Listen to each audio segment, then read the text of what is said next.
inflation, right, and lowering the cost of food. Neither of which are really going down. Inflation is still going up, and so is the cost of fucking everything, right? So I honestly think, like, if Republicans were able to find solutions to either of those things, which they really can't, maybe they could retain the people. But I also think that it's a lost opportunity for Democrats. Like, just run on that exact same talking point and hammer Republicans on it. But anyways, I'm done. It's a good point, Mike. I mean, sorry, mother. What did you say, Omari? No, that's a good point. I don't want to call you Mike. Mike P. Calm it down. So, that's Omari, calm it down. You know what? Fuck you, Omari. Is that better? We know him way too better. Calm it down. Yes. I know my brother. What's really revealing what you said is that Republicans, and it just makes you guys look foolish. I don't know if you were trying to do that or just maybe it's the truth. So they have to do nothing. It has to be something driving this force, because what the Democrats are trying to do and achieve, giving health care, giving you food in the form of SNAP benefits. We shouldn't have to argue about food in a fat-ass country with people using drugs to get skinny. We shouldn't have to argue about that fucking bullshit. But Republicans are cutting food. Is that the way to give us the diet without the Ozempic? They're cutting education. The FAFSA was a fucking mess this year, right? They reduced the Pell Grants to the kids who want to go to school, but you always harping about, you get an education, you better learn how to reprogram robots, you better go to do this, you better go to do that. We got too many foreign doctors coming in the country. You better go to try to go do this. You're standing on the street corners, you're wasting the time, you're not doing nothing, you just got your pants hanging, but you won't help the people that want to truly go to school and fill these jobs.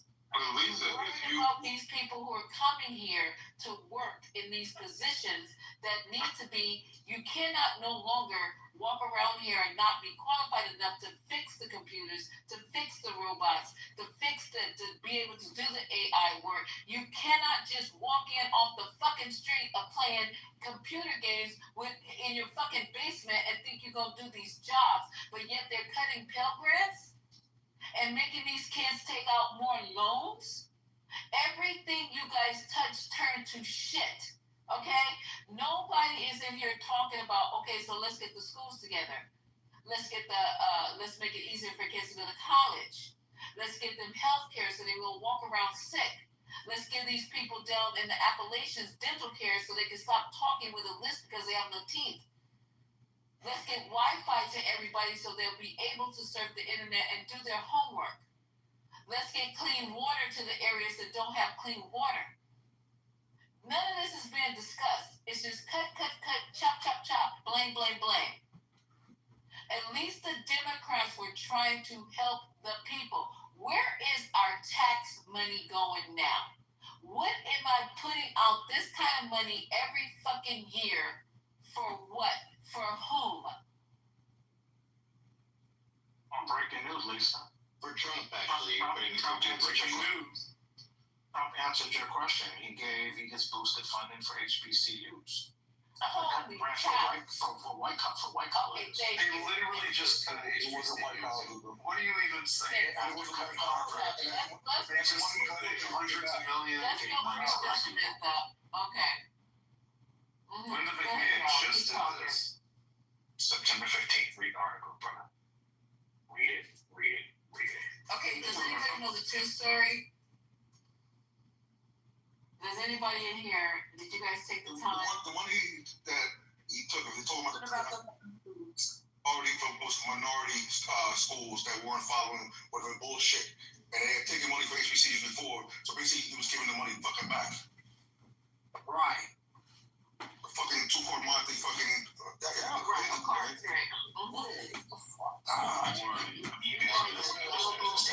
the full story.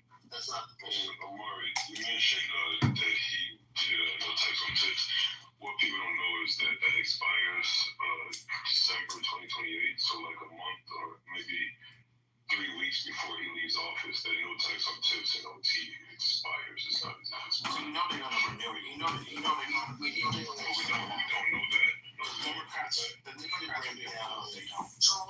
We need to break down the what Omari was talking about with this. You know, this will go toward, quote, directed away from, quote, ineffective and discriminatory programs toward those which support student success. They will be dictating exactly what kind of education this will go to. $60 million will go toward funding for charter schools. $137 million will go toward American history and civic grants. They're not even reinstituting. I mean, again, it is important to show that this funding was cut and now being reinstated, but also it will not be directed in the same way that it was before. It is disingenuous to suggest that this is just a great thing. People need to go into the details, or else we confuse and ultimately lie to people. Hey, Tor, you know what's interesting? Why didn't they say anything about Mackenzie Scott and the $70 million she donated to HBCUs? Y'all know what that's about? She's not. No, because she is not an Oregon victim. That is why. I do not care about those things. Nope. So that's $7 million coming from a civilian. I think they steal the money and not return it. And Omari like headlines. He don't read shit. He just like this.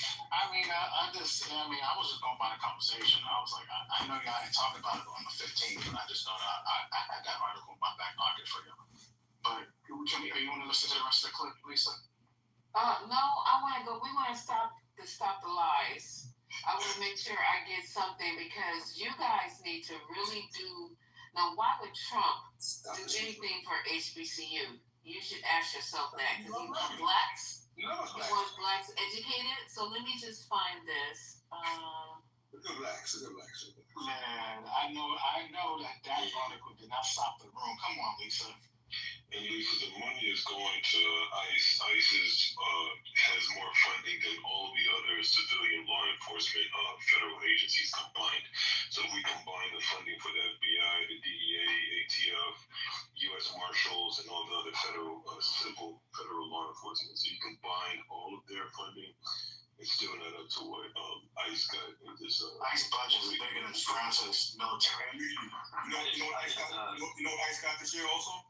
Graphite. What's that, bro? Look up graphite. Why the fuck would ICE need that? I just posted a link earlier. ICE was holding. Yeah. I posted a link in the chat. And why after a white boy murders Charlie Kirk, HBCUs have to go on lockdown? Trying to kill two birds with one stone. Keep saying it. So Haitian, that's Israeli spyware? Yep. For ICE? Yeah. What do you need spyware for? Hey, y'all think I'm crazy and shit. Try to drop little gems here and there, but they've had it for almost a year now. I heard about it. This is crazy. And it's not, but out of all the agencies, why would it be ICE? ICE, exactly. Why do they need it? Wow. Everybody could and ICE doesn't stand for, ICE really stands for Inner City Enforcement.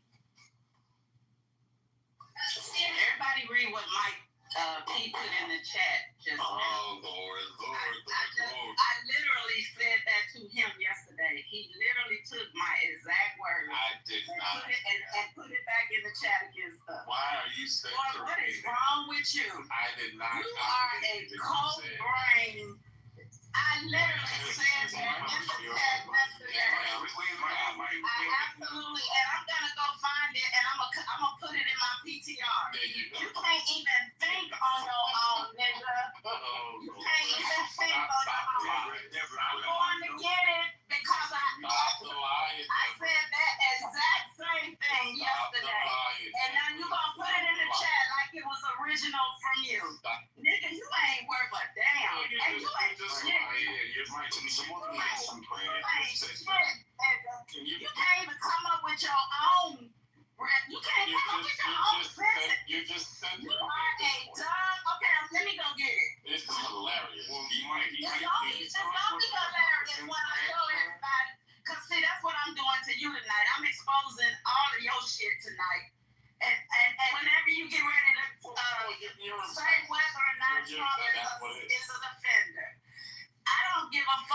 you say. Until you can say that he is a sex offender, I don't give a fuck what It's you a say. rhetorical statement. It's a rhetorical question. We all know the facts. So this is what it leads to endeavor. But you know, one thing the Republicans are good at? Not answering the question. No, besides that. Them motherfuckers love crashing grinding. I don't know. Grinder shutting down. I don't know what's up with that shit. Y'all love crashing that shit. What's up with that? Wait, crashing. How do you guys know the grinder? What did you say? There's no undercover LGBTQs on the Democratic side. You know, Curtis, you can step on my line. You can't step on my intelligence. It happened in the Republican National Convention. What does that matter? Why does that matter? It matters because they're the ones that are so anti-LGBT, especially trans, and they're the ones that are crashing the site. Don't you find that funny? We have a lot of different groups. Anti-LGBT. Mother's gay. Like, Why would that not be interesting to talk about? But doing it at a funeral, that's the best part. Do it at a funeral? Okay. Whoa. What's going on? Point of information. Mother is gay. Yeah, for real. So that's what the wife. Wait a minute. What's going on? I have been a faggot for a long time. Y'all need to keep up. Oh, yeah. Y'all didn't know. Amari, come on, bro. Amari, really? Yeah. But to be fair, Omar, I'm like a minority within that. Yes. Like it's like what 90%. We got Brandon Strong. We got Unlike the blacks, like the black conservatives, that's pretty much like we're the minority within the minority. Right. Only a But small minority. but you know what, brother? But they think that every Republican, every MAGA is just this, like that Drewski skit where he's like, and that's what they think about us, and it's sad. You are. They're not. And you're such a brother. You are. That was what you are. Be like Gemini. Go hang out with some Republicans. Like when I was traveling, these people like these people Than your dumbass, trust me. these people, they had a guest room. Guess what?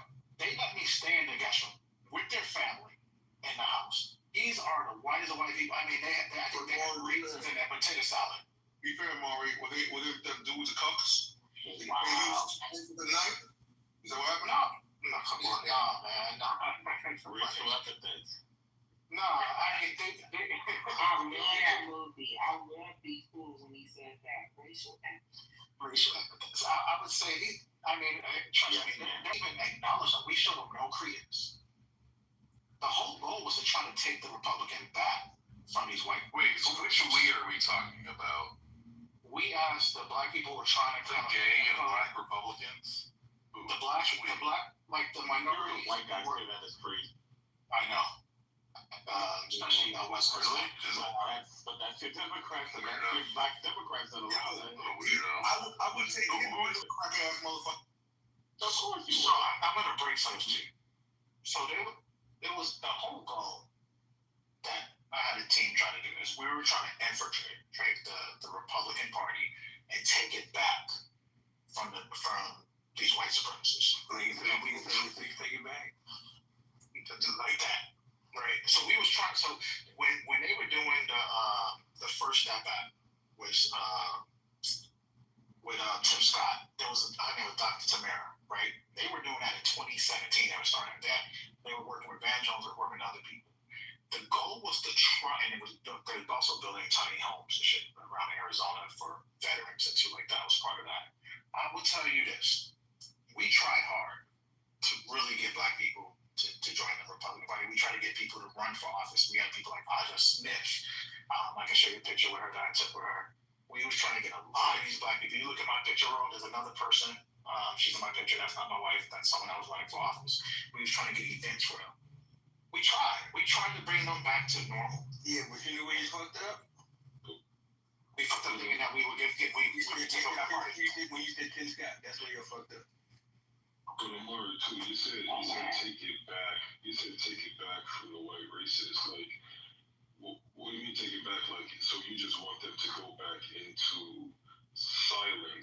you're cool with them Before we're talking about before the Southern strategy. voter base. Before the Lily White. Oh, come on, you going that far back? Really? Yes. We're trying to take it back before. The goal was to try before that Southern strategy. Before that Southern strategy, where they pushed, where those Republicans were doing the dog whistles to try to get the Dixiecrats to vote Republican. We're trying to do the opposite of that. That's all. That was the whole goal. I'm not. I realize that it's a lot more embedded into it. It is. Come on, brother. Leave the dog side, brother. Come on, leave the dog side. Come to the light. There's no light on your side either. I don't know what we're gonna do as Black people, but we gotta figure something out. So I was trying to, we got to figure something out because we seem to be confused. We seem to be confused, and we seem to not. First of all, we seem to be going against our own. Exactly. Which is crazy. That's what I'm saying. I don't see you going forward to a party that's really uplifting our community. And you said we were on a plantation, which is wild. I don't know what you call what Stephen Miller said the other day, because it sounded like he was gonna put your black asses right back on that Monticello. But Lisa, You got the nerve to talk about how we are on a fucking plantation because all we doing is trying to look out for people who have less. That's all we doing. But not you guys. You personally think that your bank account even ranks and classifies. And even people with money who look like you have been shown the door, have been put in their place, forgot they was black, and then they come running back to the community. We can name it over and over and over again. You're the one who is promoting the Republicans, because they're basically ain't checking for you.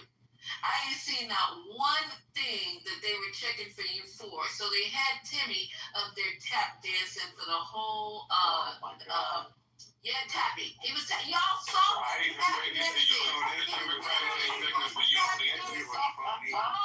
This man put on a suit and tie and marry a woman when he knew he wasn't even interested in that. He thought he was going Negro. He's been single since he damn near ready for AARP and decided all of a sudden he was gonna get married, but he didn't get married to one of y'all, did he? Nah. So then he didn't get a job. Then that Donaldson fool talking about you were better off during Jim Crow. You guys,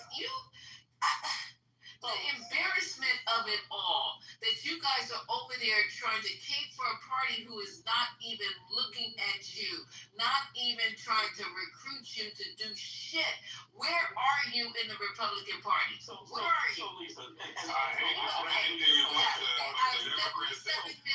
Out of 77 million, you got Ben Carson, Donaldson, Timmy from Cotton to Congress, a pedophile, a guy who had CTE when he was playing football. Look at your roster. I wouldn't take you guys to the fucking G League with this fucking roster. You guys are all fucking losers. Not one of them that he put in front of us is anybody that we can emulate. No Wes Moores, no Barack Obamas, not the young kid from Florida. Nobody brilliant. It's all Vivek Ramaswamy. It's all these secondhand losers. Vivek Ramaswamy. Vivek Ramaswamy is not a black man, sir. It's sir. And Vivek Ramaswamy is height challenged. Okay? He's not black. The Democrats have always been checking for black women. You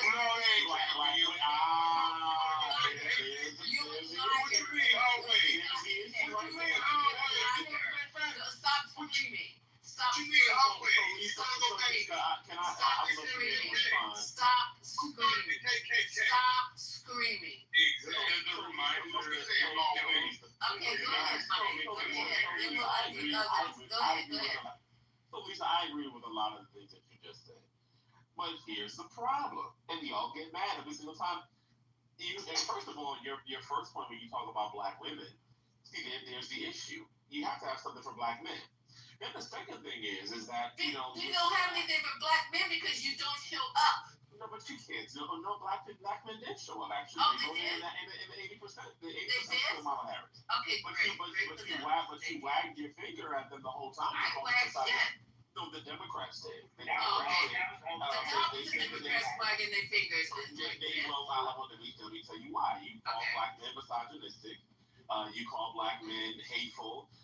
You whack, Barack Obama, they were all doing the same. They came out and they Who said black men were misogynistic and hateful? There were many different articles and many different black women on major publications. I can post those in the chat where they were calling black men misogynistic because we had questions about Kamala Harris in terms of whether or not she would be a viable candidate, so on and so forth. Okay. Absolutely. Okay. All right. And it had nothing to do with it, right? And so what you're doing is that when you sort of alienate a particular group, and there's a bigger conversation because it's not just about the presidential candidates, whether it be Donald Trump, whether it be Kamala Harris. That party, there is a lot of distrust that people feel about that party that just goes unaddressed. Okay, That's but what we Mike, gotta talk about. Mike, earlier in the conversation, you kind of contradict yourself because you said it just full-throatedly that the new converts of your party don't have to do anything. You know what I'm saying? I stand by that comment. Huh? I stand by that comment.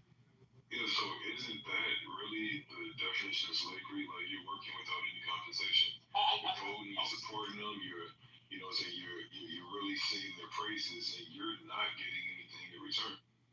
So how is that any better? No, but and I can understand it. But the thing is that when you have the Democratic Party, You can understand what? I can understand where he's coming from, but when you have the Democratic Party that you're supposed to be the bastion for progressiveness and for excellence, you're supposed to be doing all of these things for people of color and so on and so forth, and you still have the same issues that black people have been dealing with for decades and decades and decades and decades, and essentially became. I beg your pardon? What are those issues? Can you name them? I mean, you have black people that are being killed and shot in broad daylight. You have police brutality. You have black people that are still, you have this, racism all in terms of, looking for jobs. Oh, you're admitting that there's racism now. We're getting somewhere. I never denied. When did you hear me say that there was racism? Admitting that there's racism. When did you hear me say that there wasn't racism? No, because you let, Manfinity, you want to jump in? Is he still saying? Okay, because I never said.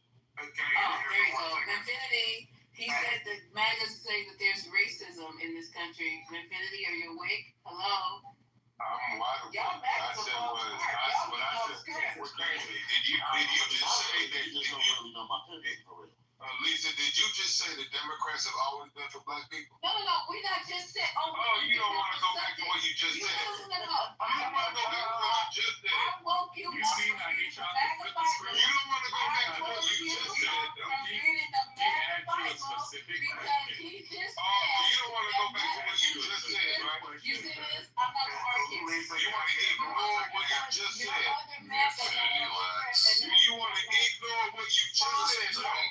Stop yelling. Stop yelling. No, I was asking you a question. Don't ask me a question. You want to ignore what you I just said. just took you off of reading the MAGA Bible, the Trump Bible, because your other MAGA person came off script. He said that there's that this country has racism. Do you not? That's not what Manfinity says. That's not what Manfinity says. So Manfinity and Mike is two people that are different. No. You said that before Manfinity? Now we got one MAGA saying that there's racism. We got another MAGA saying that there is. We got another MAGA saying. You know how many times you disagree with the people on your side of the thing? Go ahead, y'all. You disagree. No. You disagree with a lot of things of what two people say. All you people on this stage don't agree. You don't agree with everything they say. Just because y'all want to put up with it. Can you clarify, Manfredi, that there is racism, right? Manfredi, can you clarify? I said race because race doesn't exist. racism is a spiritual deep covers. Just because it's not, because it's not biological doesn't mean we created it. So it is. Yes, it's not biological. It's a social construct. Whenever I say that, it's the deeper spiritual truth. I understand that we live in existence. Yeah, you can say here we go, but you don't want to deal with it. I'm just letting everybody know you. You over there lying with the fact that the is always good for black people. No, they haven't. They started the KKK. Oh, let's get that straight. Anyway, let's get that straight. But anyways, Ron, the thing is, but she likes to. Excuse me. No, I'm gonna finish my point. I'm trying to crawl me out. There's a spiritual reality and there's a physical reality. Excuse me, I wasn't done talking. I'm glad I canceled my cable. Go ahead, babe. There's a spiritual reality and there's a physical reality. In the physical reality, race exists. We live in a world that is conscious of race. Whenever I say that racism doesn't exist, it's speaking in the spiritual sense. Racism doesn't exist. I wasn't finished talking. You never heard the term. Let him finish, you guys. We all know, if you're a Christian, you understand this term right here. You can be in the world, but not of it. So yes, I'm in a physical realm. I understand that racism is a conscious, real thing on the physical plane. But whenever I said racism doesn't exist, it was speaking in the spiritual sense. Because spiritually, race doesn't exist. That's a man-made construct. And since race don't exist, then racism follows. It also doesn't exist. But she likes to take the spiritual reality and throw it in a conversation to make me sit here and explain it to everybody because y'all thinking I'm crazy saying the race don't exist and racism don't exist. In the physical sense, sure it does. In the real sense, spiritually speaking, it does not exist. But she likes to flip it and switch it up and rub it down and let it throw it out there and then you look like I'm crazy. We're not talking.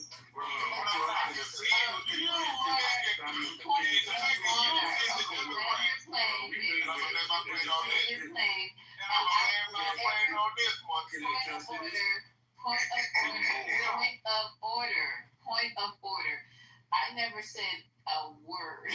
And this boy that just made a whole 20-minute speech talking about what I said. Y'all ain't heard me say none of what he just said. So next, you magazine. You did say Democrats were always for black people.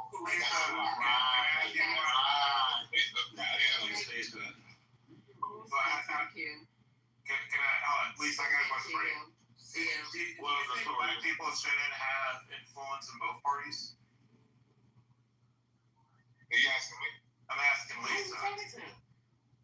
At this particular party, the MAGA party, no. So I'm going to tell you why that's dangerous, Lisa. So, okay, I have a friend who heads up like black Republicans, right? And I've had a lot of clients who have government contracts and they do stuff with the government, and they're Democrats and they struggle to get access. And thankfully, I'm able to call my friend Reynard here, and he's able to help them. So if Reynard did not have that access to the Trump administration, there'd be a lot of black people be a lot more broke right now. So it is important, regardless of who is in charge, to have influence there. Otherwise, you're just leaving money and power on the table, and that is not a good thing.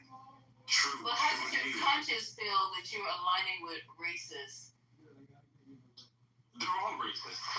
That is, look. No, they're not all racist. Yeah, they are racist on the Democratic side. Yes, they are. Okay, you said all, sir. Please watch your words, because I will come back and get you.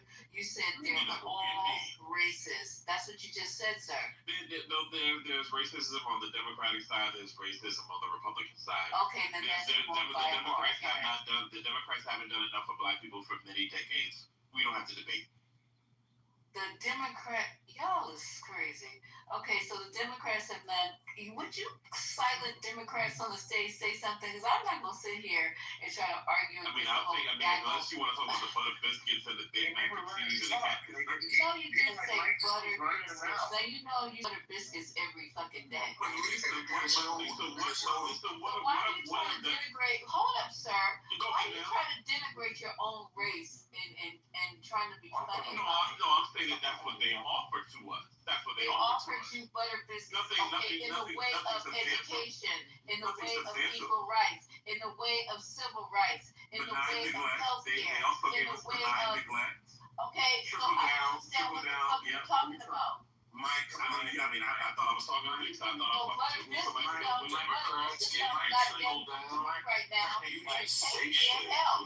You've never been the party of trickle down. Democrats have never been the party of trickle down. What are you talking about? So black people are getting all the benefits and the access, and they're getting. No, Mike.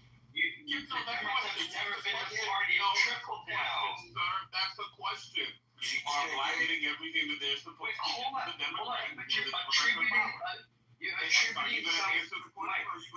attributing something. I'm going to answer the question. Mike, listen. You're attributing something to the party. He's not answering the question. You can answer. Mike, you're attributing something to the party. Questions. He doesn't care. He doesn't give a fuck. Just have to back and forth. I would like you to jump in and help me when you see them attacking me about butter biscuits. Lisa Weed I was attacking you. Come on now. You know I got respect for you. Don't. Everything somebody says, got something to say about it. We're not letting other people talk. Okay, so we are going to let people talk. I'm just saying, you made a statement that the Democrats have never given trickle down. When the Democrats have never had that as their, what they were about. That's always been the GOP. So that right there negates anything you have to say, question-wise, because they've never been a party of that. Why would you attribute that to Democrats? That's always been the GOP. So when I'm talking about trickle down, obviously there are policies that have been established, but then we would see where, if there was, funding that needed to be allocated, so on and so forth. You also have others who were able to get those things, and then black people were basically getting the crumbs. That's basically what we're talking about. And yet still the net of it, let's just talk turkey. Black people are still not black people are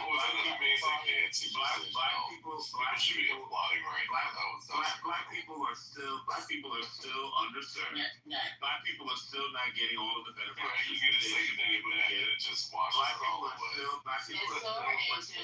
Even when black people are qualified, even when black people are qualified, black people are still not getting hired for these jobs. And that's racism. These things happen. That's what they're complaining. I don't need people talking over me while I'm speaking. And so these things happen under these things. Okay, no problem, Lisa. But these things happen under the Democratic regime, and so Okay, so black men, attention, black men. Now that Trump is in, you can go and get you a job at Lehman Brothers, and you can go and get you a job on Wall Street. Just show up in your fucking saggy pants and your Timbs, and they're hiring right now. Why we gotta have saggy pants, Lisa?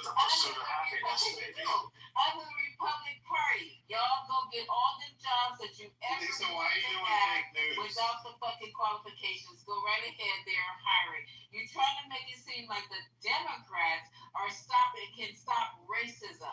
The things that you are naming that have to do with private corporations have nothing to do with the Democratic Party. I don't understand. So now you think everything is okay. There's an equal playing field now that the fucking Republicans are in.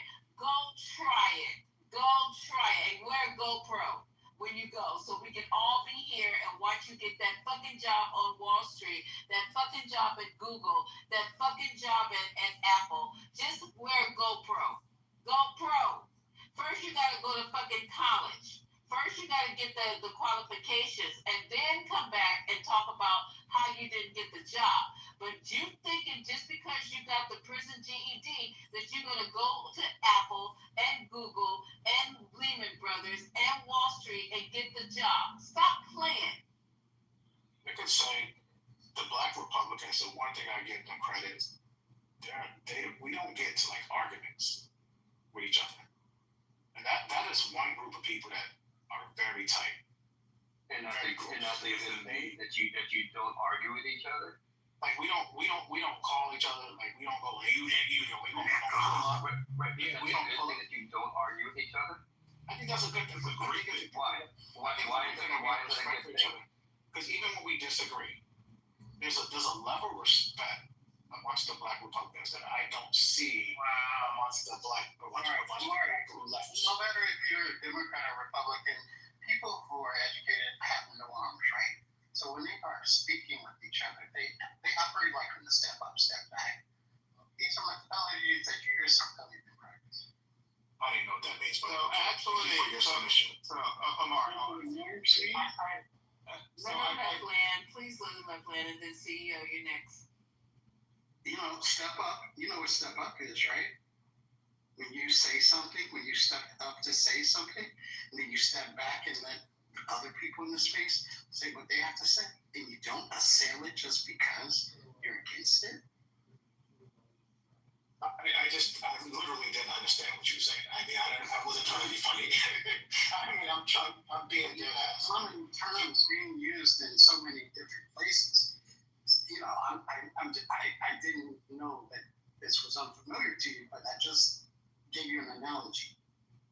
Yeah, maybe I didn't understand the analogy, and my apologies for my ignorance. Okay, all good. My apologies.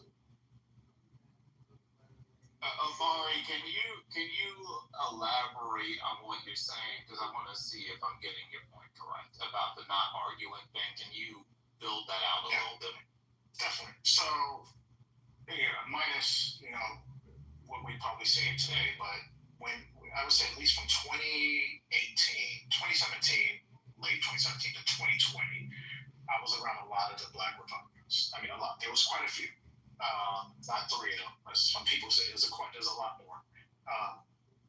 And we would have back and forth debates, and it was still respectful. We were still black people. People still say nigga and shit like that. People still do that thing. Like, that's what I'm saying. Like, these are actual black people. But, like, nobody ready to fight. Like, I feel like when I'm in sometimes spaces, Clubhouse or other apps, people be ready to want to fight. And I'd be like, damn. So I noticed there's a big difference. That's all. Does that make sense to you? I hope I was clear on that. Well, so I'm going to go off my experience. I mean, I did go to a Black Republican event in July, my friend Raynard put on, and there wasn't much discussion about politics. There was just discussion about supporting each other's business and all this and that. So I was wondering if that's what he was talking about. Yeah, that part. Yeah, that too. I mean, but it was more political. Like, it was more trying to find strategy. Who can we put in office? Lisa, I put in a back channel. You said there's no Black Republicans. And I didn't say that. No, but there was an uptick in Black Republicans running for office. They just lose because these white people are not supporting. That's why Virginia, because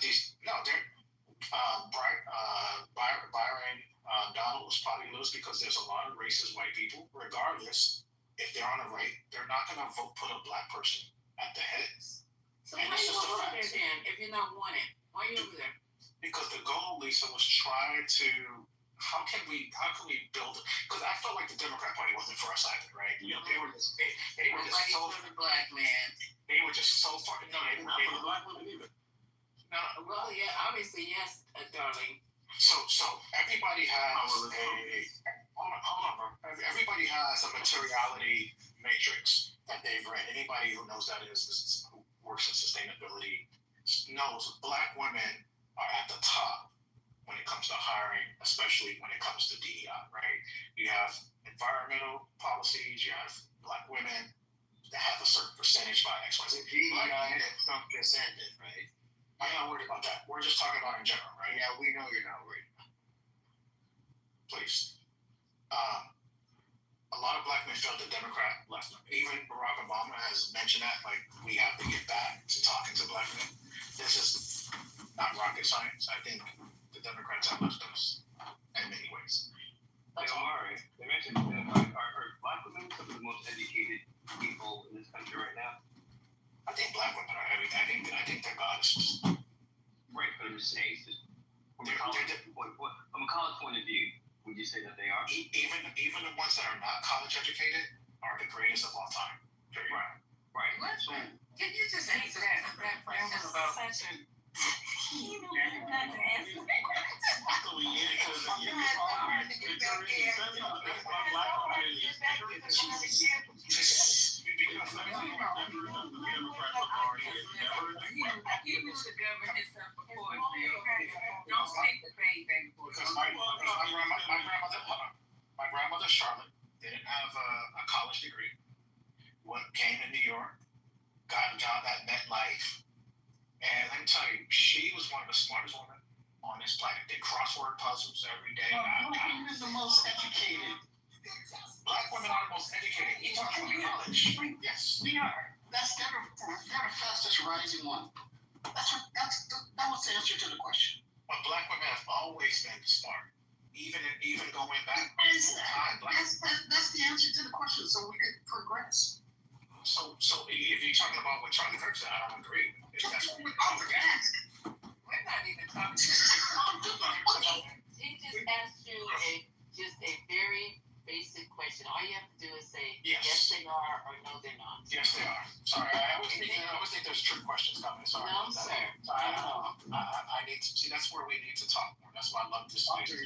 Well, we love having you, Amari, because you have the constitution of a bull, of a rhino. I'm a Taurus. Oh wow, I was okay. So when we were discussing here, and we got off of Trump, but that's fine because we got Trumpers on stage, and we always are glad to see you guys on stage coming up and giving your. I'm sorry, giving your very unusual and distinct viewpoint on what's going on with the Republican Party. So let's circle back here. Now, you're telling us that the Democrats, we've had this argument so many times, and I think I want to do this, but I don't want to do this, because I know you guys know, and I know you're just playing in my face.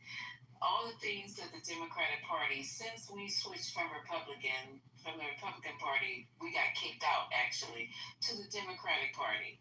And you're trying to tell us that the Democrats have done nothing for Black people. And it's just ludicrous because you should know better. You're too old.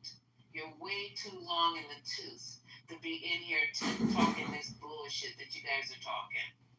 Right? Well, Lisa, can you clarify? What do you mean the kicked out part? I'm not following on that. When there was a switch from Blacks being Republicans to Democrats, come on, CEO, you know. Well, no, so let's talk about that. So Blacks voted about 36 Republican for Richard Nixon in 1960, right? And then it changed in 1964. It dropped all the way to 4%. But that was more so because Lyndon B. Johnson really campaigned very heavily for the Black vote, right? It's not the case that the Democratic Party at whole did that. It was Lyndon B. Johnson specifically, because even if you look at the Civil Rights Act, the percentage of Republicans that voted for it was higher than the percentage of Democrats. You can look this up right now. But it was Lyndon B. Johnson. It was Lyndon B. Johnson specifically that did the job of switching things, and then over time it continued to go that way. But it wasn't like it wasn't a rejection at that time by the Republicans. That's not true. So see, wouldn't you say that FDR also had contributed to the Black voters shifting over? Well, I don't know. So I haven't studied that, so I don't want to speak on that. Howard like LBJ did. LBJ went to Howard. So under the new deal, that many Black voters started to switch over to the Democratic Party because of economic programs. Like Medicaid. Well, yeah, I mean, so clearly, like 36% for Nixon, isn't the majority of Black people, but it's still a significant portion. So I don't know what it was. So if you're saying FDR is what took it under 50, again, I'm not familiar with the history, so I'll take your word. That's true. The lily whites pushed the Black people away. And a lot of Republicans especially, MAGA like to talk about the KKK, Democrats, but they fail to talk about, to push the Southern strategy. They won't even, like Prager, you and methodology, and it's dishonest. Even though they said only one person switched, which I believe was it Diamond Strong or whoever it was that switched. If you look at the voters, so during 1930s, we had a 10% to 30% shift. And then 1940s to 1950s, we had a 40 to 45% shift. And then in the civil rights era, we had a 70 to 80% shift. So Mark, why try to change a party that doesn't want you versus trying to strengthen the party that better supports you? Well, I just said this earlier. You have to have influence in both parties because at some point the other party will be in power. And you can't just say, oh shit, we're in power, we're just going to completely fall apart. That's not smart. Exactly. It's like playing Madden. You got to be in the game and play the game. The problem with that is that hasn't worked. Like that idea, like in practice, like maybe you've got a friend who helps someone once. Like I'm not doubting your anecdote. But en masse, like that has not worked. Yeah, but it's not just helping someone one time. It's a matter of hundreds of millions of dollars. So it's meaningful, and it's meaningful to, you may say hundreds of millions of dollars ain't that useful, but it is for the people that it impacted and all the people who are employed and all their families, right? So it does matter. Like, it's better that he exists and he's able to help some people than if that influence isn't there. And so the problem what you're saying is that if, like, let's just say that Kamala had won 100% of black people and the turnout had been higher. There's no doubt that there'd be way more money flowing to black people from doing that than having some minuscule influence within the Trump administration. That's not even close. Now, there could be other reasons why you wouldn't vote that way, and I respect that people are going to vote the way they want to vote. But it's just like if we're talking dollars and cents, the amount of money that was stripped out of black communities in the quote-unquote big beautiful bill is massive, and it's particularly targeted. And that's to say nothing of the outsized impact on black people, particularly black women, in the Doge cuts and the other cuts to government. Yeah, but Harris got, 87% of the black vote, right? Is that about right? 92, I thought. Yeah, I think 92 is right, but sure. Whatever, okay. Very high. 9 and 10, roughly. Okay, so it wasn't the black vote that held her back. It was... No, I agree. No. I agree. I wasn't making that point. I was just making the point that if it had been 100%, the turnout had been higher. But there's already an unreasonably high amount of black people voting for one party. Like, I don't know how much higher you could expect it to be. Yeah, that's a good point. So again, that's not the point that I'm making. That's not the point that I was making at all. The point that I was making was if you're talking about dollars and cents, which is exactly what you were doing, right? You were talking about hundreds of millions of dollars. And what I'm saying is if that's the point, then as a thought experiment, the difference in terms of the value, like we're talking about billions of dollars, maybe even tens of millions of dollars that have been stripped out of black communities and have been moved away from black working families because of Trump administration policy choices. Your Honor, would I say, wouldn't it be better if you had more people who were like black Republicans on your side, or at least on the other side of the aisle, working with you versus what you have now? I think you would have more bipartisan legislation. How is Tim Scott working with us right now? Tim Scott has tried to work with the Democratic Party several times. One was he went to try to get the policing, the bill. I forgot what it was called, the bill. I can't think of it. I have to Google, as Patty would say. But he did, after George Floyd, he did try to go, and he was turned down. But that's a whole other subject, right? I'm just saying, it goes to what you were talking about.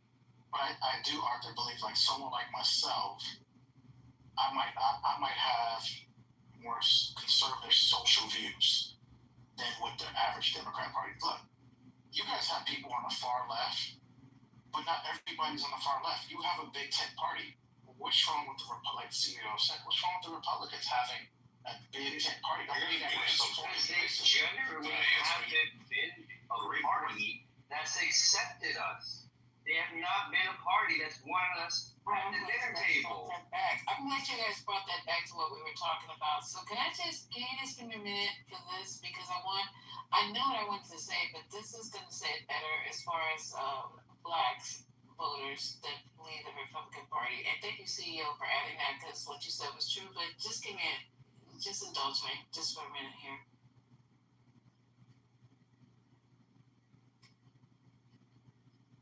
Saying poverty is a In 1964, black Republicans assumed they would back New York Governor Nelson Rockefeller. Oh, wait, hold on. I don't know why that did.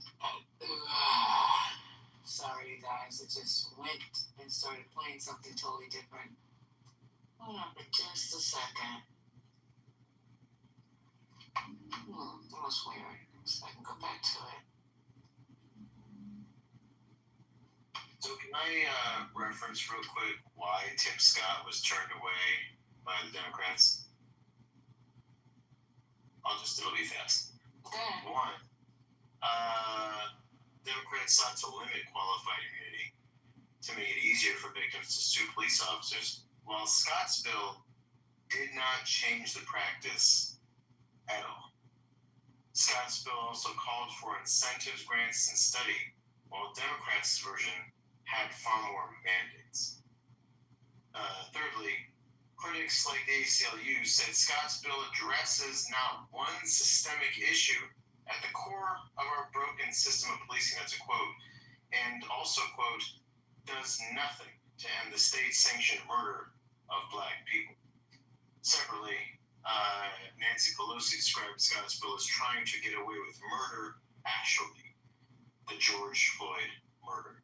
So, while it is true that Tim Scott tried to work with Democrats, it turned out that his bill would have done nothing to actually solve the problem, which is why Democrats turned him away. Again, we must look at the details and not accept anything that Omari says at face value. That's not fair to say, because it is very fair to say.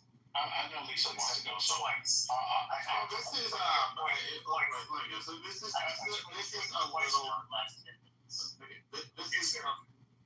This is a little bit of a tricky one. So Dark Aaron is right in the sense that Tim Scott's efforts have not been sufficient. At the same time, Omari is correct to say that, if that was a white senator from South Carolina, there wouldn't have been as much efforts done for the black community as Tim Scott has done. So both statements are true. There were white senators. They had a different bill. No, I'm saying a white Republican. I'm sorry. Let me clarify. Tim Scott has done more in terms of his efforts for the black community than a white Republican senator from South Carolina would have. You think Tim Scott did more than Jamie Harrison would have in South Carolina? He done more than Lindsey Graham. Do you think he would have done more than Jamie Harrison? Oh, no, of course not. Of course not. Of course not. Well, and that's why this whole argument is kind of silly. It's not an argument, because guess what? The people of South Carolina voted him in, right? So the people of South Carolina voted Tim Scott as senator. He came with a bill, and guess what, Aaron, Your Honor, excuse me, what happens when people introduce a bill? You work on it, and you try to make it better. I think Dark can maybe explain to the people, did it end with that? What did they actually come together and try to make the bill better? Did they try to put their little 2 cents in and then bring the bill to what happened after that, Dark, since you educated? This is exactly the reason why having a token person on the other side isn't worth anything. Token? Why? I can't believe you just said that. That's what he was. He's literally a token. It's I'm not saying that he's simply there because he's a black man. I'm saying that having a token person on the other side doesn't do anything for you because he's not actually representing the values that most people want from that community. And this could be the same thing with the Jewish community, right? When there's a token Jewish Republican, which rarely happens, thankfully, that's not going to do anything for Jewish people because they're working across purposes.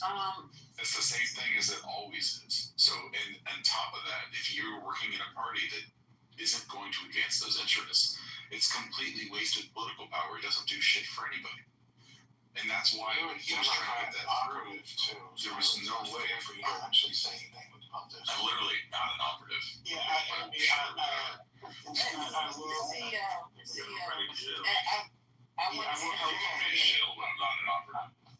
a second, CEO asked me a question, and I'm trying to answer it so I can move on. I told you that Black people were evicted from the Republican Party. Can I just do this, please? And then I'll let you guys get back to that important piece of conversation. Hold on, CEO. This is what I'm talking about.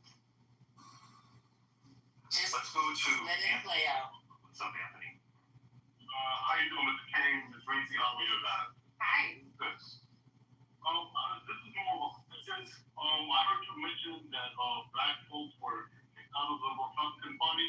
Could you expound on that for me? Oh, wow.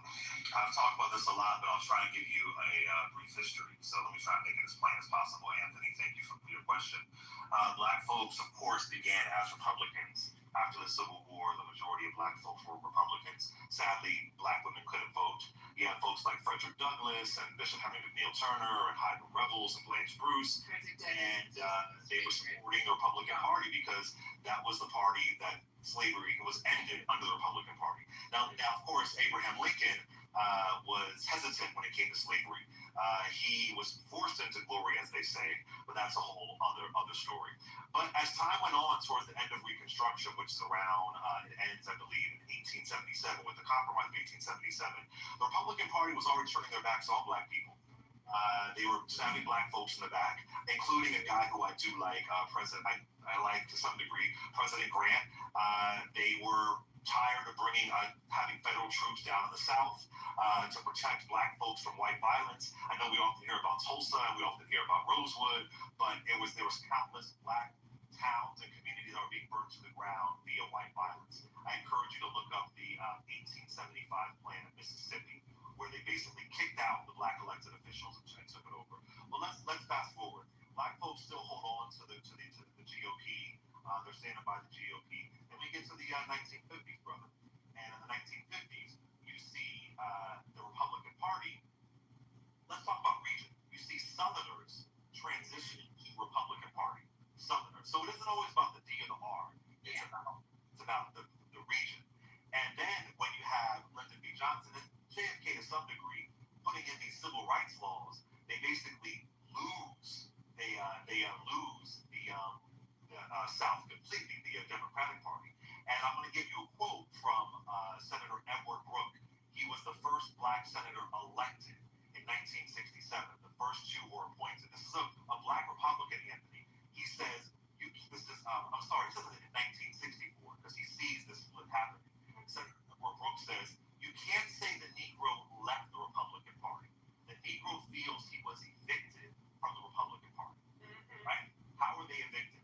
Look at the 1964 RNC convention when Jackie Robinson committed to Hitler's Germany, saying that folks were being called the N-word. Black folks were not being allowed to. There's a great guy named George W. Lee, who was a longtime Black Republican, and he wasn't allowed to speak. And there was these proclamations that this is now the white man's party.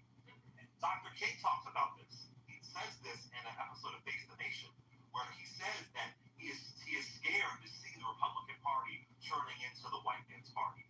The power players, Strom Thurmond, Barry Goldwater, Richard Nixon, they made a decision. This will be the party of the Southern strategy. What's the last of the Southern strategy? It was an execution to play on white feet, white racist fears, to get that Southern vote. It was the Southern strategy. And they didn't want the Black vote anymore. So Black folks were kicked out locally, and they were kicked out in their city council, their school board. The Republican Party took over. And the mark of that is where we are today.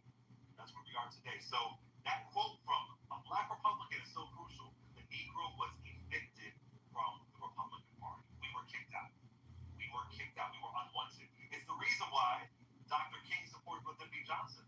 It's the reason why Jackie Robinson, the iconic Jackie Robinson, a famous Black Republican, he says that President Richard Nixon, will be quote unquote death to the blacks.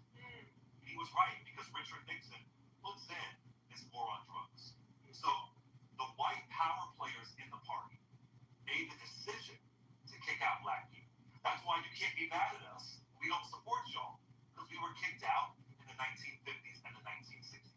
then I could go on and on when you have, it continues with Ronald Reagan opening up his 1980 presidential general election campaign in Neshoba County, Mississippi, where civil rights workers were killed. I can go to George Bush, where the second Bush, he files a voting rights lawsuit, DOJ, I should say, against a black man in Mississippi. Black man named Nick Brown had a voting rights lawsuit again. It was the first time the Voting Rights Act was used to sue a black man. Then, of course, his father decided to veto the 1990 Civil Rights Act. So it's been a long history of racism, of letting us know you are not welcome here. Right. I will say this, Anthony, if this were 1868, I'd be Republican. I don't have any loyalty. Yeah. The party is going to protect the most vulnerable.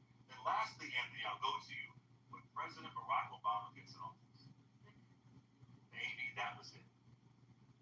That black Barack Hussein Obama and his wife, Michelle LaVaughn Robinson, and they upped the ante even more for the Southern strategy tactic. So again, don't blame us for not supporting this party. Y'all kicked us out. You kicked our grandparents out, our great-grandparents out 60 years ago. You've continued a legacy of explicit racism. Are Democrats perfect? Hell no. No, definitely not. No. I will critique Democrats left and right. But the Democratic Party where it is today is much better than it was when I was a kid. There was no Jamal Bowman in the Democratic Party when I was a kid. There was no Ayanna Pressley when I was a kid. There was no Dr. Kenyatta when I was a kid. Who's your man? Oh my gosh, your friend Reese in Cali, in Stockton. Michael Tubbs. Michael Tubbs. There was no Michael Tubbs when I was a kid, right? So I believe that if we take over the Democratic Party the way that the MAGA folks and the Tea Party folks took over the GOP, we can have significant progress. But is it perfect? No. But do they want us in their party, the GOP? No. They haven't since the 1950s and 1960s. Anything you want to add to that, Reese? You know, I've given that speech a few times. You've heard me. No, I mean, like, the bottom line is, there's so much that happens that is not happenstance. Like, it's not a coincidence. Oh, we all magically divided at the same time since affiliations. It's the same way we didn't all magically decide to have negative views about this person, disinformation, or we didn't all magically decide, not all, but you know what I'm saying? Like, there is a way that black people have been systemically targeted throughout history to create these shifts. And sometimes it shifts to our detriment because they're trying to keep us, like, for instance, away from the ballot box, keep us away from things that empower us. And then sometimes it shifts because, look, we got to survive. I mean, Tim Scott said we survived slavery, child. So, I mean, we got to survive the damn Republican Party in 2023 and before then. And so, you know, I think people just really try to portray it as a zombie move as opposed to a self-preservation. And at the end of the day, I ain't hearing nothing in debate 1, debate 2, or from any of these Republicans in their home states where they are governors or senators or whatever the situation may be that indicates that they will not be a threat to my black life, my black husband's life, and my black daughter's life. And so for that reason, they're disqualified from anything that I would ever be considering. That's what we're trying to do. So here, get it. That's what we're trying to do. Okay, so here, So people like you, people on this 50%, put it where the ghosts can get it. Well, we need to have some truth here, okay? So, that's not true. civil rights, yeah, it's not complete truth. So, here is the vote for the Civil Rights Act in Congress. 63% of Democrats supported it. 80% of Republicans supported it in the House.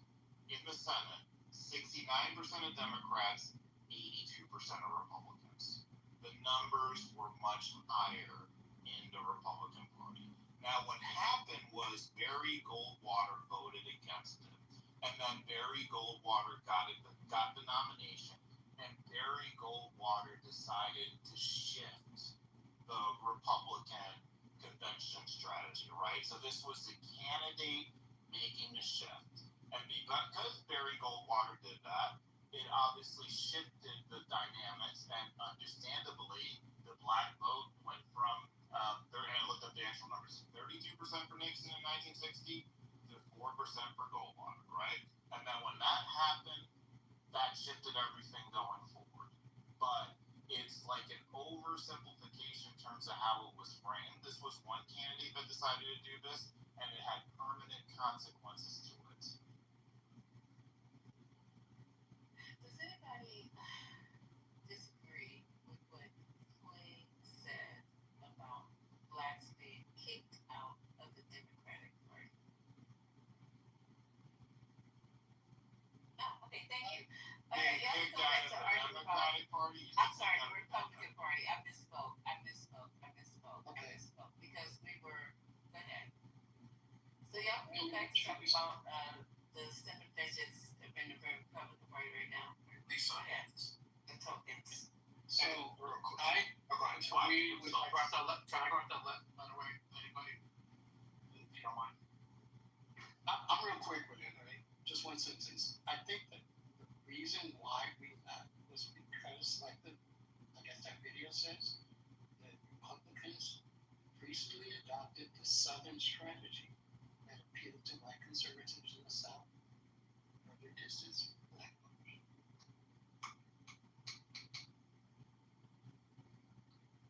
That's true. I just wanted to play something. Goldwater did this. This is the thing that, like, you're saying it was Barry Goldwater. Like, do we not? What is the disconnect with what I'm saying? Okay, all right. That's what Barry Goldwater. It was all three. It was Nixon as well. Nixon played a big role in it too. No, but Barry Goldwater was the catalyst for this. And then guess what? When you have a shift from that, where you only won 4% of the black vote, yeah, they kept that going for because you had lost so much. Goldwater basically jacked up the entire thing. So at that point, they thought there wasn't any momentum getting that back. And Lyndon B. Johnson invested so heavily in the black vote, it just went down like that, right? It got a little bit better. It got up to 13, 14% with Dole. But yeah, I mean that was essentially the backlash from Goldwater's. It's so sanitized though, right? So it wasn't like some sort of benign turning away. It's been a systematic undermining of black political power for decades. Like, it seems like you're really sanitizing. No. Listen. FDR got 71% of the black vote in 1936. It actually, so that means 29% voted Republican in 1936. It went up to 40% under Eisenhower, right? And it was 32% over Nixon. Both numbers are higher than they were when FDR ran. So, what's your point? It's going down, but it went up. So from 1936 to 1960, it went up. I have a question. We're just talking about Are you saying that, hold up, can I just ask a question? Are you saying that Goldwater was a catalyst for the Southern strategy? I'm saying Goldwater focused. Yeah, he was one of the Republicans who voted against the Civil Rights Act, right? And he ended up building his entire campaign strategy on state rights. And he shifted. He essentially, like, in some ways, he was as big of a political figure then as Trump was in terms of a shift for the overall party. So, no, we're good to your point. Hey, so, I just want to preface, I don't want nobody to get triggered, but I just want, can I get like 1 minute to play something? This is all going to tie together to what we're saying. It's from 2016. Is that okay? Lisa? Miss Lisa? Madam Speaker? She's sleeping. Okay. Go ahead. All right, go ahead. Tell me if you can hear me. That is so important and very personal for me. Nothing means more to me than working to make our party the home of the African American vote once again. Used to be. There are millions and millions of. I'll just stop right there. So, just to let you know, he made a plan 8 years ago to try to get African Americans back to the party, tying it all together with Goldwater Trump came in and said, I'm going to try to reverse that. That's all.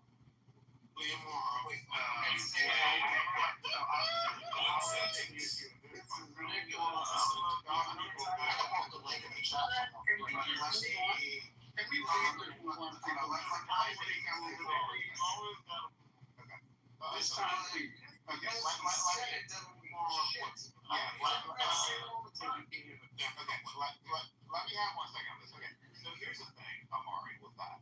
Stephen Miller is the most racist, high-appointed government executive I can think of in my lifetime, right?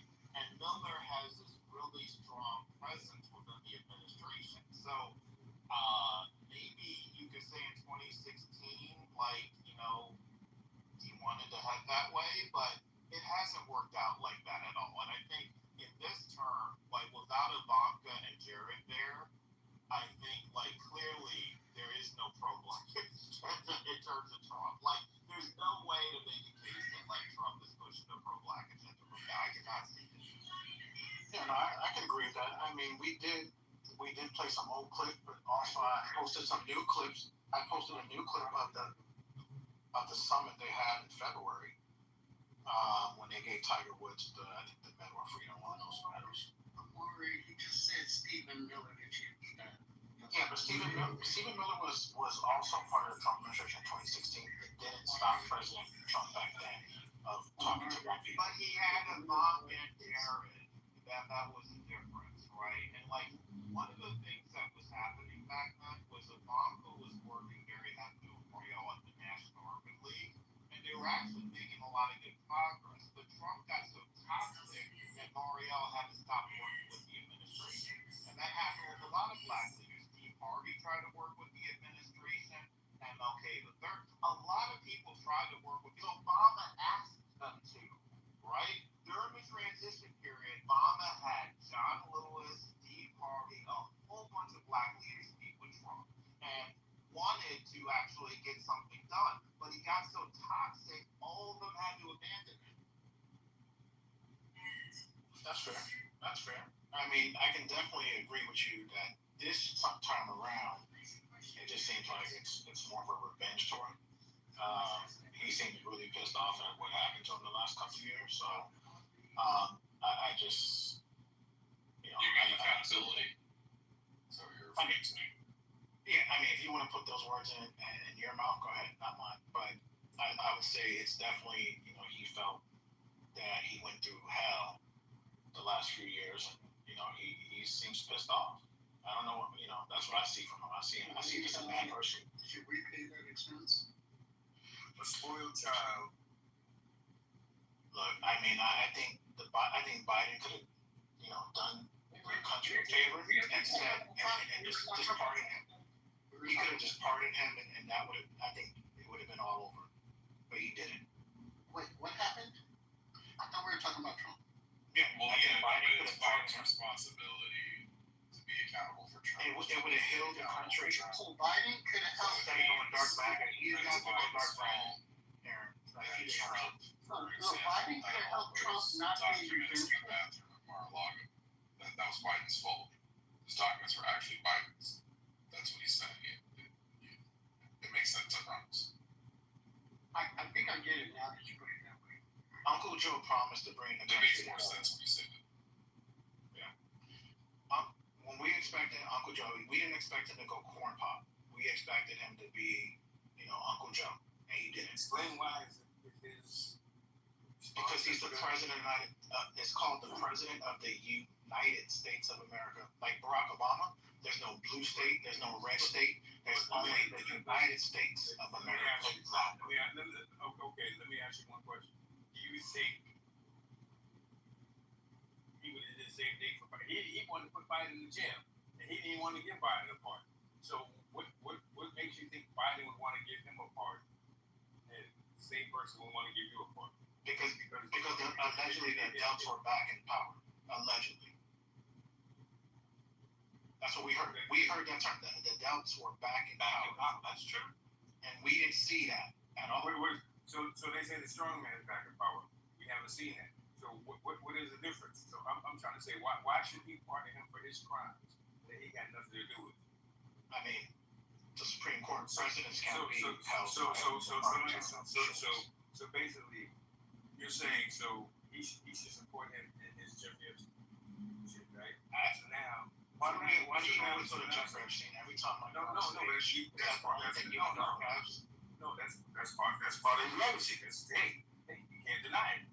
Don't deny it. You can't deny it. It's part of the thing. So basically, if he pardoned him, so what's basically saying? What are you talking about? No, you said he should give him a pardon, right? So what are we going to pardon about Jeffrey Epstein? We're talking about. Were you not paying attention to the 4 cases? Jeffrey Epstein was not part of the 4 cases. What is this guy talking about?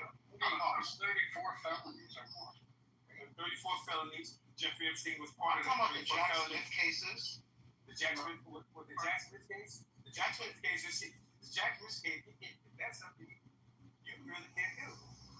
Because that's national security, B. Oh, so we're gonna allow you to hold national security secrets and possibly sold them.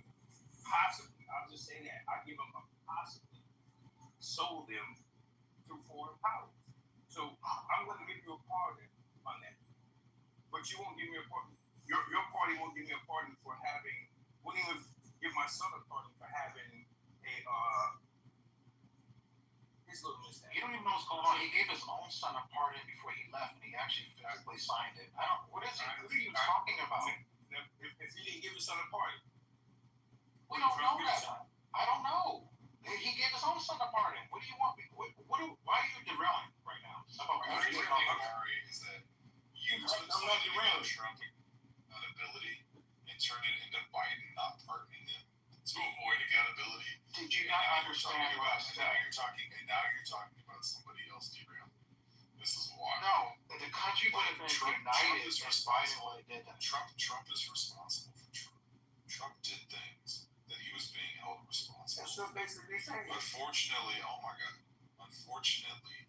our justice system is way too fucking slow. There's accountability in that. There's transparency in that.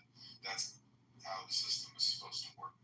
Now what is happening is that Trump is trampling that justice system. He's talking about pressuring his AG to prosecute his enemies. He's talking about basically not prosecuting Tom Homan after he gave an FBI agent accepted $50,000 from I believe it's an FBI agent. Like, this is someone who is trampling justice. That has nothing to do with Joe Biden. That has to do with the choices of one man named Donald Trump. And I don't give a shit if his little feelings were hurt because he was being prosecuted for things that he did. That is wrong. And this is what's wrong with MAGA, is that you guys will just look the other way or find some way to try to blame Democrats for it. And you completely lack any sense of responsibility or fealty to the basic ideals of this country. And it is embarrassing, and it's upsetting, and it's dangerous as fuck. It's funny for someone honestly, you need to do something. You need to do something about that. Because what is happening is he's literally driving our justice system into the ditch. And that justice system, as flawed as it has been in many, many ways, is still like one of the fundamental reasons why our economy is strong, why our country has had a privileged position in the world for so many years. And doing things like, I don't know, trying to remove Lisa Cook under false pretenses is going to seriously damage this country. I'm done. Go ahead, CEO. I know you came off from Unico. Yeah, Amari, I was just going to say, you got to go back to January 2021, where Mitch McConnell said the only reason he didn't vote for Trump to be like. Oh, yeah. I think it was a bad idea, CEO. This is my personal views. Yeah, so if Biden had pardoned Trump at that time, like, even the Republicans would have been mad at him, right? The only reason the Republicans came back around to Trump was because he got the base back somehow, you know? Like, short of that, they were even expecting him to be done politically and send his ass to jail, right? It wasn't until the base came back to him that they changed it to him. Oh, yeah. Ron DeSantis was already, he was measuring the drapes already in the White House. The base. We by the base on the Republican MAG acts, as they The would say. the people, like Trump basically got the people back. He didn't, and then the politicians came. The politicians were against it. 100%. I mean, Ron DeSantis, we can go back and look. He's been trying to be, he's trying to be the leader right after 2021. So, Omari, I agree. In his head, though.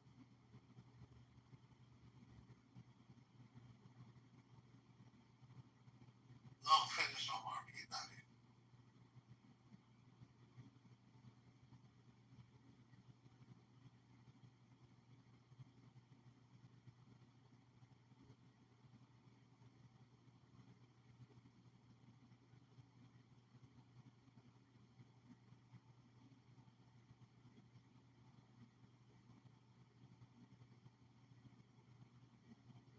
The thing, man, like Republicans will do anything to avoid responsibility.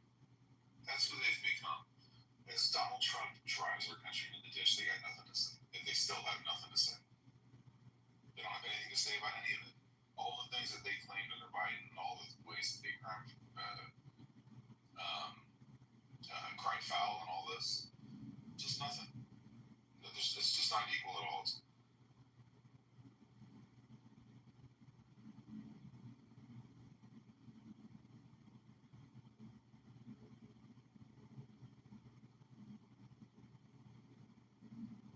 I mean, this man is out here. His cause of the day yesterday was Tylenol.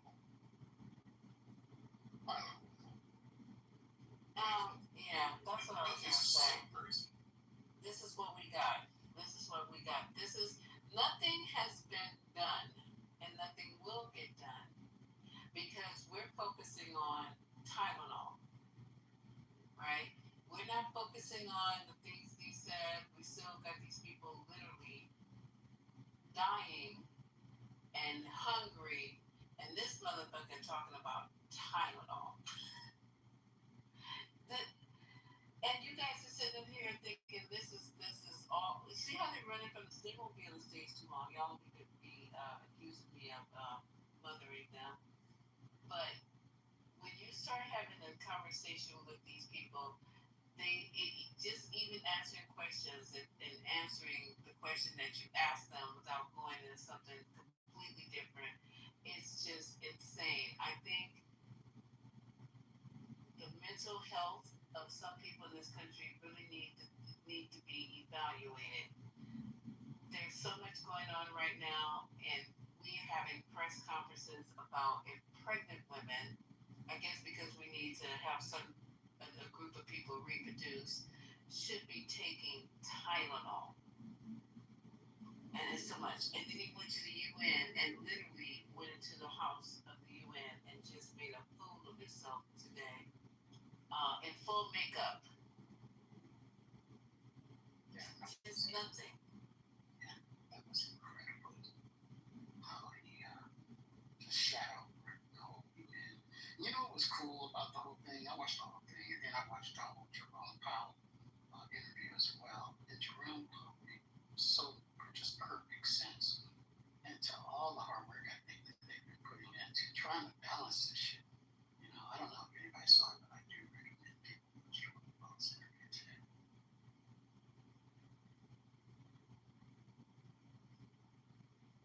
Yeah, I think the lack of precedent for a lot of this stuff is really important to continue to call out.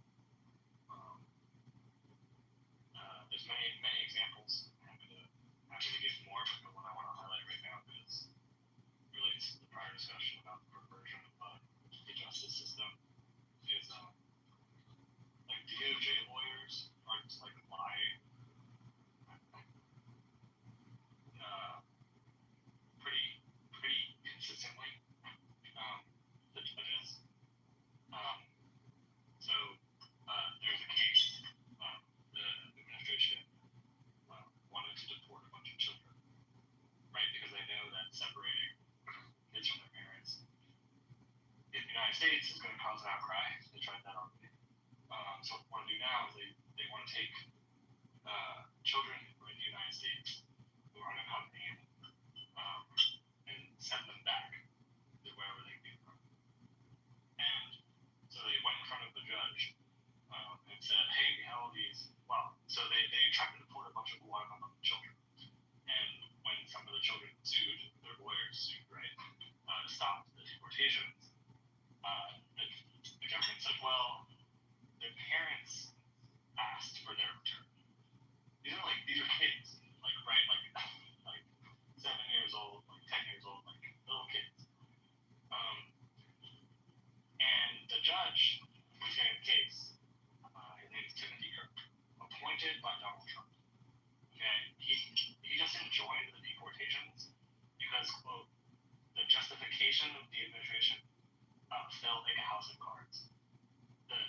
administration lied about the request of parents for these children to be returned. So the administration was trying to return these kids to a country where no one was going to accept them back. They're just going to drop them off in a foreign country. And this is happening. This is happening to like dozens of kids from several different countries because this administration doesn't give a fuck and they're willing to walk into a court and lie about it. And it really takes like a certain level of I don't know, being brainwashed, motivated, reasoning, to think that this administration is anything other than craven. Even Trump appointed judges can see pretty clearly that they really wanted to. Here's the thing, like this is when they all scatter, right? This is why I don't really like talking about these dumbasses. I get the room likes them, whatever. But I just find it incredibly frustrating that the minute anyone holds them to any level of account, they run like the cowards they are. Because they don't want to accept any responsibility. Because the thing is they have all the power. They're doing all the things. What the left needs to be held accountable for talking loud and not saying, not able to do anything. Like what's going on? This is the table stakes of being in power. Is that people look at what's going on and they know that it's you. And these people are destroying like the most fundamental institutions of our country. And these jackasses, oh, well, Biden should have pardoned Trump. Really, that's the response. I mean, that was so absurd. I couldn't even unmute to gather my thoughts quickly enough. And so I'm glad other people were here, but it was so ridiculous. I couldn't even. It's like when you hear a new angle of something that is more absurd than the last angle of something to defend the administration. Like alternative facts. I just know that broke me. That broke me when she said that. He had the audacity to say that.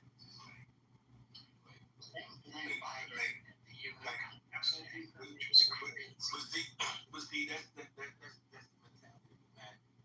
See, if it's right, they're winning. If it's wrong, or if they're doing something wrong and they can't fix it, it's Biden's fault. Or Biden could have fixed it if he did this. So, which one is it? Is he a bad president or is he a good president? Like, they got to make up their mind. People want to do that.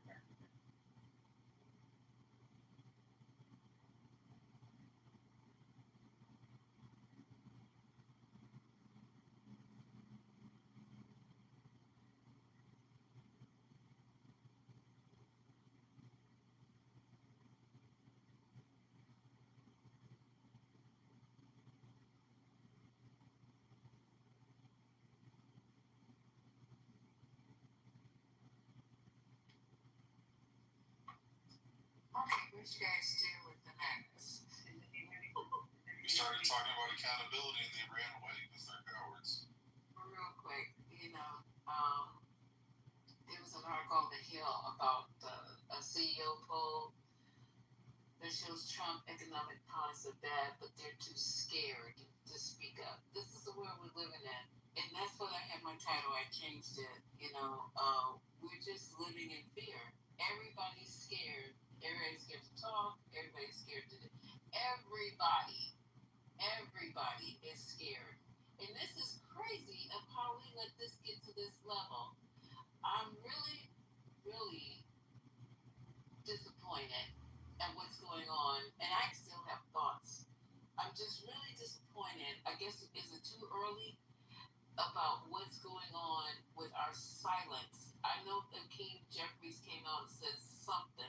I gotta dig it up to even see what he said about what, I don't know. I just saw his mouth moving on a news show and I didn't even bother turning up the volume. But it's just, to me, I don't know if you guys feel this way or maybe you can throw me a life raft. I just feel that we basically just given up. We sit down and we're muted as well. my party. I'm really scared about the midterms. I'm really, really scared because I don't see it. I don't feel it.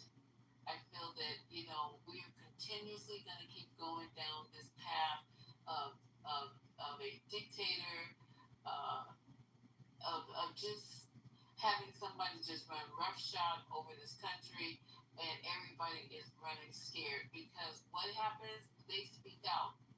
They speak out. Like at that funeral, the things that were said were abhorrent, and nobody pushed back. The few people that did push back are getting hell, but the rest of everybody else is just silent.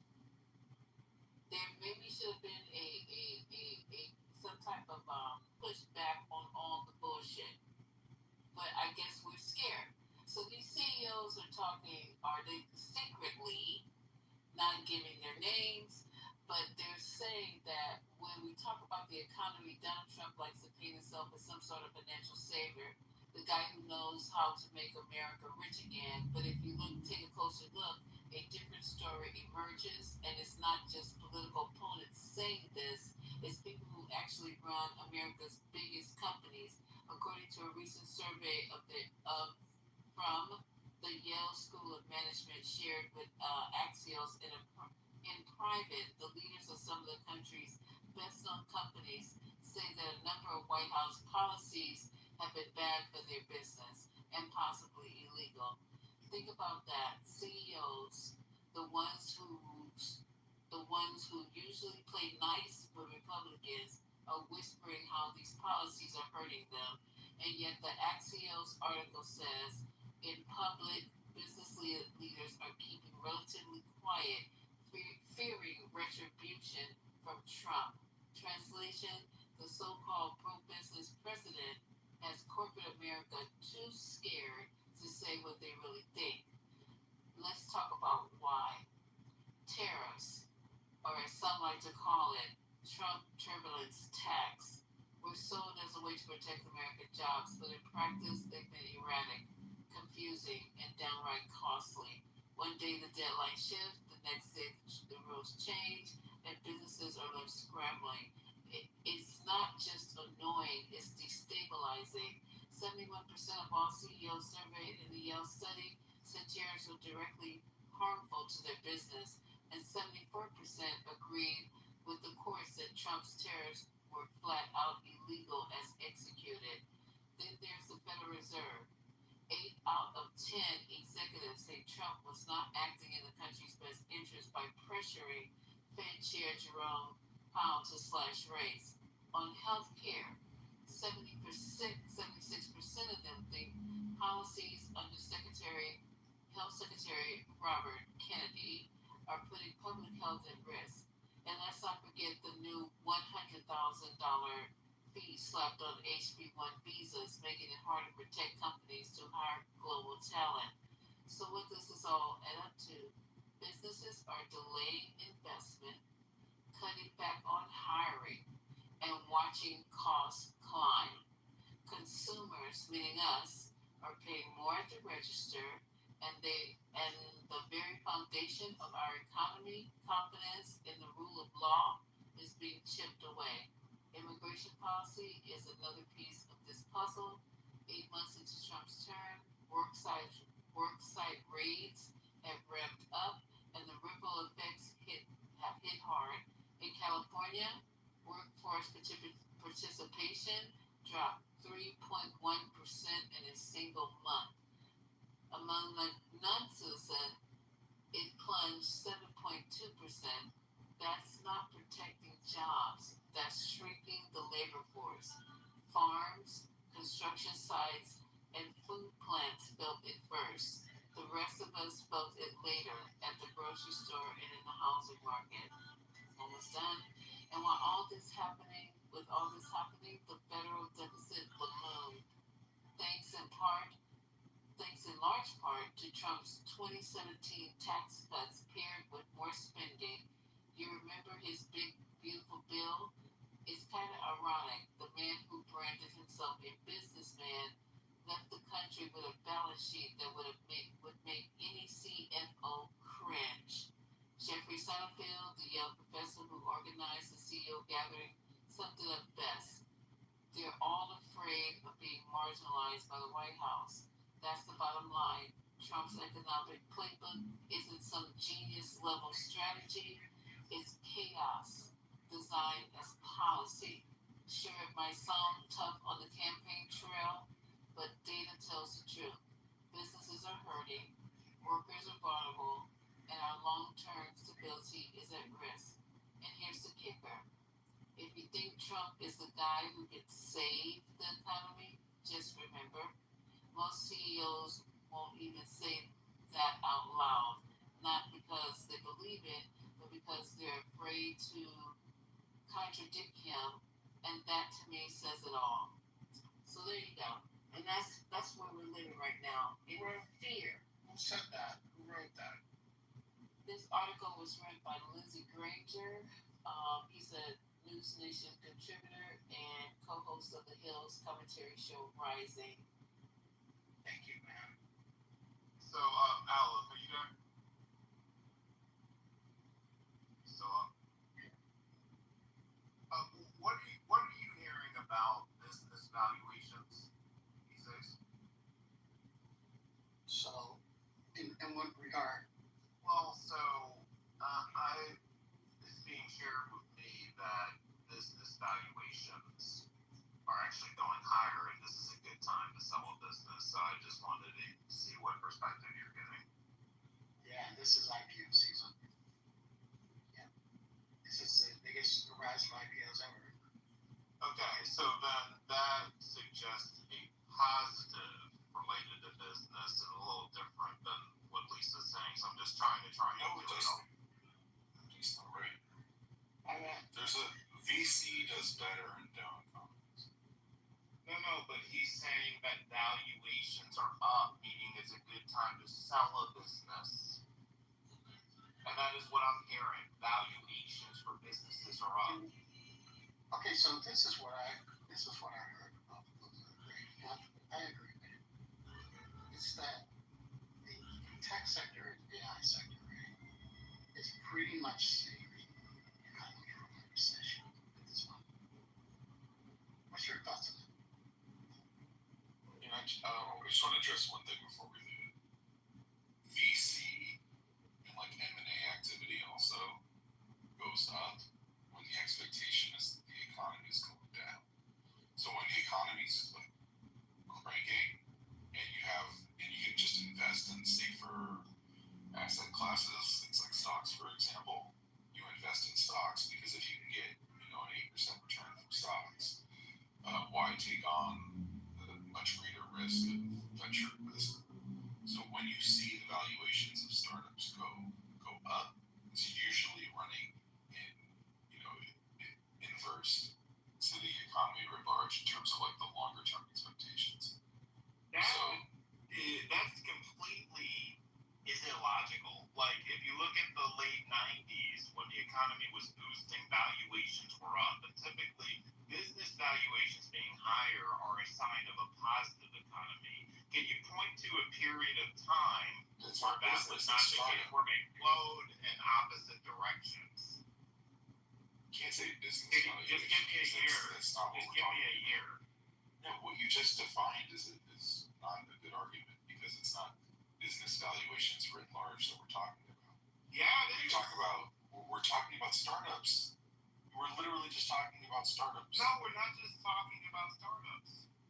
I'm saying that. Oh, you weren't. It sounded like you were talking about IPO season.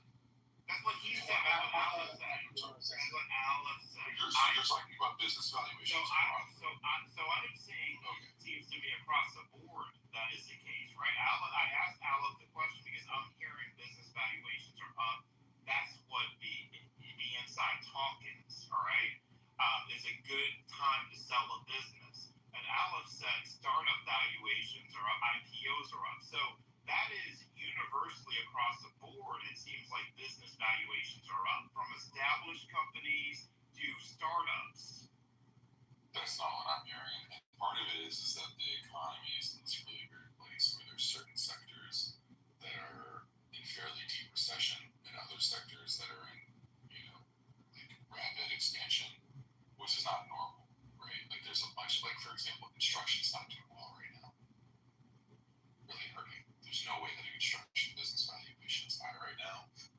is that, except for the startups, by the way, because things are just moving in the wrong direction, right? Like there's all kinds of logistical problems, like the basic inputs that they use, things like wood and steel, are more expensive because of dumbass and its tariffs and all that kind of stuff. So like construction is down. Now there's other sectors like AI, which is a subsector over, that are going in the other direction. So I would contest this idea that valuations are sort of broadly moving in a direction when that's not what I'm seeing, at least. I would think that it's just been historical that the markets have traditionally gone along, they moved up their network. We do see a growing short, especially in the area of hedge funds.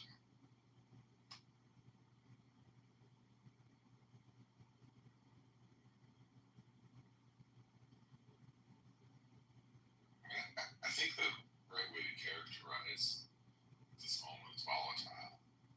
I don't think that, like, there's consensus in the way that, there has been. Part of it is it's just a volatile, man. And the White House is taking actions that take us into uncharted territory. It's a real question. Like, what is he going to follow through on or not follow through on? If he does follow through, what are the impacts going to be? What are the impacts of what he's done already? Like, those things are not necessarily known as yet. And, sorry. No, go ahead. Sorry, I couldn't cut you off. I think that the key word is uncertainty, right? The way it likes that. Yeah, I just think about all of this going on the last 8 months. Is these were all unforced errors. Like, none of this had to happen. We were on a trajectory, and you can argue about how great the trajectory was, or how slow, or whatever it is, how steep or not. But all of this that he's doing is creating such chaos, and none of these businesses can plan anything, and nobody can hire anything. We've had negative job growth in New York, and our biggest sectors are tech and finance. We have not, you say negative, we have flat. It's not supposed to be flat here. And even though the city is still vibrant, people are moving here and all that, real estate prices still ridiculous. That is not a good bellwether for what is to come. And all of this is just unforced.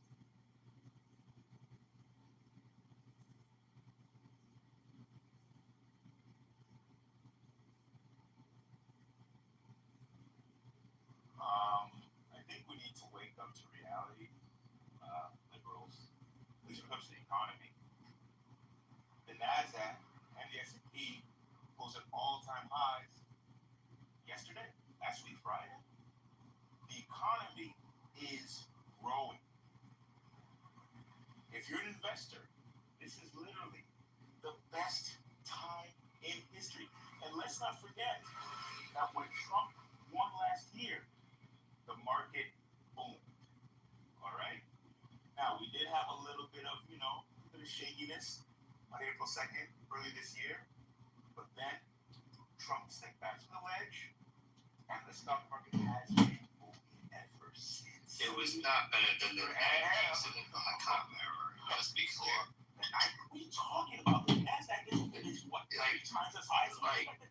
Bill Clinton had a surplus out the wazoo. Please. I'm talking about the stock market right now. I don't mind being interrupted, but please interrupt with facts, not nonsense. What was it, if you're an investor, it's a lot better it's not better now than it was then. Well, of course, the stock market's going to go up. It's just the nature of it. But in comparison, y'all were claiming just a few minutes ago that we're in a period of high economic volatility and shaking it up.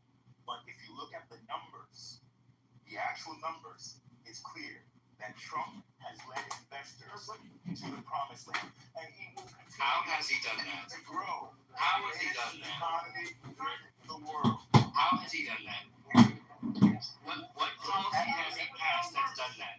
I can tell you the numbers if you like. No. What policy has that made this happen? I can tell you. No problem. Go. Okay. Great conversation. Well, great section to be here. Number one, Trump's policies. Intel's Hold on. Oh my God. I wasn't widely right. I wasn't arrogant, widely right. Here's forward. Number one, Trump has created an atmosphere that's excellent for tech companies. Which policy? He's put exceptional crypto. He's put exceptional people. I'm telling you, full of shit.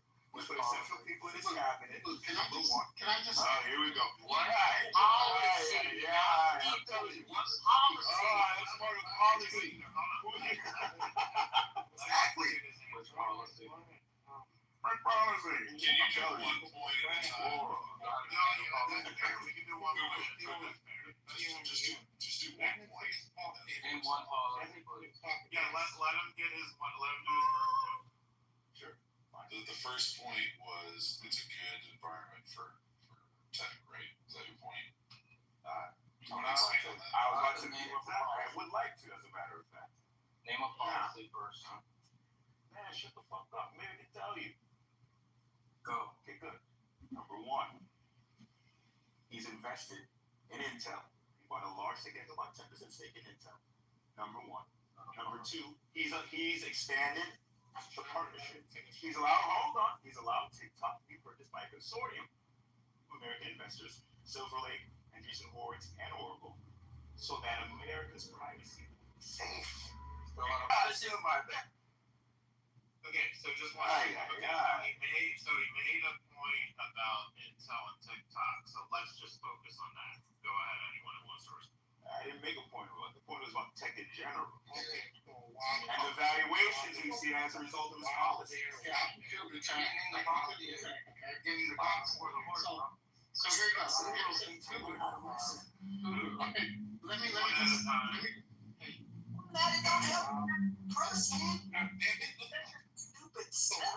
While they're trying to debunk you, NASDAQ all-time highs on live.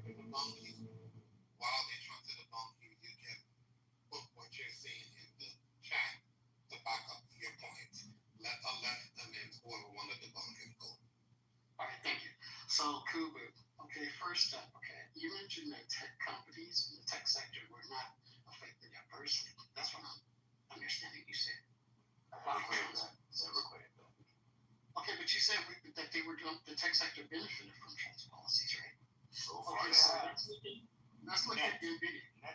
NVIDIA wasn't able to ship their chips to China, and when they announced their earnings this quarter, when it was positive, the market punished them because they didn't have the explosive growth that they had last year and the year before, year over year.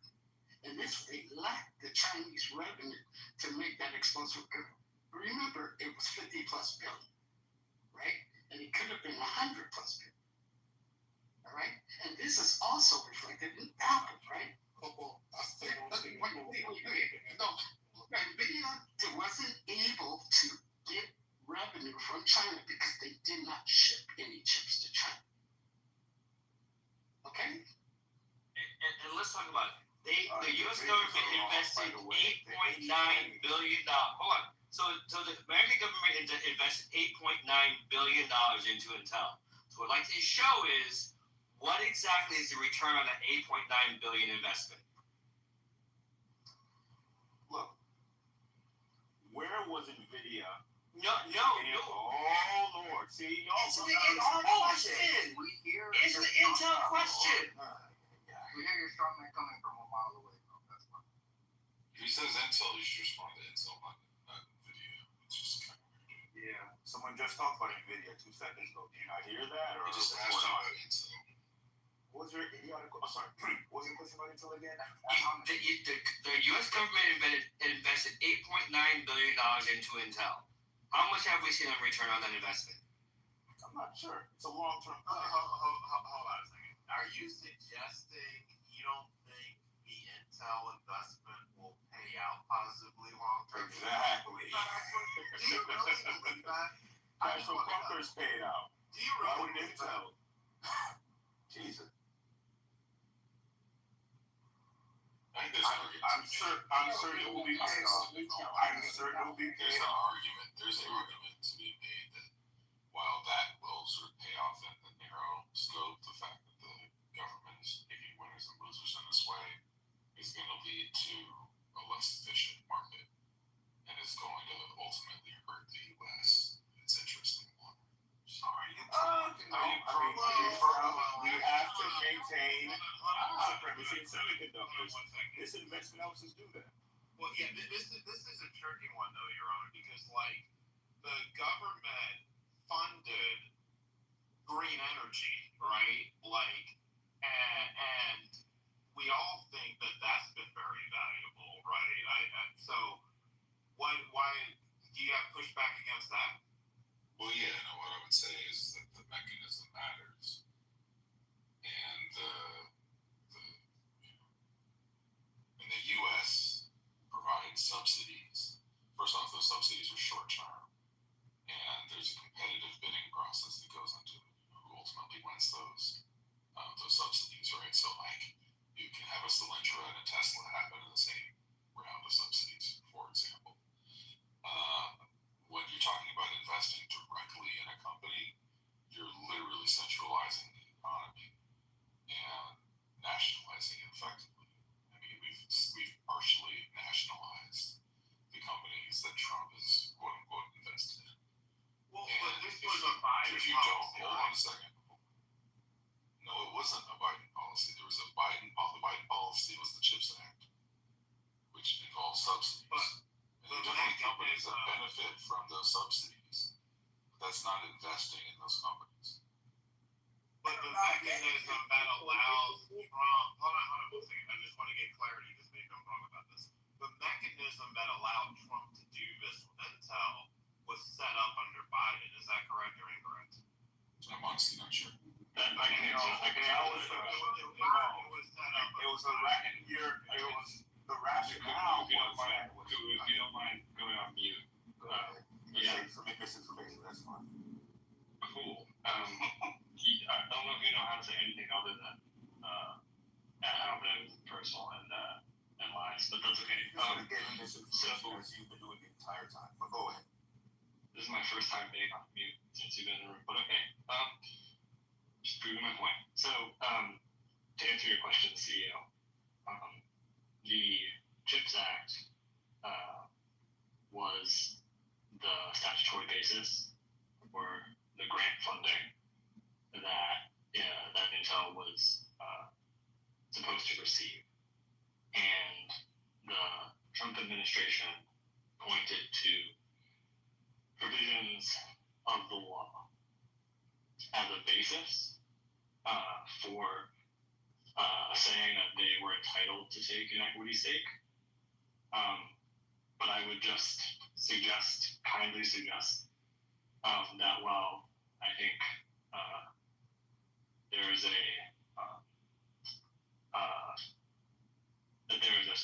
a stretched textual argument in the statute that might allow for an equity investment, it is a stretched reading of the statute, and in particular, I would point out that in a prior version of the bill, that legislators like Elizabeth Warren preferred, it actually included specific language that would have allowed the federal government to take an equity stake, and that language was struck from the final version of the law. So I don't think that anyone who was seriously watching the policy before the Trump administration made this move thought that it authorized the Trump administration or any administration to take an equity stake in the company. Look, we bought equity stakes in American companies before. During the financial crisis, GFC of 2008, 2009, the U.S. government purchased stakes in American automakers. So this is nothing new. This is not something that's unprecedented. With all due respect, nobody was talking to you. I'm talking to CEO. I'm not sure. You're finished. Number two, equity stakes allow long-term alignment between stakeholders. So actually turning these grants into equity stakes creates tighter alignment between American supremacy and the semiconductor industry and the U.S. government. It's that simple. Nice to get back to your foolishness. Turning a grant. Can I ask you something? Grants, they don't have a bunch of interest. So grants you don't have to pay back. They don't have the strings attached. Yes. Why? Okay, but why in the world would you take away grants to turn them into equity stakes? And you have a lot of folks that use grants for various reasons, and you want to take that away and turn it into an equity. That is horrible. There are. It aligns the interest more tightly. Let's just explore that for a second. That's So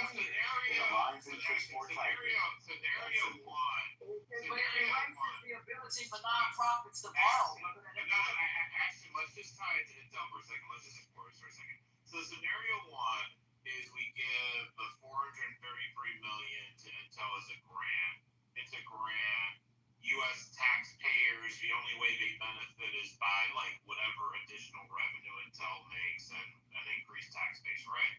Scenario two is that the government has a 10% equity, and now taxpayers are receiving benefit off that equity plus the increased tax capital gains. And what world is that not better for American taxpayers? Well said, CEO. Love what you're saying. Circle jerking. Yeah. I'm not saying that the program is bad or whatever. All I'm saying is when you have institutions and others that maybe can't, like churches, and other things that they use grants, okay? Okay, and what about other places besides, you have a lot of places in state. This is a unique scenario. Okay, but I thought he was talking about eliminating grants entirely, and I'm sitting here doing the math. It would collapse a lot of companies. Yeah, that'd be a bad idea. Okay, long as he's saying a select category or something like that, then that may be something maybe to look into, but mathematically that's not possible. You have 365 million Americans, and you're asking a company to crank out how much would each American get based on what percentage, state stuff, each state is different. How the hell is that going to work? Because each region and state and territory is different in how things would be paid out. And how would that work? So it's not that we're all going to get checks from an Intel dividend, but and I'm just going to make up a number. If it ends up producing $1.9 billion in additional revenue for the government, then that is $1.9 billion in additional programs that are being funded. But they spent $8.9 billion in investments. Yeah, but so 1.9 billion annually over 50 years is a great return on investment. You don't expect to get the whole amount back in 1 year. No, I'm not expecting that to come back in 1 year. I'm not. Right? But you can't say that that's a great investment when it's long term and we don't know where the hell shit's going to be 5 years from now. Bro, and you can't say anything about any investment if that's the case. This is so Intel is a great American company. We don't think Intel is going to be. No, no, absolutely. No, I'm not. It's not so much that I think that Intel's not going to be here 5 years from now. This fucking country might not be here 5 years from now. It'll be here. So we can all agree that the Intel deal is pretty positive, right? Because it also has NVIDIA backing it up, so it creates a circular economy. That's fine. But that doesn't say that the broader spectrum of the economy is better just because the markets are going up. The stock market. Well, also, hold on a second. Stock market. No, I'm going. You can go after me. So, I actually disagree that this is a good thing. And it's not just an economic decision here. The idea of simplifying it to, it's like the president's job to sort of maintain the national purse and decide what we're going to do with our money is a very, very problematic view of how a government should work. There's a bunch of reasons for this. One is the more government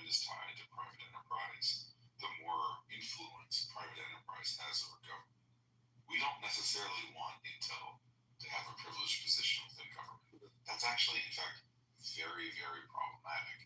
And there's all kinds of other governmental decisions that are going to be made now that are going to be thrown into question because are they doing this because they favor Intel or because it's for the good of the people? And this is why generally when economists talk about, nationalized industries, they can be very, very problematic, and why most economists only recommend this in very, very limited cases. And Intel is not one of those cases. That's what it is. So that's one of. Why are you talking right now? I'm sorry. You can talk after. You talk over and over and over again. You say dumb shit. You're arrogant. It's kind of everything I've said has been. I will throw you down if you interrupt me again. I go to bed. Do you want me to throw you down? Yes. Keep talking. Fuck you. Understood.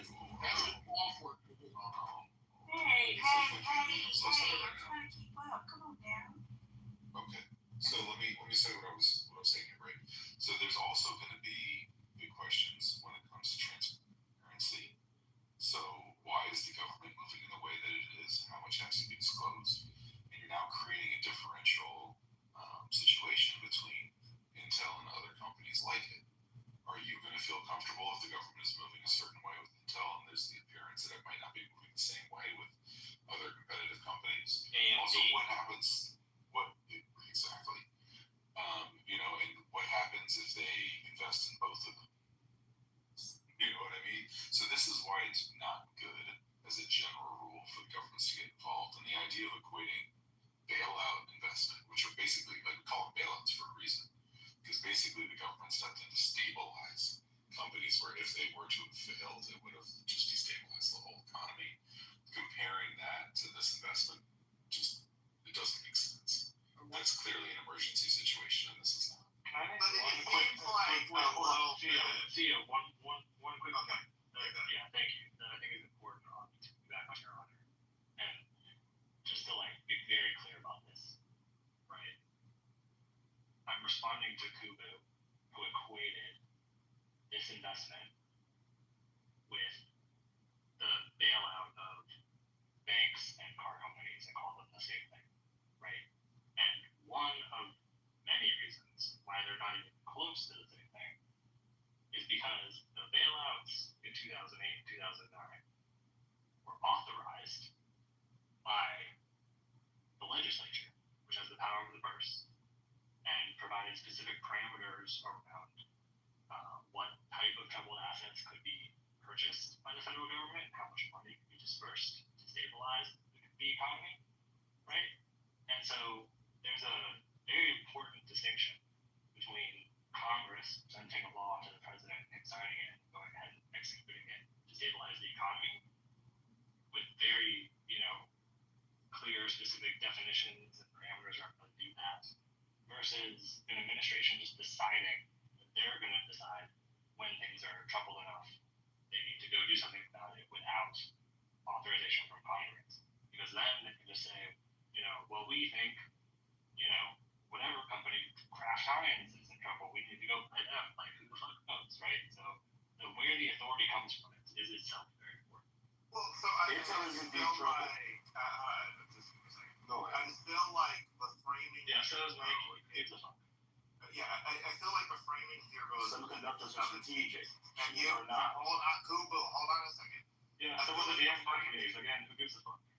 The framing you are giving here, return or get an equity stake and have more return. So that is the actual framing. You're spending the money one way or the other. The question is, how much do taxpayers benefit from the money being spent? So you guys are cheating in terms of how you're framing it. But you're also picking winners and losers. There's nothing wrong with that. We need to maintain cheating supremacy in the semiconductor industry. It's that simple.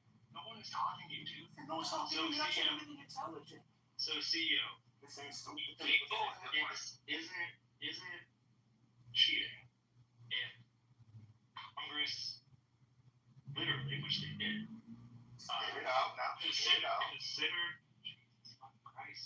considered whether to allow the executive to take equity stakes or not, and decided against it.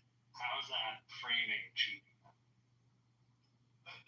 I'm saying is that the money was going to be spent one way or the other. Is that correct or incorrect? Not necessarily. I mean, it would be grants. It would so in the specific, yeah. So in the specific case of Intel, the money was going to be spent already because it was committed per grant. Already entered into. Right. But the framing of like what I'm saying is there was not a choice under most people's understanding of the statutory authorization. So you're saying, well, the framing should be between choice A and choice B. And what I'm saying is, why is that? You can't even adopt the framing if you don't think that the authority was there in the first place. But these are situations in which grants would be provided, correct? That is correct, yes. Okay. So then it's just a matter of if it's grants, again, with little taxpayer ROI, or if it's equity with a lot more taxpayer ROI. That is the real binary decision. No, but what I'm saying is, I don't know why this isn't clear. So it's a decision. So absent restraints on authority, right? In a world where you can make any decision you want. So in your world, where you're CEO of a company, and you can decide to enter into a joint venture with another company, you can decide to take an equity stake, you can decide to license technology, right? You have the full world of choices because you have no restraints on your authority, hypothetically, right? Let's not worry about corporate law restraints.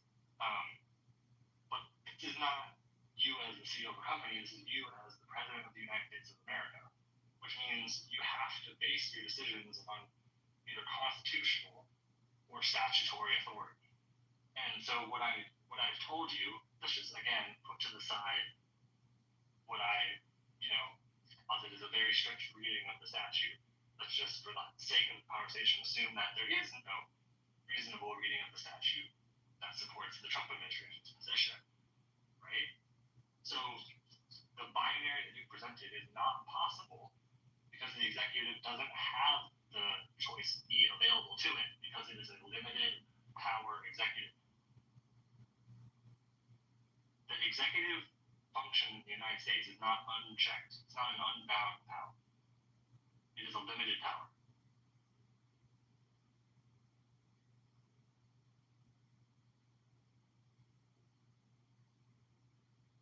Well, you gotta have regulations, brother. I mean, look here. I'm old school. Action. Hold on. Let's see you respond. I see you on the bed. Oh, yeah. Yes, give me a second, because I'm just trying to look up one thing related to this. So let her respond. I'll respond after her. Go ahead. We need some kind of regulations. We gotta have it. Excuse me. We can't live in a society where people can do whatever they want with, the stock market or whatever, or people trading, doing things behind closed doors that they ain't got no business doing. That leads to a lot of stuff. You gotta have it. We're not in this imaginary world because when this real world fails, we're in trouble, right? That's just what it is. All this magical rule talking, all this other crap, that just ain't gonna work in the real world. And people's lives are at stake, and the stock market is not a fair balance for Main Street. Haven't heard not one of you talk about the struggles of Main Street and how people who are on Main Street really could care less if the Dow Jones Industrial Average is blah, blah, blah. They don't care. What they see is high prices at the grocery store. They see high prices all around in places that they shouldn't, in places that they were promised that it wouldn't be. That's a problem.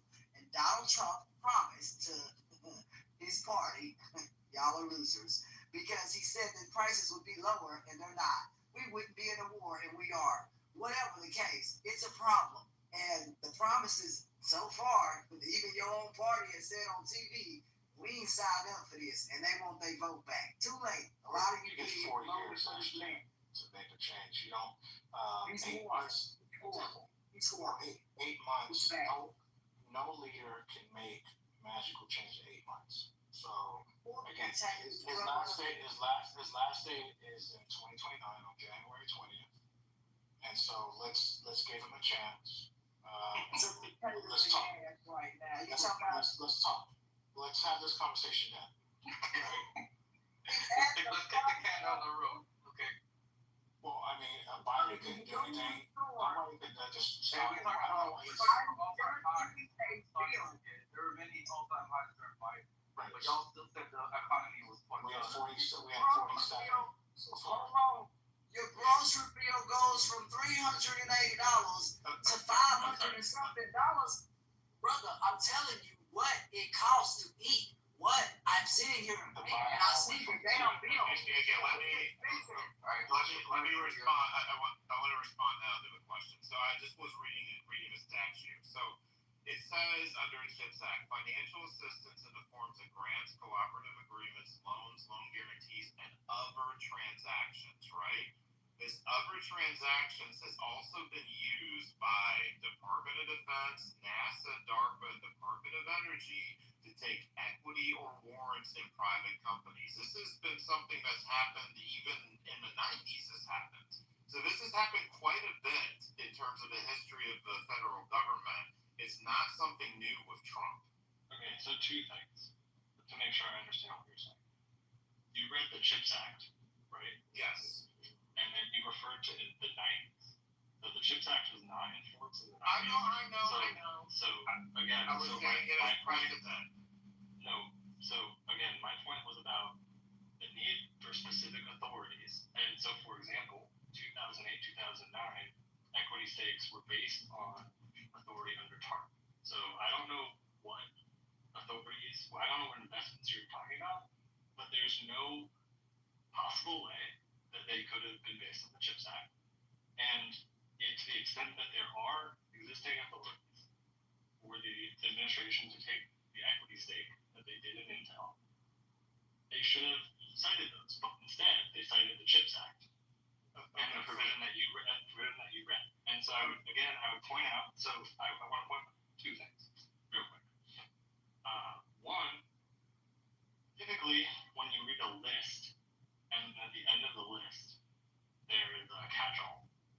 The catch-all is read with reference to list, which means that it has to include similar things to what are included in the list. Now, if you go back and you look at that list, you'll see that the things that it references are not like equity stakes in companies, right? They're like grants and loans. So that's one. And two, so on the same point, but kind of separate subpoint, right, is that, and if you look at the legislative history, the bill included specific language that would have covered equity stakes that was stricken from the bill. And so the fact that the legislative history shows that it was considered by Congress and then deleted suggests that the reading of the list that is provided you is the correct reading of the list. Now, I want to just acknowledge for you, CEO, in fairness, that some people adopt the reading that you're suggesting, even though I believe for the reasons I gave it's a stretched reading. Now, the second point I want to make is that it's just two very discrete points. So the second point is even accepting the reading that you gave, right? The Intel had already entered into the grant agreements with the U.S. government.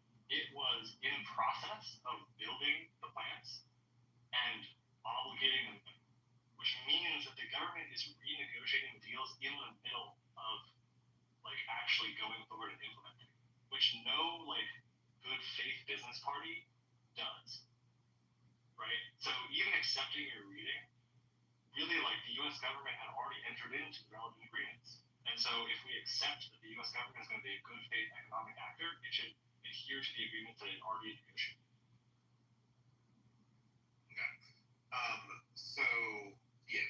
So the thing about the other transactions, as you mentioned, is there's previous precedent about what that means. It goes all the way back to the 1989 National Defense Authorization Act, which gave DARPA the authority to enter other transactions, which included equity ones. Right, but there's go back and read DARPA, though. It includes multiple different lists. there's multiple companies in which they did that, right? And then by the time you got to the late 90s, a lot of other government agencies began doing this. So there is precedent that other transactions means equity. That is well established that that's what that term means. It's not. So it's just, with all due respect, it's not. Then how did the equity occur multiple times in multiple agencies? Because what allowed that to occur? Different statutes. Like you're taking different statutes and saying because it happened under this statute, that means it could happen under that statute. But that's not how legal interpretation works. That's how legal language works. Yeah. No, because that language again is within the context of a different list in a different statute. So just because I say the words and other transactions in statute A, which refers to, let's say statute A refers to the protection of fisheries, and it enables the federal government to take equity stakes in fisheries around the country and enter into other transactions, and so that the government goes off and enters into a bunch of equity-like transactions with fisheries around the country.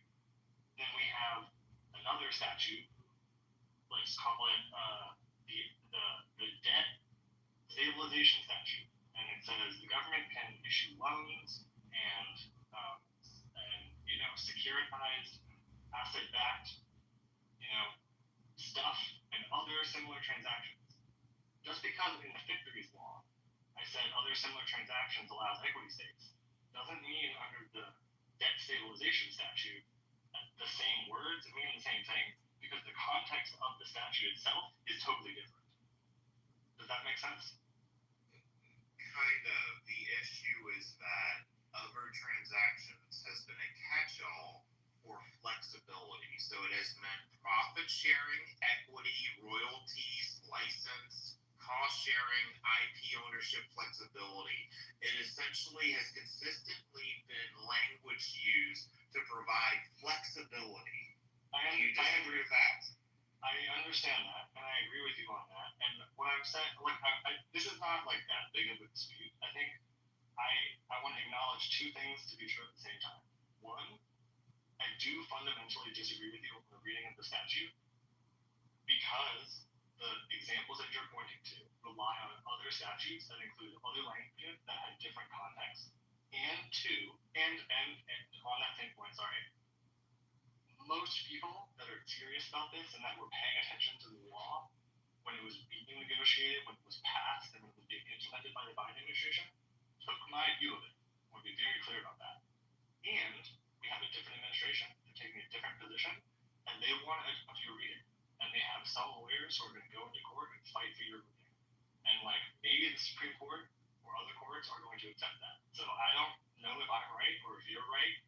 I think you're wrong, and I have good reasons for thinking that. But go forth and conquer, CEO. There is something that I think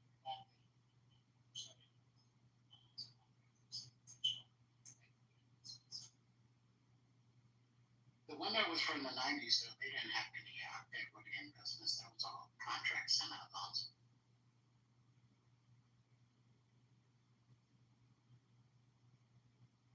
I think the whole premise when it first started, where the fuck is Google at anyway? Did we have equity in business or did not have equity in the 90s in business? When did equity come about? What was that? I'm not aware of a lot of examples. I don't know exactly what CEO is talking about. It's not entirely unprecedented for the U.S. government to take equity. It's not common. I mean, CEO, I'm really surprised that you, who I think of as being a pretty mainline capitalist, to hear you advocate for government taking an equity stake in a private company. Do you not see the drawbacks, the downsides of this, and why wouldn't, if you like this, why don't you think the government should expand this, or do you think that it should expand? Yeah, so 10 years ago, I would have been completely against this.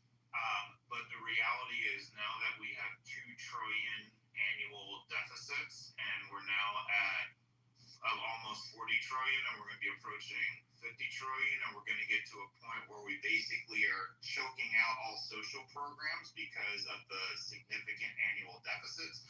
The government needs to figure out other ways to generate revenue, because if we are not going to do a very aggressive job of cutting, we're just going to create a very miserable nation. So I think you have to have some approaches that increase revenue, or we're just all screwed anyway. So that's why. So I think it's a drastic measure. It's not something I would naturally be in favor of, but I think that essentially it's going to have to be this way unless people toughen up politically and do the right thing in terms of trying to balance the budget.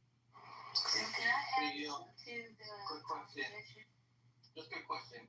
Are you at liberty to disclose how much stock in Intel and Nvidia you own? I own zero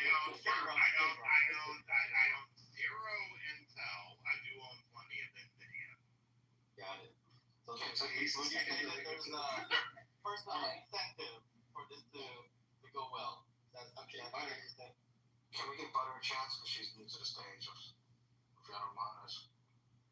Yeah, I kind of have a different spin on this because I was thinking about the case of, one of many cases, but let's just take Apple, for example, in the mid-90s after Jobs was forced out and they were on the verge of bankruptcy.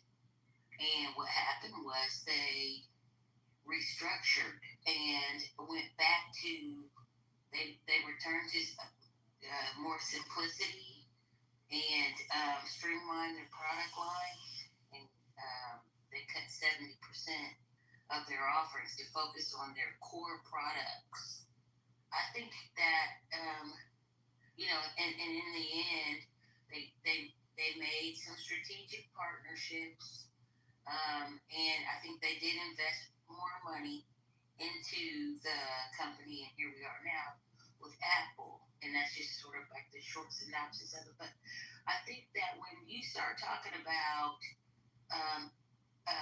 the government investing in corporations like that there is a risk. There's just inherent risk in that, I think, in terms of funding and misappropriation funds, like all these things, especially after cutting so many government work. I'm sorry. I just think that there is probably a better way, and also, I think there are other ways to reduce the debt too. I'm not saying that there aren't. I think this one's particularly risky because of what it is and the administration that we have, quite frankly, and not enough oversight.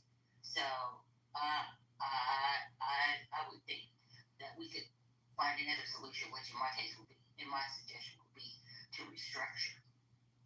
So BARDA, just a quick fact, but BARDA had warrants in Moderna and didn't exercise them.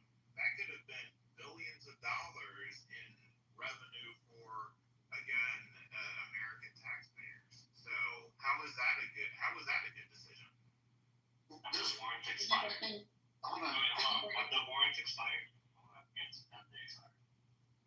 I know the government decided not to exercise them, so okay, so the relevant question is if they expired, because if the warrants are in the money and they haven't expired, you don't exercise because the optionality itself is out. Oh, gotcha. I don't know. I'll look it up. Okay, piggybacking on what Butter was saying, one of the things that happened with the Intel deal is Trump is now pushing for the CEO of Intel to be fired or resign. Yeah, but with 10% ownership, you're going to have a majority share.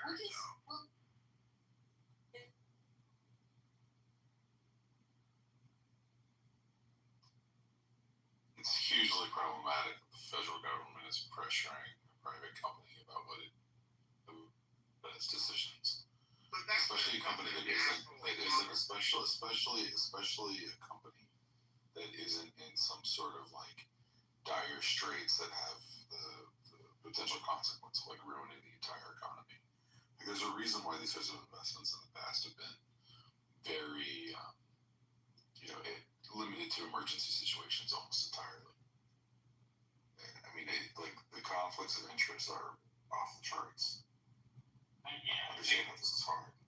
I make one other quick point, just on like kind of legal way to think about this authority.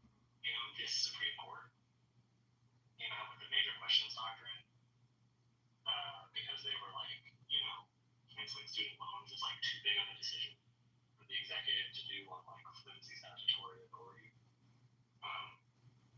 Seems like taking 10% stakes in major American companies might be too big of a decision to make on stretched statutory authority. Just, consider that.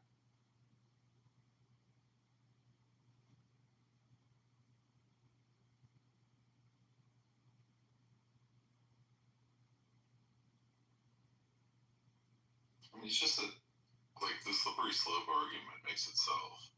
Like, where does this stop?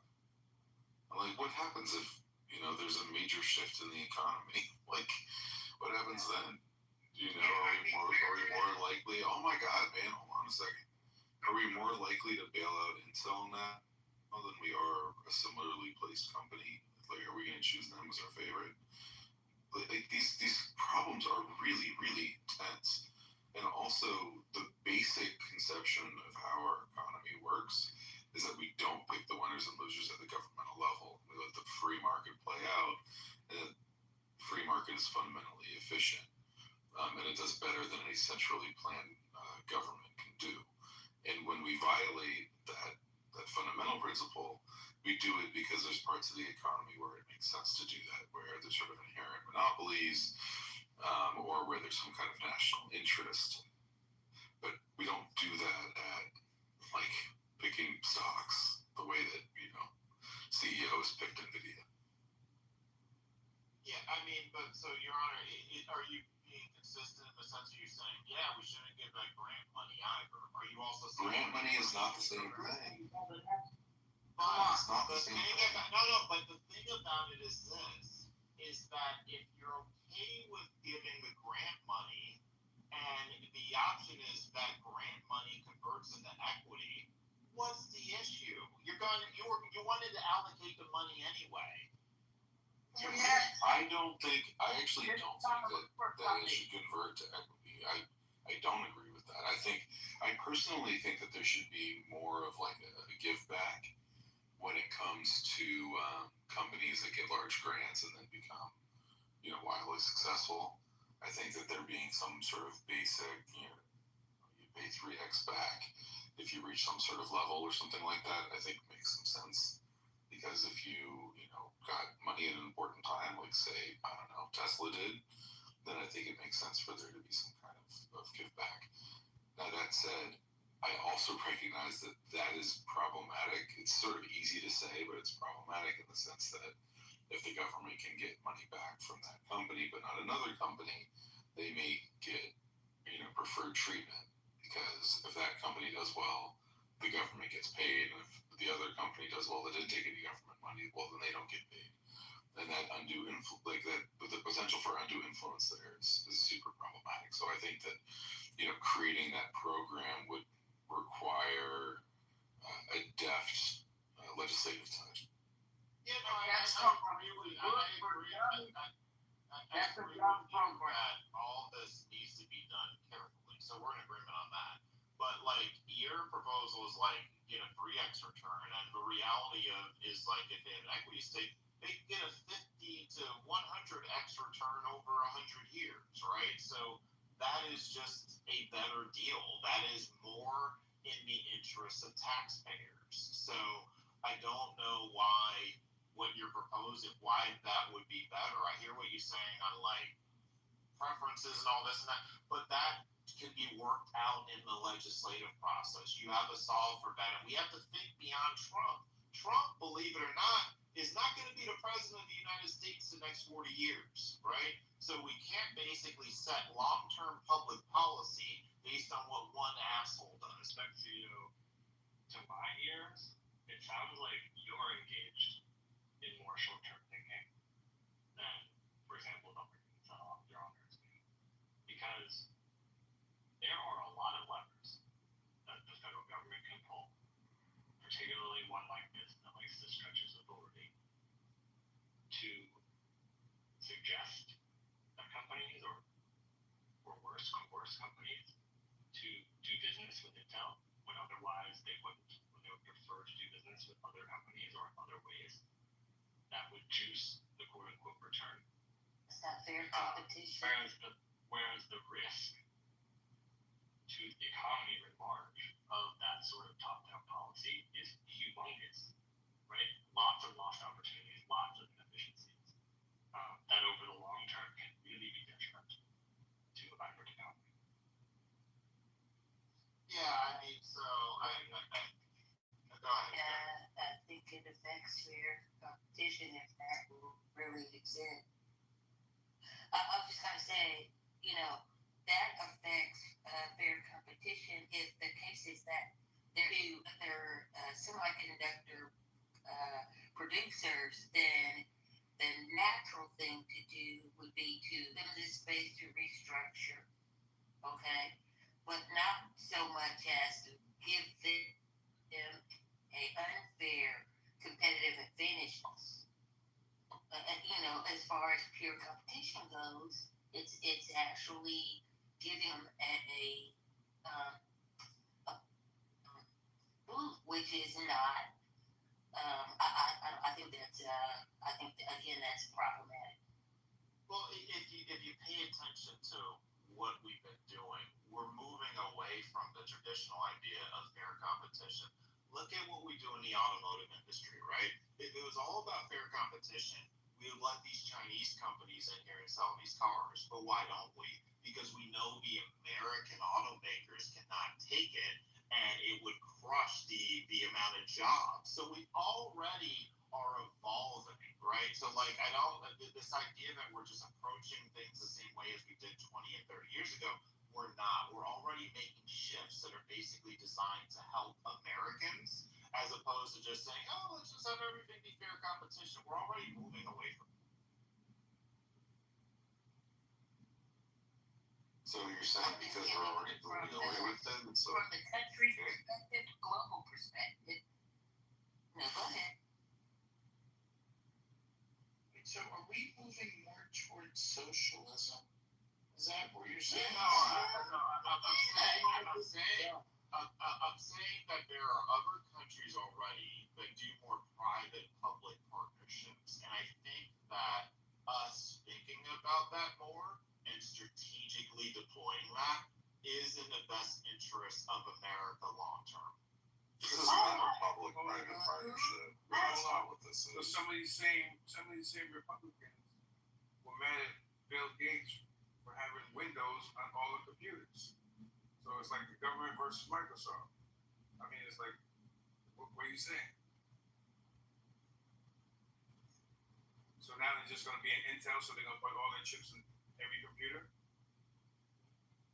You want an Intel chip in every computer that you have?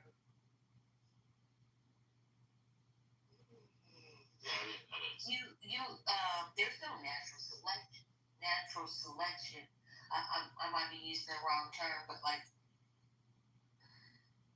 now it really gets political at that point. If you start choosing who you're going to do that for and who you're not going to do that for, that's really we protected the entire automotive industry, right? We've done this for an entire industry. We completely protected them. Well, what if it's not just one industry? What if it's whoever's ready to pay to play? Because if he's pushing his buddies to scoop up TikTok, or if Ellison ends up buying Warner Brothers Discovery, which owns HBO and CNN, that's not free market anymore. It's crony capitalism. So really, it's not just about who owns. it's not just about who owns what company, it's about whether the market is still open and fair, or if it's just a big playground for the politically connected. I mean, it warps the economy. It is not even business logic at all. The smaller players can't compete. The whole idea of a fair market is tossed out the window, which everybody screams about, what is so beautiful about America. It also makes the U.S. look hypocritical when we criticize China or Russia for mixing politics with business. Precisely. Yeah, but again, we can't have our cake and eat it too, right? So if we're not going to get tough on balancing the budget, then you have to diversify the economy in many different ways so that we as a country can continue to thrive. It's just a reality. We're going to see credit ratings go down. We're going to see social programs come to an end. You have to do something. You can't just say, oh, well, let's just keep going into insanity. So social programs is going to make insanity. It's not going to make insanity. That's what you're saying. No, I'm saying, no, you're not listening to what I'm saying. What I'm saying is that, if we keep going in the direction we're in, there won't be social programs because there won't be budget to spend them. We keep diving into debt. The problem with what you're saying, CEO, is why don't you invest? This is the thinking of Turkey, for example. So that you can get mass production of hemp products to manufacture, distribute globally. Okay, so CEO, the problem with what you're saying is this is the thinking that is driven Turkey into the ditch. You just can't nationalize your way out of problems, and this has been tried many, many times over, and it does not work. There can be a good case for nationalizing an industry, right? There may be moments where it makes sense, right? I do believe that there's sectors, parts of the economy where it makes sense for them to be socialist in nature, right? Which is to say, the means of production being controlled by the government. This, I don't believe in it at all. And there's lots of companies that have seemed incredibly strong and to be good bets that have turned out not to be, and relatively quickly. There's lots of examples of this, even in recent memory. So maybe Intel's a good bet, maybe it's not. But the downsides are just so rife. And then also there's the question of where do we stop? Yeah, I don't know.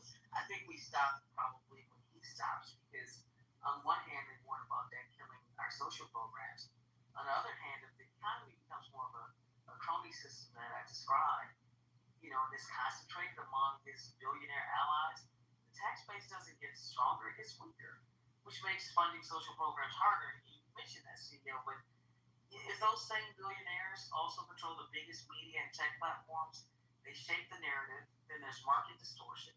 So instead of wealth circulating in ways that strengthen the economy, create the tax revenue, it stays locked up at the very top. That makes the government more reliant on that, not less. Exactly. Well, you're bringing up a whole different variable that I was not discussing. So well, a lot of people don't know about Ellison. Yeah, a lot of people don't know about the whole Warner Brothers thing and quite a few other media companies. I just had to add to the discussion, and I'm not on either side. I love how diverse this discussion is, back and forth. But just to stick a pin in it, about the free market and it being unfair to other companies that get if the government wants to take stake. The government took stake in a lot of different companies in the past history, and the competitors have not been disadvantaged or destroyed in any type of way. So I think if we're going to make an argument, General Motors, AIG, a couple of companies that the government took stake in, and Ford didn't go anywhere. United Healthcare didn't go anywhere. Allstate, all these other Citigroup, Delta Airlines, Christ. There's a lot of companies that the government took stake in, and their competitors were just fine. It's more of a save thing, like CEO said, than picking to move forward or choosing to, economics. How, what would Adam Smith or Milton Friedman think of this, the champions of laissez-faire capitalism and all that? It's not a why aren't Republicans? Well, I don't. They say stuff. So Scotty, that's a very quick answer. Would they have an understanding of the amount of debt the U.S. is in and the current kind of economic dynamics? They might not think the exact same way that they did at the moment, because her philosophies were based on how the world was then and what they saw in the foreseeable future. But wouldn't they just let the companies die? I don't know. On which company, how much it influences, how we live. I mean, it's got, you know what it's like? It's like, the founding fathers, when they came up with the Second Amendment, like, do we know they would be good with all the level of weapons that we have right now? Right? Like, we don't know that. I think they would call it pretty dishonest in terms of the Republicans, and I think Freeman would say it was fiscally reckless. So see, I think everything is stupid. Do you think that the line leadership and indirectly state where they fund projects instead of taking the direct ownership of shares?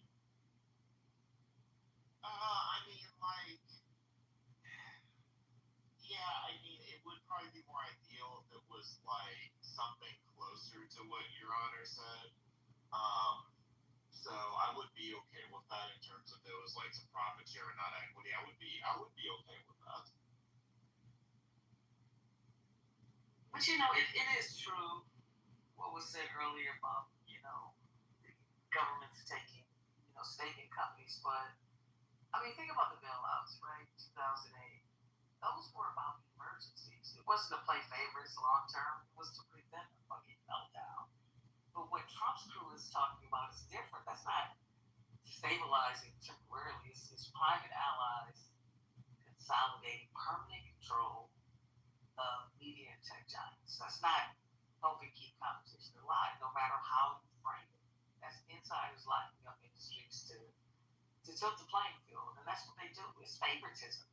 And favoritism in the past has actually distorted markets. The big banks that got bailed out, right? They got even bigger. Smaller banks got swallowed. So when you say favoritism doesn't kill companies, it really isn't true. It's just that the survivors were the ones with the juice, politically speaking. Well, I'll speak specifically to the Intel situation.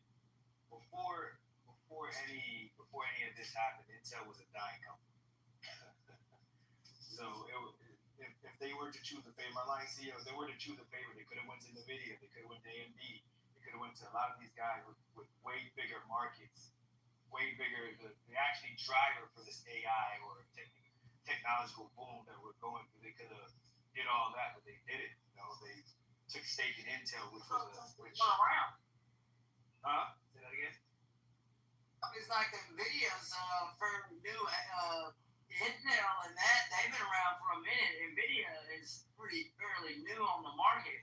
So it depends on what you consider. It depends on what you consider new. NVIDIA's been around since 2004. So it depends on what you consider new.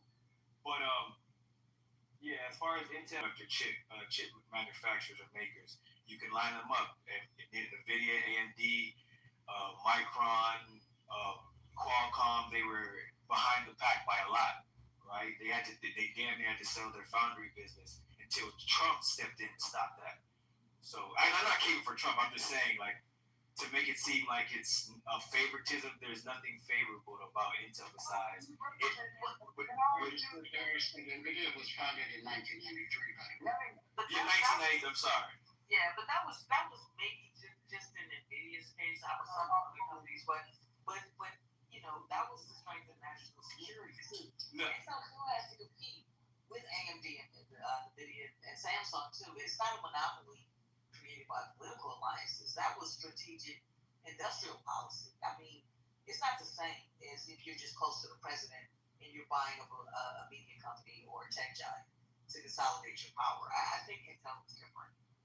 Intel, the difference that I feel like you not, I don't want to say you're not looking at it, but that's not being mentioned is Intel was the, like you guys mentioned earlier, was if not the first and the biggest contributor to trying to bring things that were in the CHIPS Act back into America as far as the infrastructure, the building and stuff like that. So Intel was more positioned American than any of those chip companies.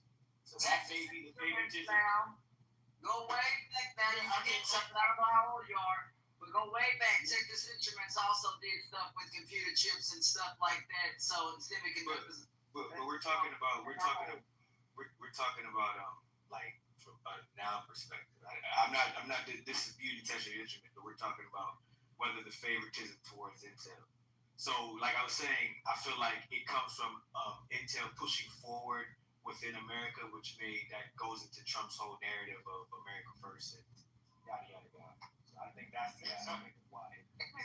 Only favorite, so many other places.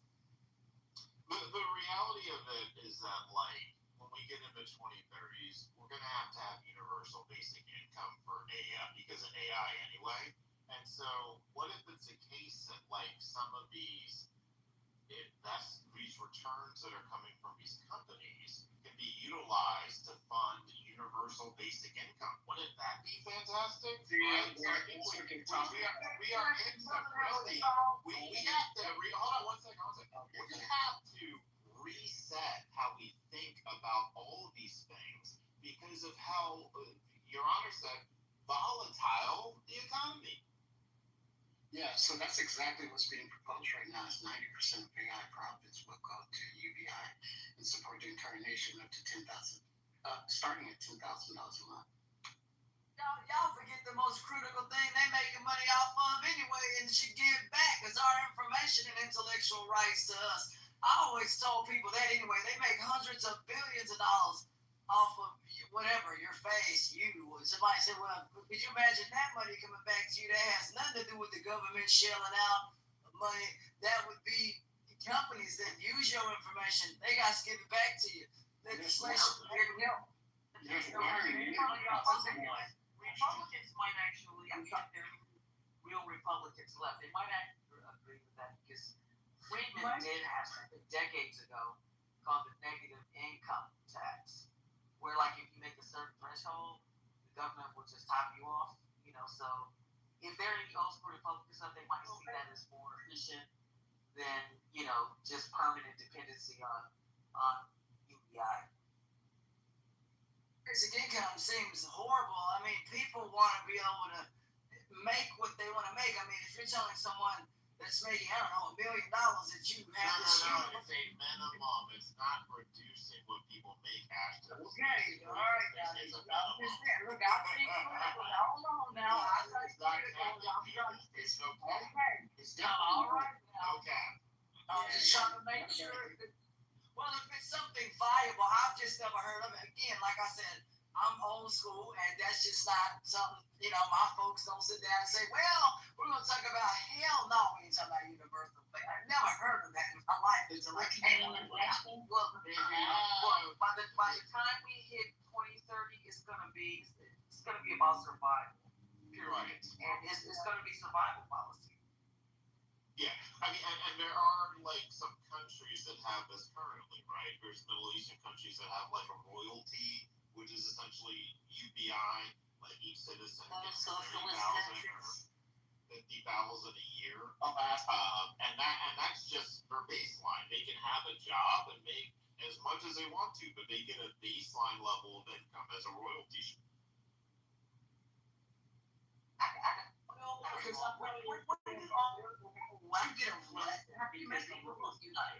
If you can't afford anything, then will it really be? Will we really? Does it matter? No, I'm asking everybody's thoughts in terms of it's just like everybody's so tricky about the way that we are doing everything in terms of electrical versus gas. But when they raise the price of electricity, will it just balance itself out? And I was just wondering the same for UBI and inflation. I agree crazy expensive. I was just wondering if anybody had any thoughts on it. Yeah, I think that, you know, I don't think it would be any different. Like you said, it would just raise price. And then now, I mean, it's in this base income and they're not working, because I can't see how that could happen, that everybody would be working unless you cut to say 4 hours a day and have 2 shifts or something like that. Like, people feel like they're doing something. What do you do with that? What do you do with? Like, how does that work? You know? Yeah, I mean, so like, this is where society's gonna end up anyway. Like, have any of you watched Star Trek? Right? In terms of like, there's so much technology that if you're in a world where you have 3D printing or replicator devices so that there's food for everybody, right? And there's more resources, then like, people don't have to operate the same way they do. So if AI gets so efficient at doing all these other things, then it frees people up to pursue other things. What about having a life purpose that isn't just working from 9 to 5, 40 hours a week and being a slave, right? What's wrong with that? What's wrong with spending more time? Hold on, let me finish. What's wrong with spending more time with your family? What's wrong with volunteering for nonprofit organizations and seeing life being big, like creating? I love what you're saying right now, CEO. Talking about language. But all the time, I agree with that. I had that conversation with someone earlier. Only thing is, how do we get there? Between now and then. Kids do not want to work 8 hours. They are complaining that their work-life balance. They're already saying it. Well, they don't like working a job that they don't like. That's why. Yeah, see, like your vision. CEO's talking about doing what you love to do and contributing the way you want to contribute, and not have to worry about like AI is going to provide for all the like basic needs, that you could do what you want to contribute, do what you love. I mean, that would be amazing. I want CEO's vision. Like, I want it to happen. But I feel like instead of Star Trek, it's going to be more like Dune. That's the problem. I'm looking at this period. This period is what's the concern. It's getting there. And there's, I'm giving a good way, bad way to get there. And there, we don't want it to be hurtful where a bunch of people get fucked in the process between now and then, where people die in the process of getting to that vision. I'm again from the country. How is AI going to take care of all? Whatever you think. It just doesn't work. You never seen the delicacy of grapes and tomatoes, and you got some robot out here, whatever. Bro, that just ain't working, man. It's just not gonna work. We gotta have laborers out here sometimes picking stuff. You ever worked on a farm? You think some robot gonna come along and clean the chicken coop? No. You gotta have somebody pick that stuff. I don't know, brother. Look here, man. I don't know. It's a lot to say. It's a lot that needs to be done on a farm. Robots can do only but so much, but there's still things that you still got to do by hand. You still got to, some posts you still can put in by hand, because you can't just do everything with a robot. You know what I'm saying? You got to know how to tie it off. Huh? Verizon's just created everything you just said. Yeah. Hey, I got a question about this, though. How would this affect I submit that we live in a caste system that's not called a caste system, okay? How would that affect just these different levels of economic or financial wealth? How would that be affected? And what would it look like? I can answer that a little bit. Okay. So basically, you look at like what the median income is for the country, and let's say, I don't know what is that. I'm just gonna say it's 48,000. Okay. So basically, with UBI, you would say everyone gets $4,000. Now again, people could be Uber drivers leaders, they can run a business, they can do anything they want to, right? And they would still have that basic income plus whatever else they earn. Everybody. It'll work. Everybody. What if everybody wants to work?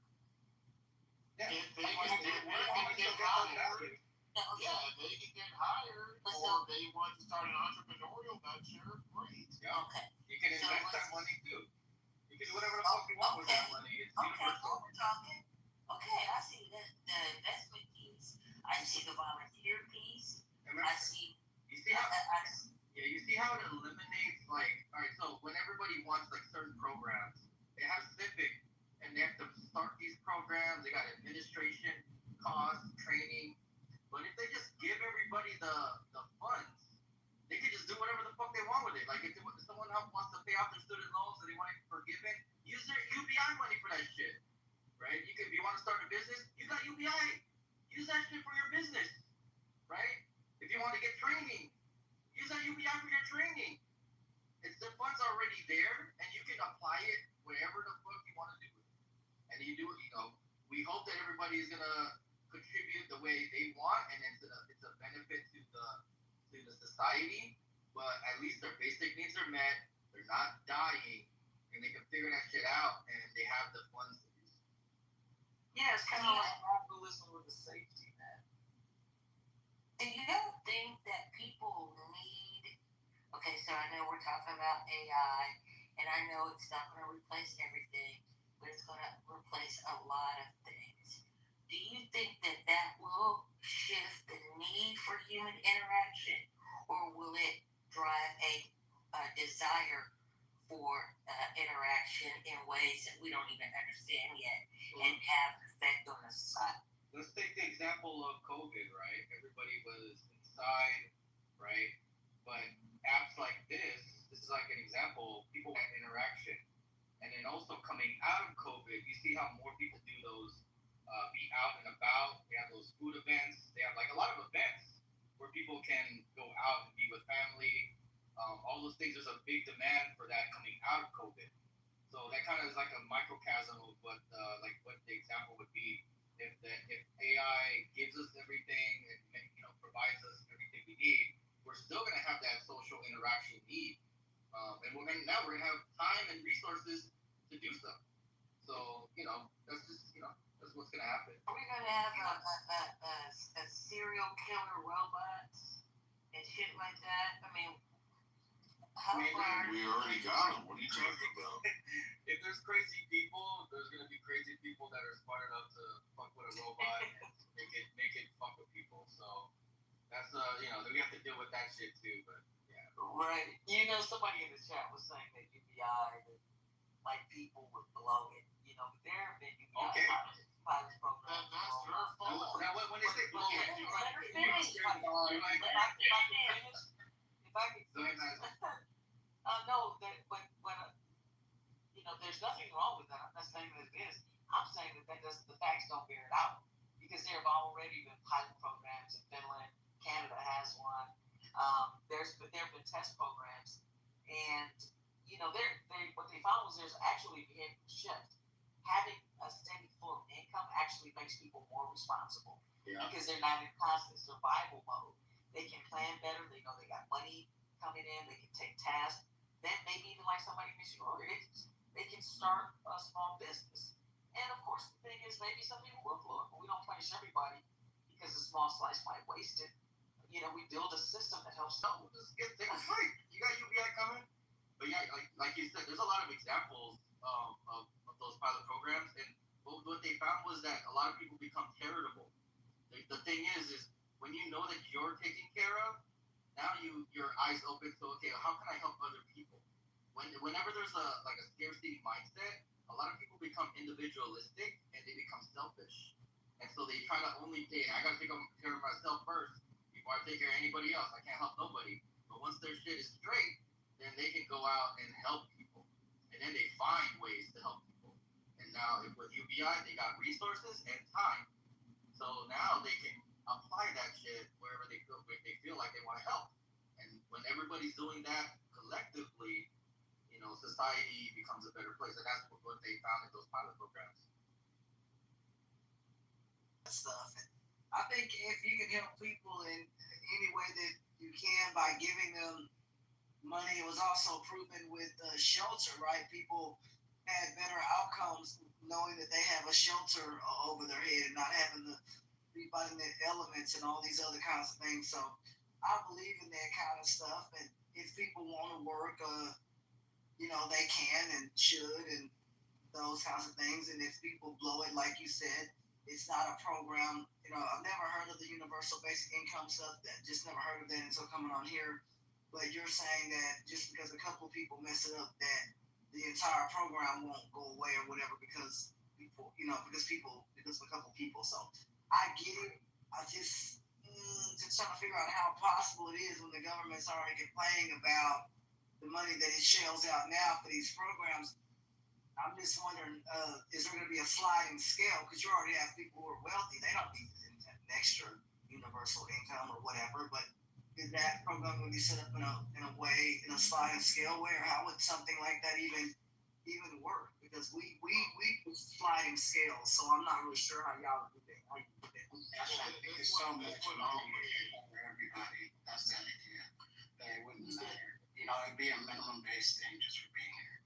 Yeah, I mean, and this exists in a world where corporate profits are just so obscene because they don't have to have as much human overhead, right? So so you would be taxing them more, right? Because their profits are so obscene. So that would help fund this as well. Yeah, and the whole thing. But what rich people will do is they just pay it back through higher taxes. So there's less red tape. If you give it to a sliding scale, it's going to be cheaper. What happens with bureaucracy and stigma? Who qualifies, right? Who doesn't qualify? What you have to make, what you can't make, what you can't eat at home. Just all types of hoops to jump through. Yeah, if you do like the math, right, and you take like the top, they call it the max 7, and you do the dividends of the max 7 for like 16 years out, you end up with like $300,000 per person for 360 days.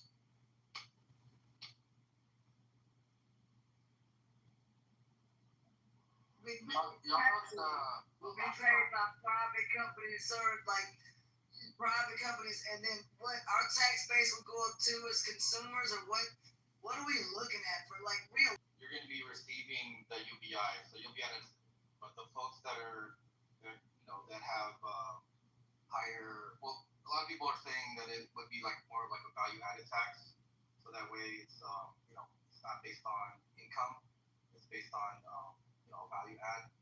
That way they could get value from corporations as well, and so it'll be a flat VAT tax, and they wouldn't charge more. Like, obviously, universal, right? Everybody receives it, but if everybody is receiving $1,000 a month, but they're paying more taxes if they're a higher income or a higher tax threshold, then they would be putting more money into the system, similar to like Social Security, right? Similar to like Social Security. So it would be paying out more to the folks that are lower income, and it will get more of the value from the people that are at the top. Yeah, and one reason why we want more vulnerable, not this time past, is because there's that AI component, because they've done these pilot programs and they've been talking about UBI, for years now. And then remember, there's an existing, food stamp system, housing vouchers, all, some of those larger companies, even Apple, Amazon, Google, and then for wealthy as well. The biggest different component that at least makes me feel better on it is AI. I just feel like this is a redistribution of income, whatever you want to call it, with a zero net effect. I just don't see how that is really going to benefit anybody in a real way. I think it's all just good. Let me ask you a question. So corporations, businesses, are they running for? Do they benefit from an economy that has with their consumer base having resources, time to spend their money? Does that benefit those corporations? Time to spend money? I'm gonna say yes for sake of this conversation. Yeah. So by providing that value to those consumers, it'll help their corporations because they're able to be more productive because they can apply those resources to businesses, to maybe their education. Like it'll be a down, like basically a trickle up. It'll be like a trickle up type of economy where all of those people at the bottom now have resources, and that helps with businesses because now their consumer base has resources. They can spend money. So, and it's also going to raise prices because it's going to raise prices, and we're assuming that resources are that we have plenty of resources. But what if we have a shortage of something? Give me an example. Shortage of oil. Something that is needed components or something. You know, shortages in those. That's right. Not a good example, but somebody can. Yeah, you made like an example. Because we're talking about the AI piece. Let me know if there's an area that AI would not be a solution for a given area. Shortage is something that's a basic need, like water.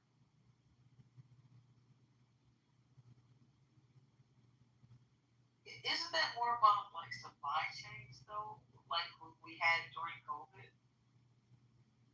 Yeah, I was gonna say definitely more. Yes. So what happened?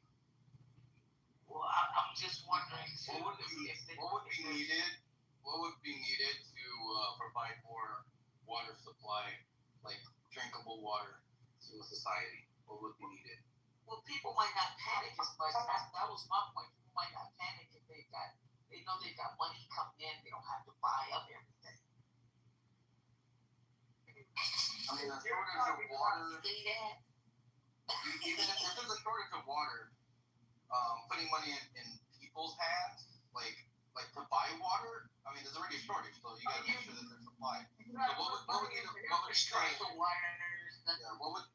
would need to happen in order for, like right now, there's shortages right now in parts of America. So what has to happen in order to? Well, we're dealing with that. We're dealing with a huge, somewhat of a water shortage in our state because some parts of the state's really, really dry. And what they're trying to do is build a man-made lake, 71,000 acres, something like that, and hold that kind of water in volume. But the lake is absolutely massive, and they're going to put massive aquifers underground and drop that water gradually through gravity so that it just kind of flows downhill and can connect 2.5 million homes online. So the infrastructure investments and money that has to go to not just what y'all are talking about, but that's hundreds of billions of dollars that's earmarked for these projects to come online. We have to have, at least here, they're talking about better aquifers, and that's hundreds of billions of dollars to bring and move that kind of volume and water online. It's a lot of people that they're trying to get water to right now. You know, if UBI causes shortages, I don't think it'll be that way. It'll be jobs that don't pay people right. Yeah, I'm thinking about like the skill sets needed and the technology needed to implement those projects, right? Having a society that has the education and the talent, the skill sets to do that project, that would be the need to make sure that those that shortage doesn't happen anymore. No, I think it's going to be the opposite end of the spectrum. I think the shortage is going to be in jobs that don't pay or treat people right. More so like essential workers, because people like professional skills, people still do the work for the money, the status, and the purpose. Period. Because they're not into UBI anyway. Doctors, lawyers, engineers, and then in automation sectors, AI, robots are going to replace a lot of those people that people walk away from. But the stuff that people enjoy doing, like I'm in entertainment, right? So artists, musicians, entrepreneurs, that would actually give people in our field a boost. And people in those kinds of fields do jobs they genuinely enjoy, and hopefully the money comes later.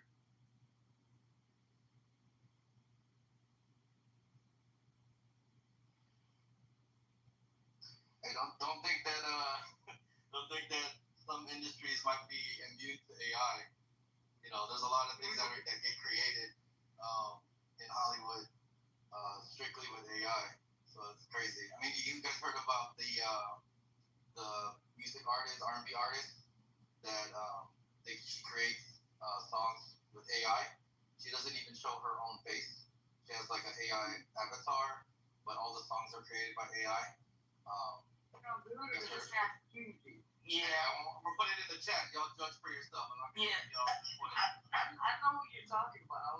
But do you also know that before they found out she was AI, that the deal that she had was 10 times? So she got a hell of a deal, but it's 10 times less than before they knew that she was an AI artist. But I'm in Hollywood, and that's one of the reasons that, we went so hard with the strikes was because of AI protections. So we have protections when it comes to those things. I think, in terms of filmmaking, which is my industry, post-production, content is splintering all across the board when it comes to Hollywood because our industry has been completely disrupted and overturned. So a lot of those things, will remain to be seen. What we're trying to do is get in front of it and use AI as a tool so that it's not a threat to us, so that we can incorporate it into what it is that we do. And in terms of the things that we do that are completely human, the unions have pushed for, we fought for residuals and all of those things. So, UBI in terms of integration in that, it can really act as a cushion for jobs, in entertainment. So, if AI could potentially democratize Hollywood, like it could lower our production costs for sure. But we're further away from that than we think. It takes a lot more to do a full-length feature than it does a 10-second clip that you may see that has zero storytelling in it. But so what the worst case could be is the megacorps, Disney, Netflix, Amazon, if they monopolize AI content creation and we don't do it independently, that's what's going to gut the labor. And I'm telling you, it's going to be a whole bunch. Do you think content is bad now? It's going to be absolutely soulless if that's what happens. So it's either going to be a tool for creative freedom or it's going to be a weapon for corporate consolidation. And everybody might as well just, sit in their rooms and I don't even want to say it on here because there's going to be nothing to do or watch. Play with themselves. No, thank you. You said it out loud. Here's the thing, because I'm with you 100%. The thing, though, for me, and you won't have to worry about me because I'm too old to even worry about this whole thing. When it's at its maturity, maybe not. However, I like live music. I can tell the difference because my ear is such that I can tell the difference between digital sound and raw sound. And I don't think I'm alone in that. Yep. And I like performances. I don't want to see no avatars. I want to, and I'm willing to pay to see those natural faults that take place on stage. All the natural things that are just magical when you're in real time. That I place a value on that. Do you think that will go away as far as entertainment? I don't think it's gonna go away because people still love jamming. I mean, and AI will probably be. I mean, it's already production right now. Like you can make AI, build the instruments for you, right? And so that way, you can have more production of those instruments. instruments, and probably people have more time to learn those instruments, right? When you were talking, Butter, I want to share something with you because I'm actually planning my 25th high school reunion, and we just booked a live band. Like, we want to get that. You know, have you guys ever been to like an R&B brunch or like an R&B live event where there's like a cover band and have like a full-on band? I thought we were gonna book maybe a 3-piece band. You know, maybe. But here's what we got. We got a full band: drums, keys, guitar, bass guitar, horns, 2 vocalists. It's gonna be crazy. We're gonna have that whole full-on thing, and that's what people love, right? But so, go ahead. I'm sorry, but you know, you can do that before AI is called sequencing. You know, that's been done. But what the music industry could do is potentially follow the lead of what we're trying to do in Hollywood. It's like if we use AI, we use it like Photoshop, basically, to enhance. So in terms of the music industry, especially like if it's a live venue, and you use AI for your sound mixing, you know what I'm saying? Then people are gonna lose their jobs. Yeah, but it's gonna be new roles. It's gonna be AI supervisors, AI data trainers, analytics compliance, all of that. So that way we stay human driven and use AI as a tool. And that I don't know about other industries in that way, but I think that is vital for the arts. You know, we don't want to make widgets out of content. That's just my. And I think there's gonna be a retro culture still that's gonna evolve from that too. I mean, it's still around. Yeah. People want to unplug. You know, there's gonna be spots where this is the unplug area, and we're gonna like commune that way. You know what I mean? Yeah, that's true, but it's difficult to make a living off of the communal situation. But when AI faces all this AUBI, we don't have to worry about money no more, right? Right, I said that earlier. We just came full circle. So right now, y'all, even now, around the country and the world, you have these festivals, right? And on festivals, and there are just these magical moments.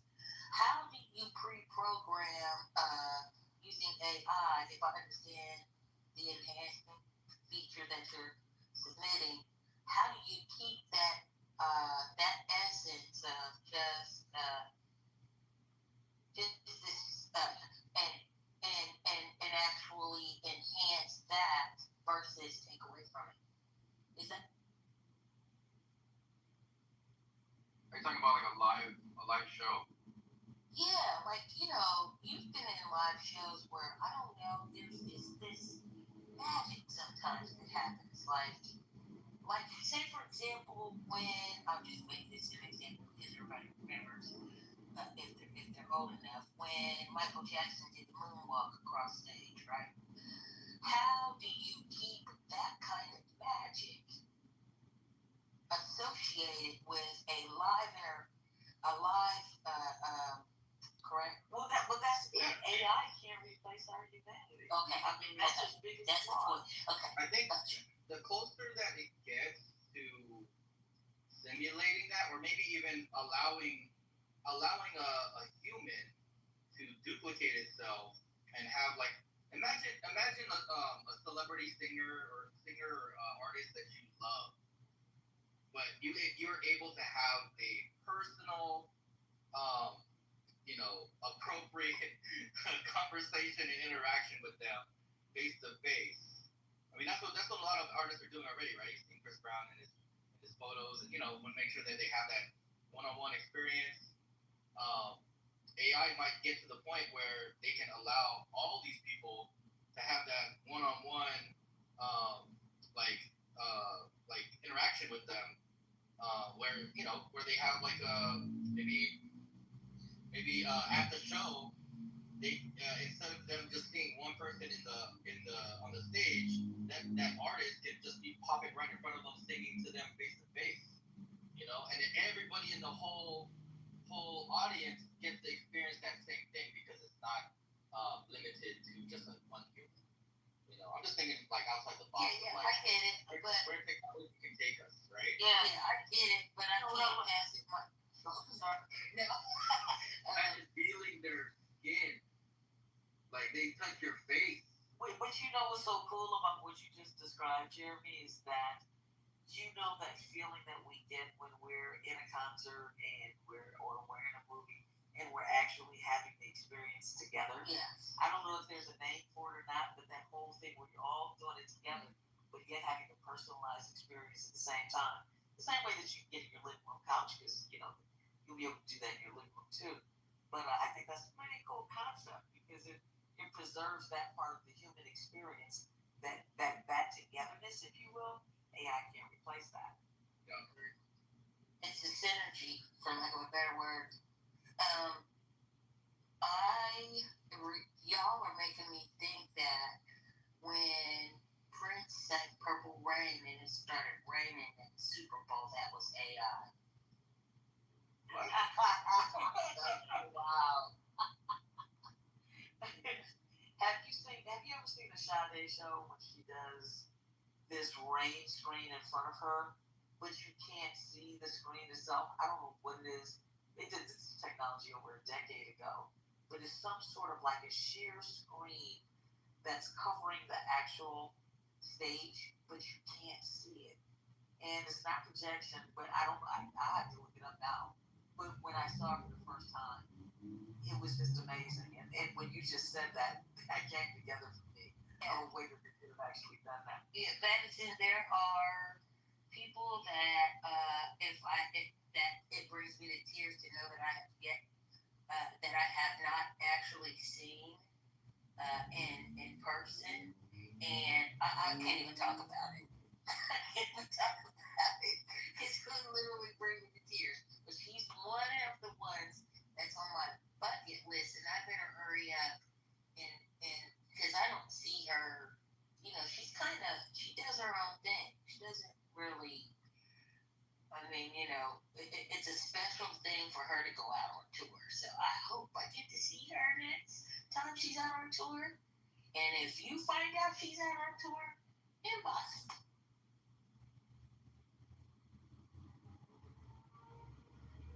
Will do. One of my definite faves too.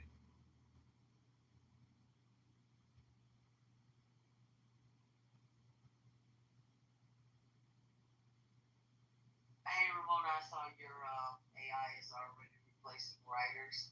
I'm a writer myself. I'm a writer and producer, and I've got about 40 projects in development. And I'm also an EVP at a story development company. It's actually what we do, what we've been doing for 30 years. And what we're finding right now is that, that was one of the things. Again, that was one of the things that we fought for in the writer's strike. That we had to pay for because those strikes really set us back, especially after COVID. And upon the return of this year, the mantra in Hollywood was stay alive till 25. And then 25, top of the year, we had the fires, which set back a lot of investors and a lot of people in the industry as well. But in terms of writers and AI, we do have those protections in place. And none of the majors are putting in. If there is AI content being written, it's against the fucking rules. But that doesn't mean that they might not get away with it. You do have to cite it if you do it. But there's so much stuff in the Hollywood pipeline. Anything that's being worked on now, you won't see until a couple of years from now anyway. But hopefully that's not the case because from my perspective anywhere, when you look at the stages of film development, when I look at, there's development, there's pre-production, production, post-production, distribution, and some people include marketing and some of that. Out of all of those phases of filmmaking, writing should be the last thing, the last vestige, because it literally all starts on the page. Everything that we do is about story. Of course, there are actors, who interpret that. Directors is the director's vision too, except television is a writer's medium, film is a director's medium, but it has got to start on that page. And if it's not the last vestige, it's going to lead to that soulless thing that I described. At least the crap that we have now is human crap, but you don't want to see AI crap. Hey, it's why you mentioned I heard because I know that community, especially those of color, probably are in proximity for the most part. You wouldn't happen to know Catherine Tyus Adair would.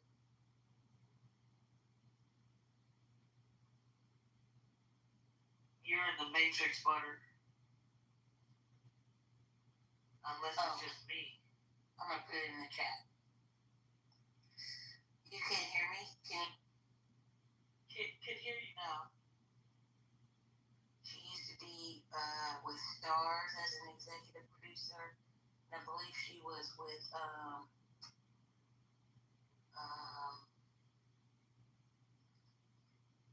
the last show was with Stars, and then there was a layoff there, but I got you guys. I'm okay.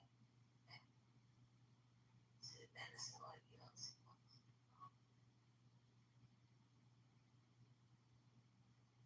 Never mind. Are you still, I thought I heard you say Catherine Tyus Adair. No, I don't personally know her. And this is actually my second career. So there are some people, I've been in media for a long time, but I was a radio personality before that. So I'm even though I've been in Hollywood for over a decade now, I'm still kind of a baby, believe it or not, because it can take 25 years to get a project done. But I don't know her, but it sounds like she's doing some amazing. You should Google her. You are interested in meeting her. I'll send it.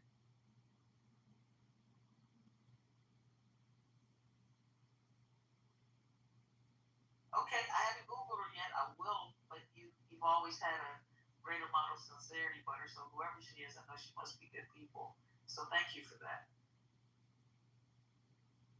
Yeah, she's been around as an executive producer. I can't think of the girl's name. The actress out of Cleveland, Ohio. The actress that everybody loves. Don't get old.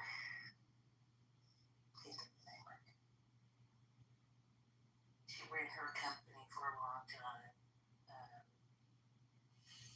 And I don't know what she's doing now. I don't know if she's working independently or not, because I know when you guys went on strike, everybody kind of just, a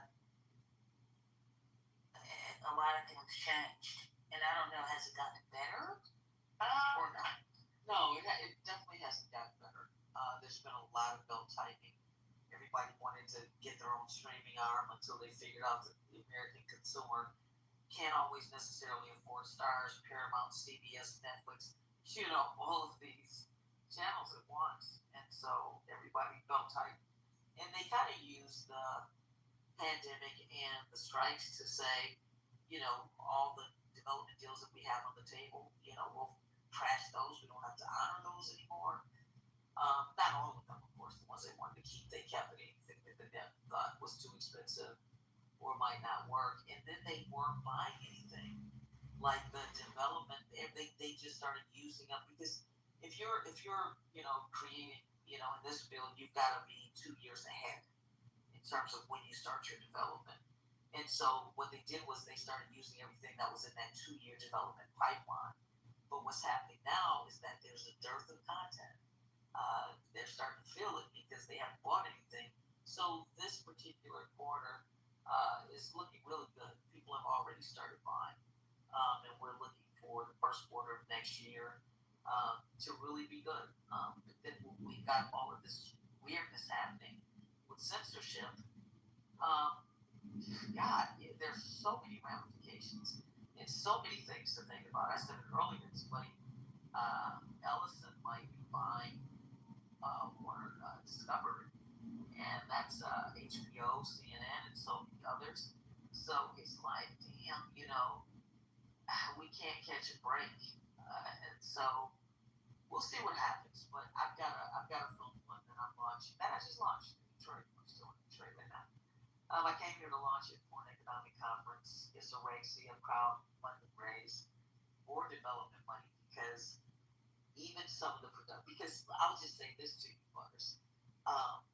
There's certain types of content that they're kind of telling you in code. They start telling me in coded language soon after the minute, basically, they were, before they had announced no DEI, executives were telling us what time it was.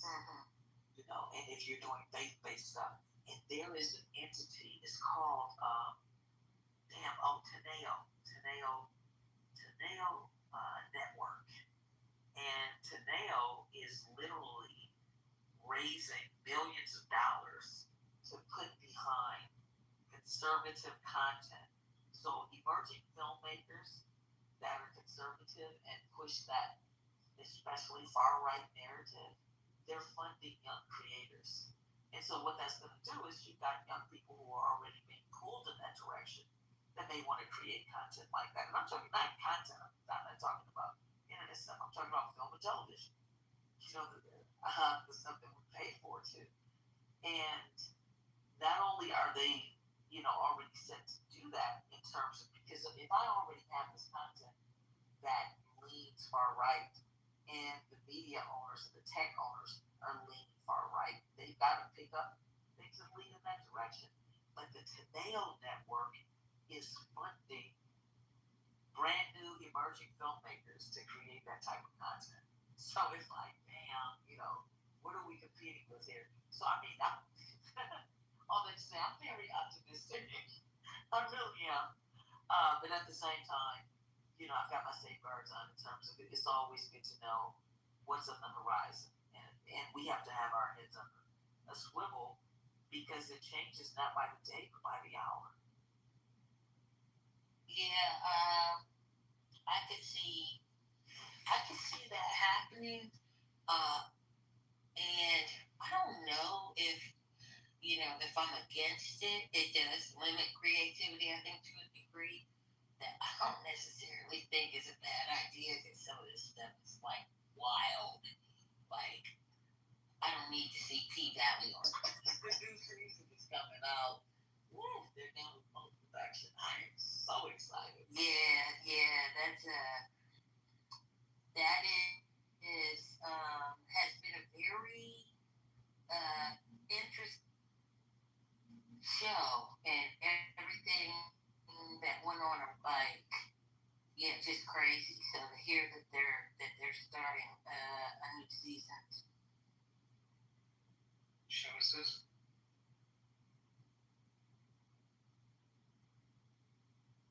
It's called P-Valley, and it's rated. I don't know. You have been warned. Have you ever seen it before?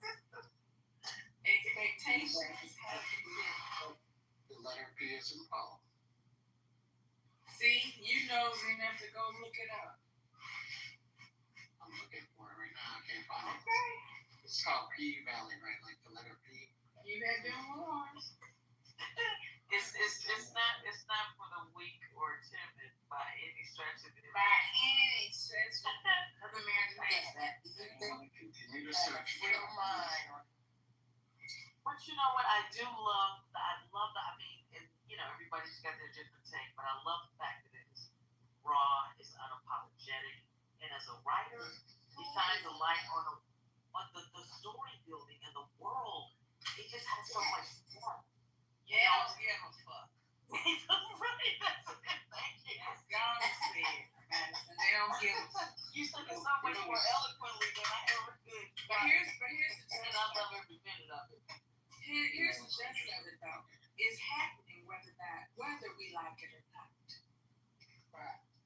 It's happening. Absolutely right. It's in your neighborhood. It's in your backyard. It's in your living room. It's here. And so they have a platform, and they expressing their thoughts and imagination. Now here's the catch to it. Everything else is being censored. Are they gonna censor that? So I work for a radio station. I'm a sales manager for a radio station. And this is when I booked the commercials, whatever. They were bringing an act in town. And what's that baby name? He went to Laugh Out Loud and said something about the gays and the lesbians. tell you, that community tore his ass up, one side, down the left side. They must got a whistle. Because when I said the grapevine is not fast enough, Greyhound is not fast enough, whew. And so my people on the radio were talking about it because it was on ESPN. Now, you did something at a comedy show, but when ESPN picks it up, it's open. It's open. You know what I mean? And they called me and it was, and your station, and we paid you money, and we're gonna come up there. I said, listen, that ain't what you wanna do. Because I swear I ain't had a good fight in a long time. If you wanna think this cute shit is funny, you come up here and try it. First of all, I'm in the middle of a bank. Try it. All of y'all going to jail. Now, I do understand, how they felt about it. When I tell you I started getting text messages about how they do and what they do when they terrorize you and all that, it's like, so I don't leave the building, don't go nowhere. I'm like, listen, they don't want none of this, because I've been up for all their asses, and we all get our backs dirty, okay? And they don't want to get dirty. But that community is amazing. They had to come back up here, and they all came, it was like 16 of them came into my office to apologize when I explained to them, you do know that it went all across the United States. When ESP picked it up and it had nothing to do with sports, come on now. Now, they stick together. But they will wear you behind out. Worse than Beehive. They worse than Beehive. Baby, Beehive ain't got shit on this. Do you hear me? Worse than Beehive. So I just want to see when they stop and they censor that community, it's going to be a fight. Get your popcorn, get your belt, get your gun, get out, whatever you feel comfortable. Get a book, whatever you got to get, because it's going to be a show. Baby, it's going down. It's going down. It's going down. The day they say they can't do it, it's right. P-Valley is wildly entertaining. Okay, to everybody. It's not just going to be that community. It's going to be a lot of folks. That show is loved. Because the fact of the matter is, you were so right when you said, those people are here. They are here. Absolutely. And what are you going to do about it? And, it's like these layered characters that have these universal stories. And it's just, these are people. These are people that work, that are entrepreneurs. They have real world struggles just like everybody else. And that's what I love is the story. Baby, I had a little something for a little change, a little strange, a little thing to make this money, take care of these kids. Hey, and you know what we gotta understand is not only are they here, they have done meaningful work historically. Especially for different movements. Like they have spearheaded, they have put their lives on the line, and all of that. I can remember as a child in church, them coming through clean as I don't know what, head to toe, sitting in church as their little conservative way of protesting the fact that they actually enjoy going to church. And I'm talking about one of those old apostolic foot stomping. Oh, man, they showed that time. Marie, what you talking about? Yeah, yes. They're in the choir.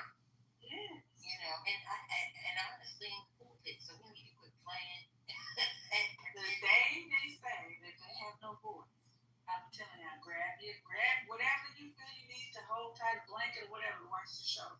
Because, baby, I'm going to be right there to watch it. Because it's going to go down. But you know what, though? I also see some other things happening with P-Valley, too. Because when I talk to execs about it, there's a demand for authenticity, no matter what the community is, niche communities. And audiences are tired of watered down stuff. They want authentic voices. They want real lived experience. And so that's part of it. And this is one of the reasons why, like, Netflix isn't spending as much money in this country anymore on our content. Because whoever has Netflix has Netflix. They're not making money off of new subscribers. Either you have Netflix or you don't. And so they have gone into other global markets, Africa, and Australia, just different places, because what they're doing is, that's why you see sometimes these stories from other countries, and other continents rather, popping up in your feed, because there's so much more global content when it comes to that, and all of those pieces are niche pieces, and shit, P-Valley is people relate to it. Yeah, it's prestige level writing, and it's shot so well. Cinematography, it is beautiful. It's some sexy shit. I'm sorry. The scene when the gentleman that comes to the club introduces the premium dancer to his woman, and she starts taking pictures of her. Y'all remember this scene? And they have I know exactly what it is. Oh my God! And I ain't gay, and Listen, if you need some techniques, make me watch that.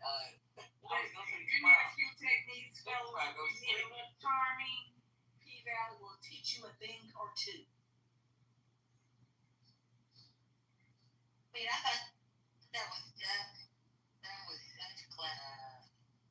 Just the angles that they used. I can imagine that it takes the technique to be able to get those shots of those girls that they do, and capture those certain positions in a way that's impactful.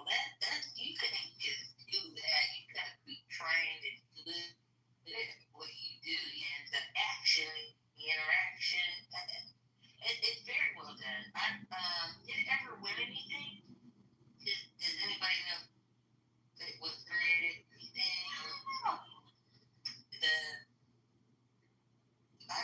It may have been nominated, but I don't know if it won anything. I'm gonna go check.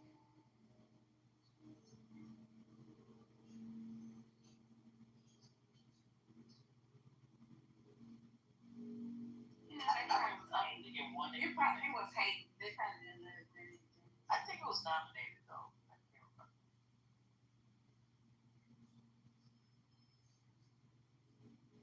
And Ramona, we got you.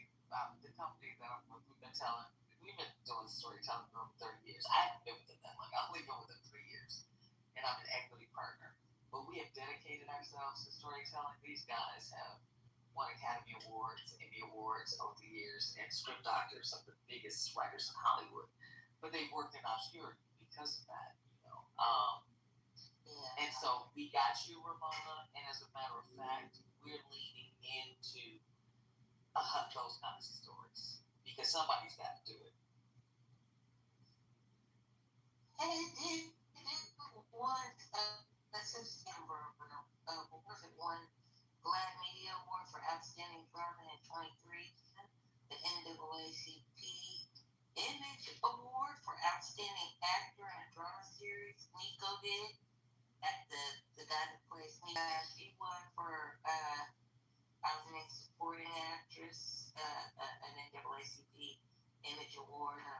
There's nothing beyond like this. There's nothing beyond certain types of awards, if you know.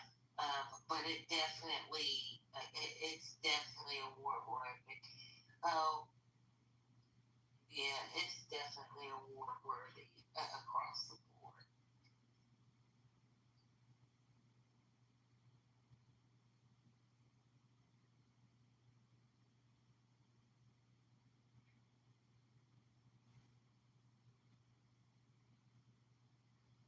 Pivoting in, just kind of doing a 180 in the other direction. That company that I told you all about, I found it, Teneo Network. I'm putting it in the chat. This is the company that I was telling you about. That is a national network that wants to shape, that's what they say, American culture. And they're recruiting, connecting, and deploying conservatives to shape Hollywood, basically. So I probably we shouldn't even be sharing this because if you're a conservative filmmaker, you shouldn't be knowing about it. Let me take that out of there. Scratch that. But anyway, just be aware of it.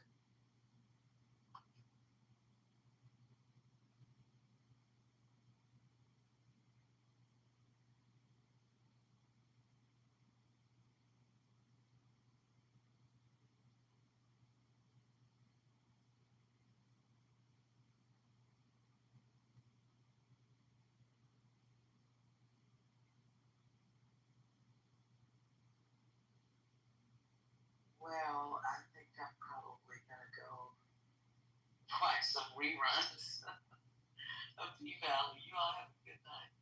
You too. And thank you for the role. It was a great conversation tonight. It was good. Hey guys, is everybody asleep? What y'all talking about now? We're going to get back to conversation. The topic, rather.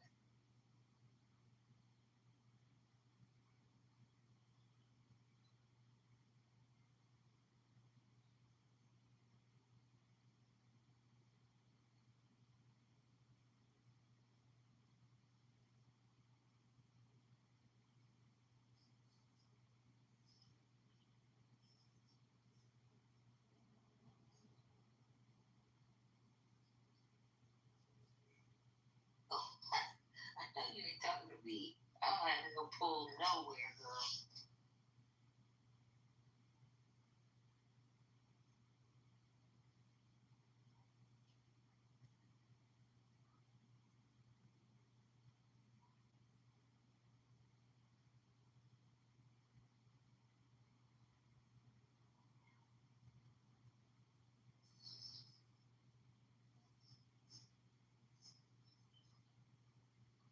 Yeah, I see her. Maybe that was just the last thing she said. It keeps popping up. You know how the audio pops up on the bottom of the screen? I see it, so I can see why he thought she was still here. I think she left.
that's easily the better thing. The church is built on logic. They philosophy is the church child as well. That's what I'm saying. You're just kind of floating around. A lot of these early thinkers, Philosophy and even enlightened thinkers, they were all floating around. Why do you major in philosophy in real life? You major in philosophy. One, you're trying to go into academia, a researcher. Two, you're going into law. You're going into law. That's one of the two. That's one of them. No, I thought about real estate law school down the line, but right now I'm doing my general appraisal license because. Yeah, you just want a bachelor's. You don't even care. Like you just want the easiest. I have to. I like philosophy. I don't think philosophy is the easiest bachelor. Ethics, your 101 classes, your logic class, your philosophy of religion class. God forbid I didn't take feminism, like the philosophy of feminism. It's all good discussions. We talk about this stuff all the time, but it's not just church based. A lot of it's in just spiritual classroom. This is more of a philosophy of religion. But philosophy of religion. Oh, okay. I thought that's where you learn metaphysical arguments for God. And said whatever religion. Surprisingly, not a lot of individuals in the class. If you like these conversations, it's definitely beneficial to learn at university because everyone who's majoring in it, they have opinions and it's decent. It's very good discussion. It's like fucking very tense. But at the same time, a lot of the teachers are left leaning. They're secular. They're liberals, and a lot of them they're not really grounded in things. So they start thinking like Hume or Kant or whoever, and why the hell should I trust them with moral grounding?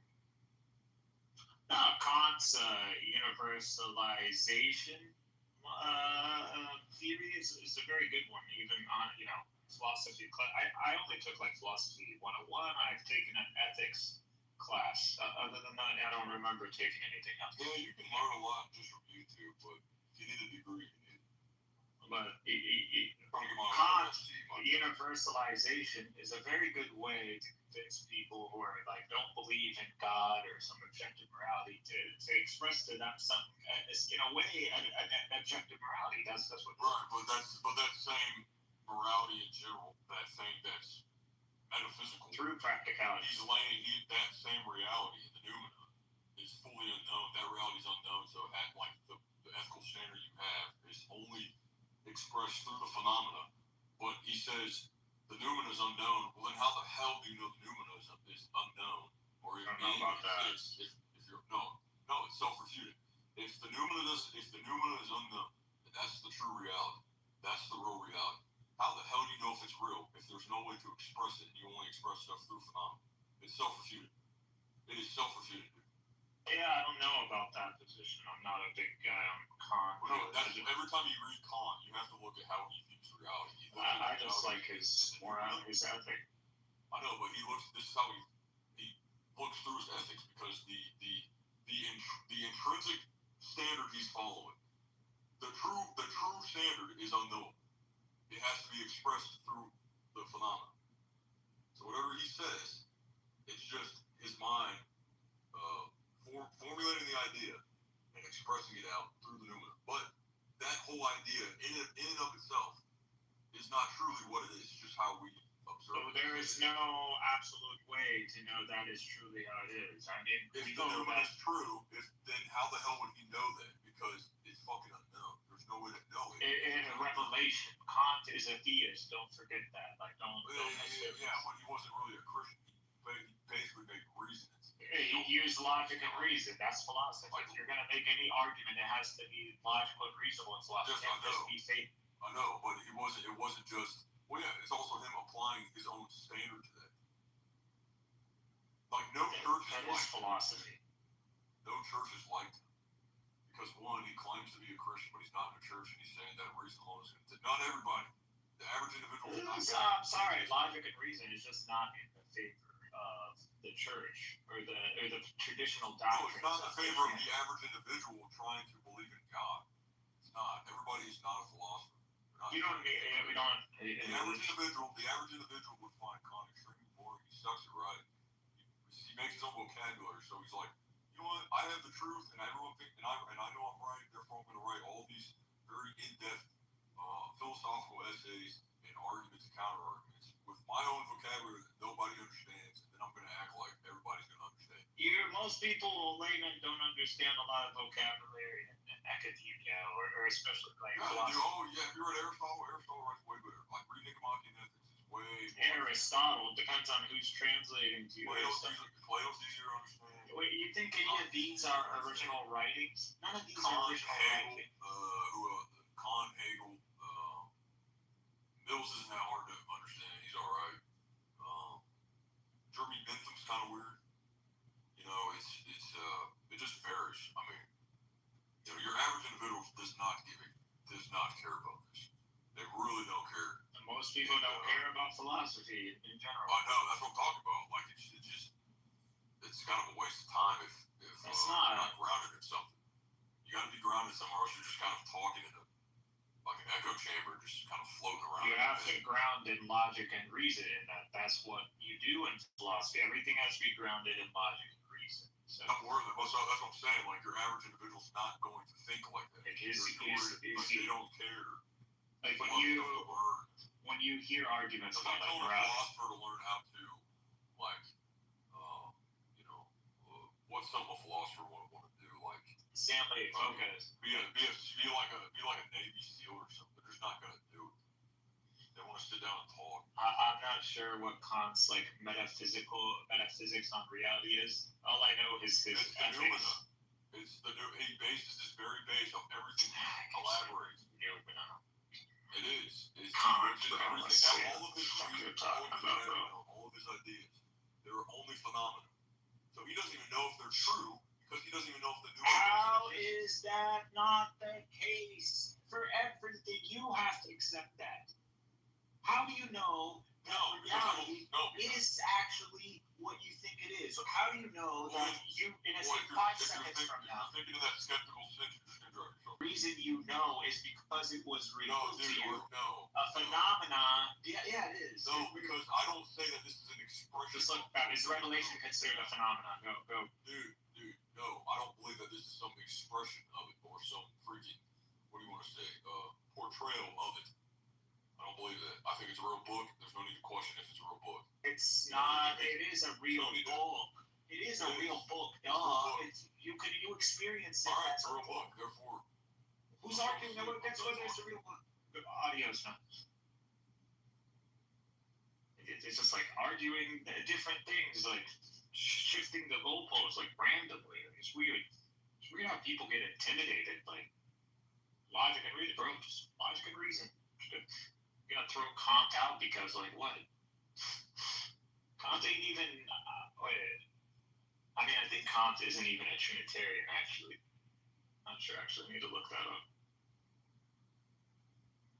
But Kant is a revolution on ethics and morality. There's no doubt. Kant is ethics. Yeah. Universalizability is fucking... can't argue against that. It's fucking a solid-ass moral theory right there. Don't do something that if you did it and other people saw you, that people, if they followed in your example, you wouldn't like it. And it's perfect. Why you shouldn't park in a handicap spot? Well, because if everybody parked in a handicap spot, no one who's actually handicapped will find a spot.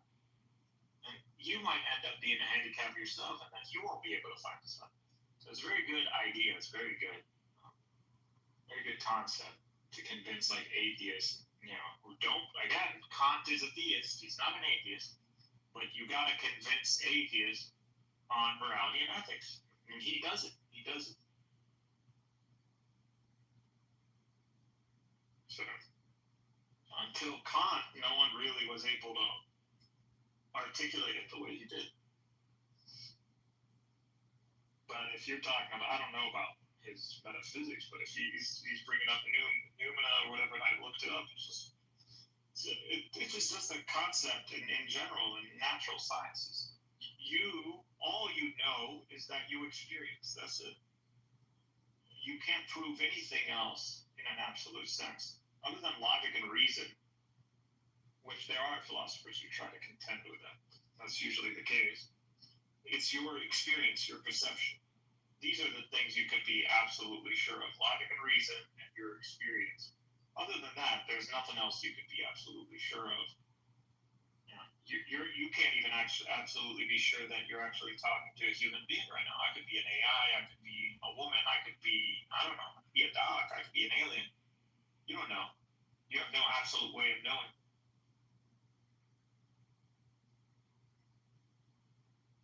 So Kant is right on that one.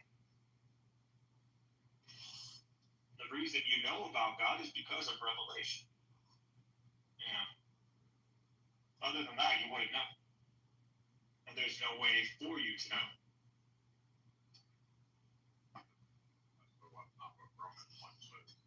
We are without excuse. The evidence is there. I believe there is evidence to God. Like, God gave you a mind, you will follow. I don't know if the story of Abraham, the way if it's in the Bible, the way it's in our text, but Abraham was someone who, the reason he was blessed is not only does he look at the world and he rejects idolatry in his own hometown and he parts ways with his father, but he goes on this journey and he meditates and he explores reality and he goes, all these things are contingent. The planets, the heavens, the night and day, all these things are contingent. So he realizes contingency and he realizes all these contingent things must be predicated on something that is not contingent. And he saw that as God, and then he called out and he said, if God, you don't reveal to me, I'm always going to be ignorant. And so he got revelation. Well, yeah, but I'm not just saying that, okay, for instance, for those who never heard the gospel of Jesus, okay, and they go to their grave and they still never heard the gospel, where do they go? Do they go to hell or do they go to heaven? Are you asking me or are you Christians? I know where they go. Traditional or I don't know. So with so many different perspectives. Yeah, but a lot of Christians, at least on this app, don't believe hell is eternal anyways. They believe hell is temporal and it's going to be thrown into the lake of fire. Because Scripture is very clear when it talks about Jesus spoke more about hell than he did about heaven. I agree. I think, what do they call it? Universalism, right? Universalism. Yeah. Like salvation is universal. Like everybody will eventually obtain salvation, even if you don't believe in Christ. Yeah. That one is.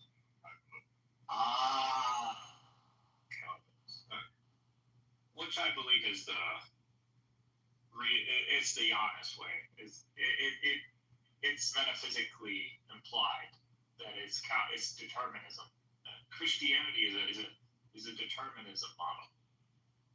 Because God is timeless.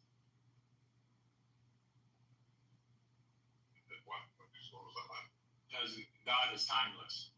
Like he can't change. So whatever is in his logos, whatever the logos is, which is a known thing, according to the church fathers that he was referencing, like Origen, martyrs of the Father, the relationship between the Father and the logos is a relationship between a knower and knowledge. So it's known to the Father. So the Logos is known. It's not actually like an ontology. So it's not like a distinct ontology. It's known. So if something is known to God and God is timeless, can this thing that which is known change? No, it can't. So it can't be updated. It can't be changed. Nor did God at any moment have a choice in deciding the Logos. So what does that make God? God ends up just becoming an actualizer of some software, some operation that he has. I really like that he used, the only thing he used that was a good word is operation. And he has an operation and he's eternally causing this operation into reality.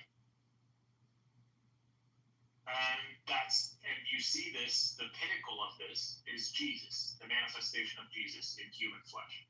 So he's the pinnacle, that's the top of the pyramid. All things were made for this critical moment.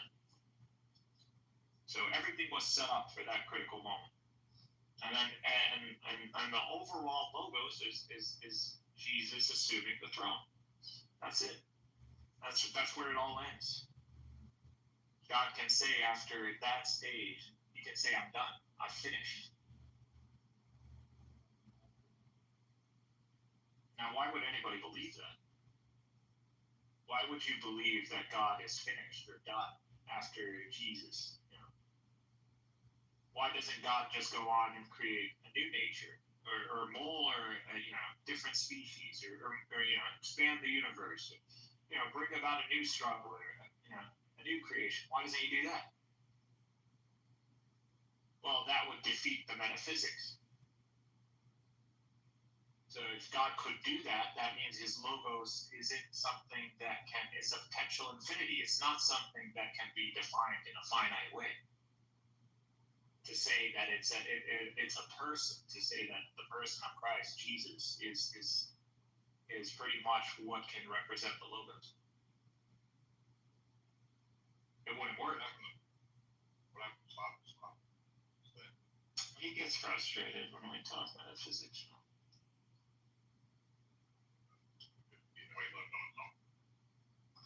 Yeah, he did. He was like, I'm not going down this hole. He pretty much doesn't want to go down this. I've tried. I'm probably not. I'm not Muslim. I mean, I'm not Christian, but I've put in the time. I've really put in the time for the Trinity and tried to really come up with an articulation of the Trinity that makes sense. I can metaphysically, but the implications of it is one like necessitarianism, which I think you just you accept. So Calvinist position actually is to me the most authentic position that reflects the metaphysics of Christianity or the Trinity. Anybody else is just not understanding the metaphysics. If you think there is choice in the Christian model, you don't know what you're talking. There's a lot of Christians crying if you're one person. I wouldn't say you're a Christian if you don't believe in the triune God. You're not a Christian at all. Universalists, same with Unitarians, all of them, they're not Christians. They don't believe in the deity of Christ. So they're not Christians. If that's how you want to define Christian, as someone who believes in the divinity of Christ, but it wouldn't be the historical approach. Historical approach is a Christian is one who believes that Jesus is Messiah, and he got crucified, and he died, and he was resurrected. If you believe that, you're a Christian, or you're considered a Christian. Well, yes, but you still have to believe in his deity. You have to believe that he was God, he was pre-incarnate, and that he is God.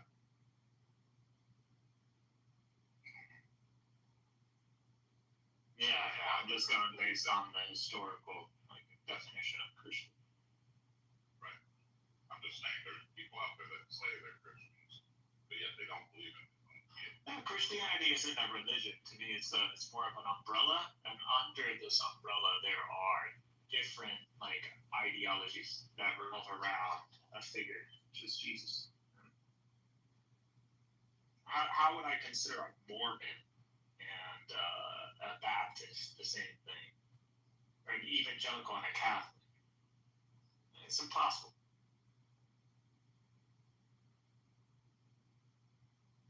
They're not the same religion. They fall under the same paradigm, not the same religion. Yeah, but Mormon is not Christian. Neither is Jehovah's.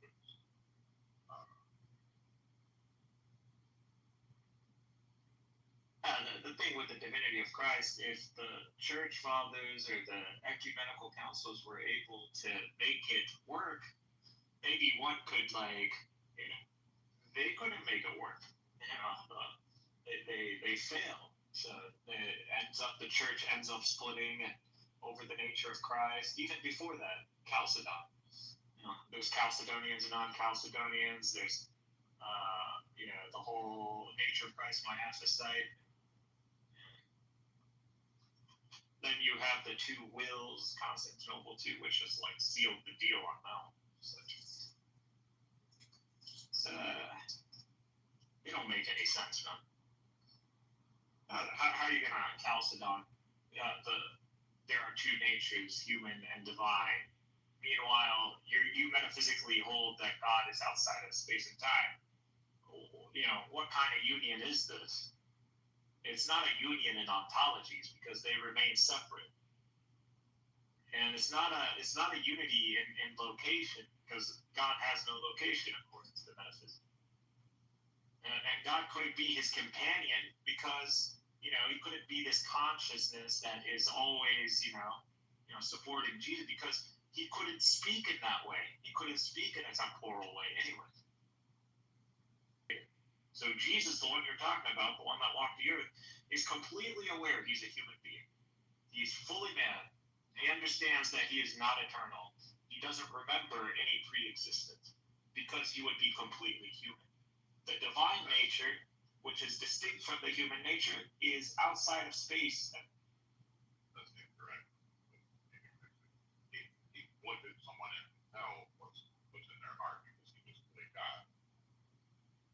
And yes, he even said to the Pharisees, before Abraham was I am. He said, he spoke of Moses, he spoke of other people in the past.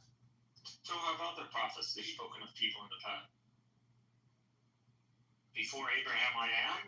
That before Abraham I am is just John, the book of John, indicating that Jesus is the Logos. So when he says, before Abraham I am, it just means that Jesus, the Messiah, didn't come to fulfill some promise to Abraham. Abraham came to fulfill the theme, which is the Messiah. He is higher. He is the Logos. He is the top of the pyramid, not Abraham. And that's why they got angry. That's literally why they got angry. They got angry because they claimed to be God. No, dude. Was God. Before Abraham I am, it's not a claim to divinity. Yes, it is. Very much so. He said, you're not even 50 years old and you claim to know Abraham, our father.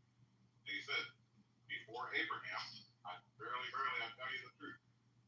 Before Abraham was I am. And he was I understand. Because he was that burning bush that was speaking to Moses. He was walking in the garden. No one has ever seen God. Okay, so he was also the pre-incarnate Christ that was walking in the garden with Adam.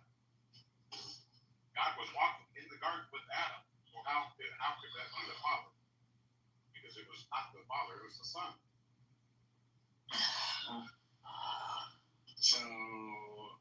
So let me get this straight. So you think the one speaking in the burning bush, that isn't the Father, that is Jesus. That's pre-incarnate Christ, yes. Okay, so you're telling me. Same with Adam. You're telling me the Trinity. Angel of the Lord. Anytime it speaks of the angel of the Lord coming down and speaking with Abraham. So you're telling me you're telling the Lord? That too was pre-incarnate Christ. Yeah, so you're telling me that the Trinity is a trinity of consciousnesses, as in there's multiple awarenesses in this deity that you hold. So, there are multiple souls in a deity. You have multiple awarenesses, centers of consciousness, subjects of I, that are distinct from one another. So, at this point, that's just tritheism to me. Even if you claim that they share a substance, to me that's tritheism. If I have three minds in a rock, that's still three persons. That's still three, souls in a rock. Three distinct persons in one nature, one essence. I'm telling you, for example, you have Cerberus. Cerberus, three minds in one body. Now, with Cerberus, do we say there's only one dog or there's three dogs?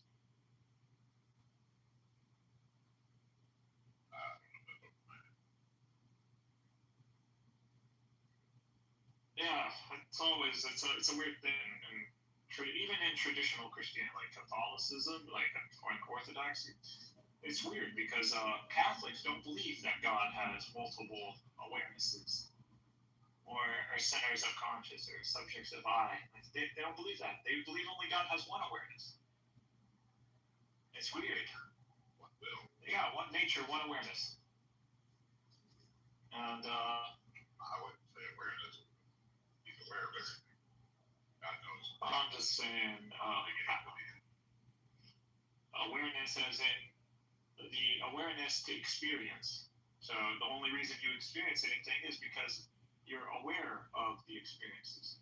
So awareness, consciousness is what makes you sentient, versus like a robot.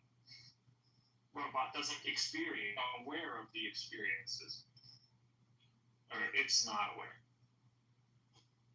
Just like your shoe isn't aware. That's what we need. So, I believe God fundamentally would have only one consciousness awareness.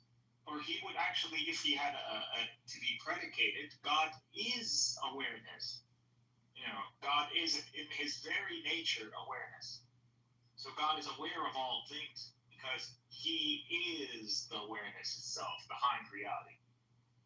And I believe science is proving that. I think quantum mechanics pretty much has proved that at this point, or it pretty much heavily implies it. There has to be an observer for things to actually collapse in a permanist way. And, out of probability, there needs to be someone who does a measure or an observer. So this is where we are in science. So that's how I see God. I don't see God as in like above or below. God is in like everywhere, as in he's aware of all things. And of all things, that's just awareness.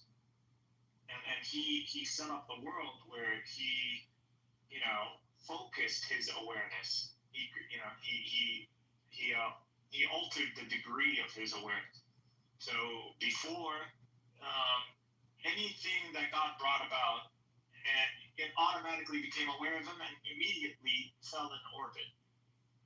So it's just God is inescapable, just like you can't escape gravity, for example. So God is inescapable. So what did God do? Because God wants, a range. He wants there to be choice. He focused his awareness. So God is above. So you would say God is above the heavens. As in the center of his awareness, the closer you get to the highest of the heavens, the closer you fall under the effect of God's awareness.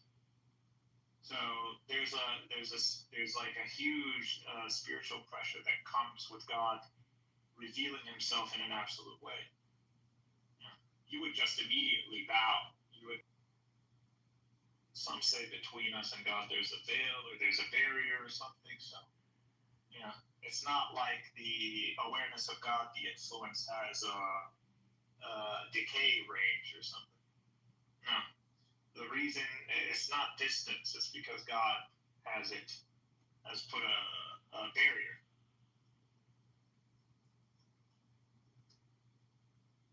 So when I know it was someone referenced the story in the Bible where it comes down to Moses, and Moses seeing the back of God. He didn't see the actual ontology of God. No, he saw the awareness in effect, and he described this effect as the back and the hand of God. Not that these were the literal back and hand of God. But in the Quran, it talks about how Moses asks for to see God, and God tells him, "You won't be able to see me," because as he commenced in unveiling himself or manifesting, the immediately the mountain collapsed and Moses collapsed.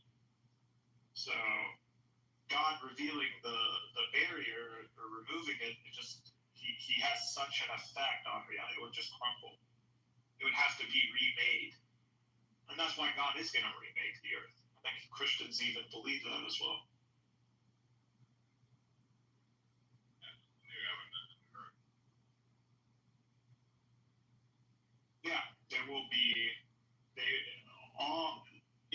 heaven and the earth. Yep. Everything will be, will be ended and brought back anew. You say you're a deist, but you're not a Christian. You're not. You're agnostic. No, I am a theist. I'm a Muslim. You are Muslim? Yeah. I believe in Islam. Oh, okay. But I try to look at things more objective. I don't like to, use more academic terms, universal terms that might be Zawi views. Yeah, I don't know.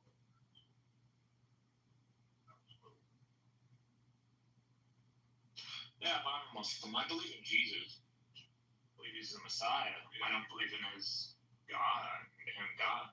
But that's not because I not to. It's because it's incoherent.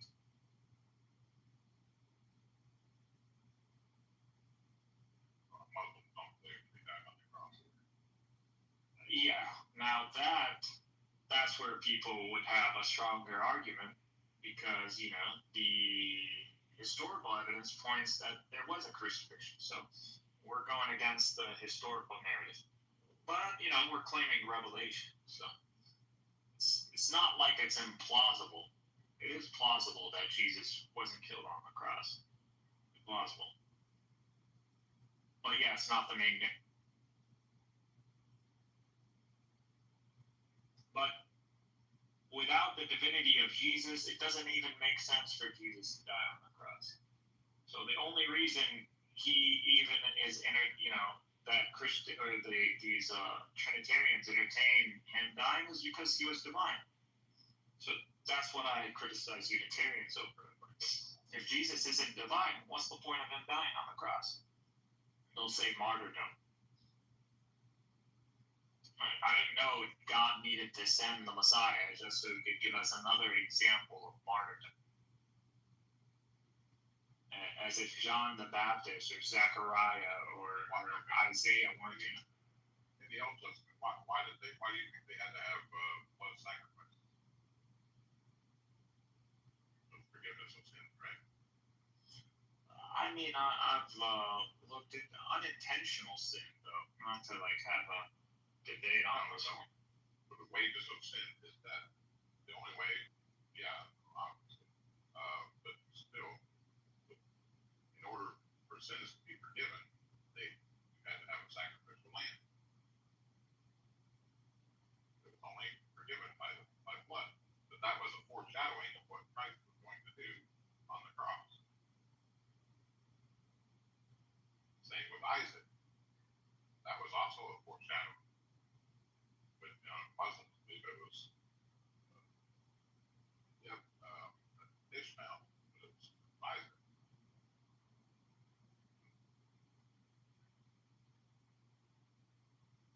We as Muslims don't dogmatically hold that it is Ishmael or Isaac. So the Quran does not specify. And I don't believe the Hadith specifies whether. It doesn't say firstborn either. It just says that he, sacrificed his son. But it's implied that it is his firstborn because it's his own. Otherwise, the weight of the tribulation isn't really that significant. The only way this tribulation really makes sense to test Abraham over, if it was his only son. So if he only has one son and he finally had him in old age, for God to tell him to sacrifice him, he's just gonna be looking at him, at God, and going what? It's like, I just had this son. But if Abraham had two sons, even Abraham might have surmised that, this is a test. Probably knew it was a test from the first one, but it was a very heavy test. But the second time, it wouldn't have held the same weight because he already has a second son.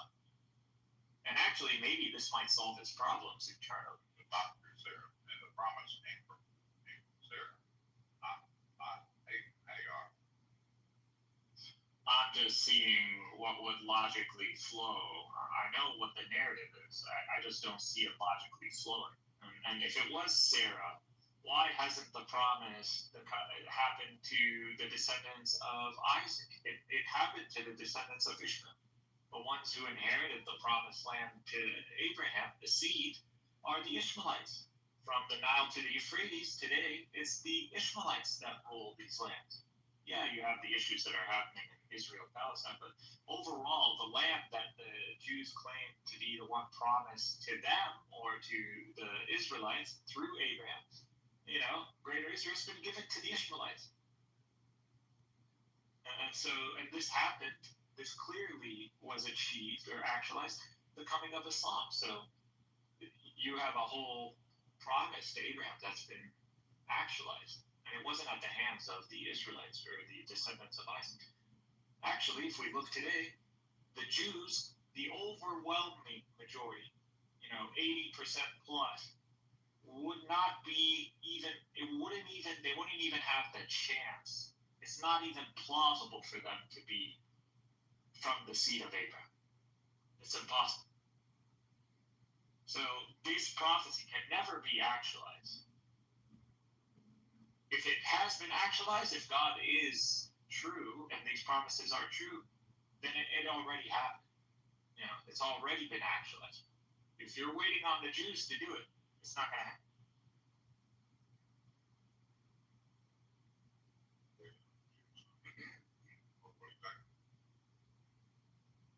To inherit the promised land that was promised to Abraham, the covenant. I mean that greater Israel, if you hear them talking about it, I don't know if you know about it. It's pretty much the land from the Nile to the Euphrates, this land, which is pretty much the Arab world.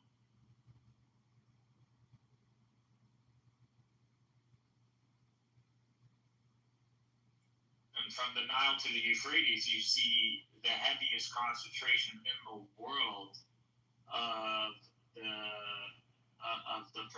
haplogroup, the predominant one among Semites. So it's going to be J1.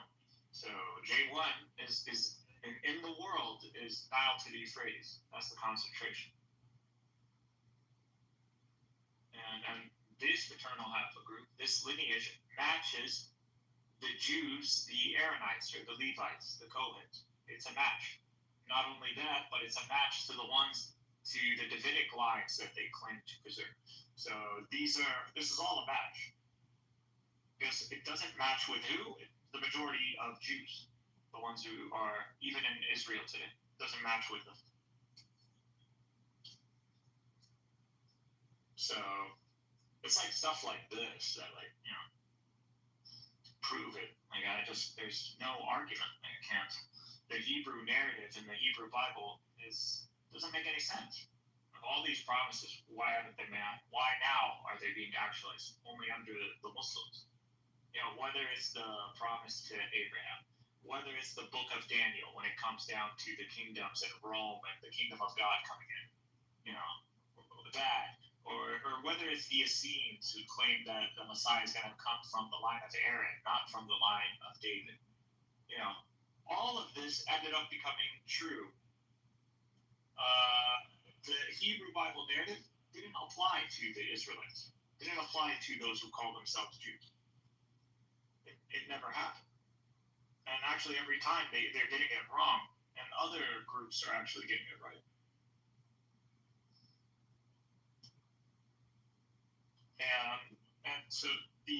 And then Rabbinic Judaism ended up switching all these prophecies, altering their meanings, and now a lot of the problems you see today is because they altered those prophecies. And they made their constituents believe that these prophecies don't apply to those times. They don't apply to Jesus, for example, in the book of Daniel. It applies at a future date that is yet to happen. Okay, if there's a future date, so you're saying the book never fell, like the book of Daniel says, which is supposed to be Rome. And they'll tell you, yes, it hasn't fallen. I was like, all right, where's Rome today? Well, this is the West, the Catholic Church, the West. Christendom is Rome. So Christendom, the West, has to fall before, the Messiah shows up, just like as the book of Daniel says. And this is in the Zohar, by the way. This is in the Midrashes, in the Talmud. So,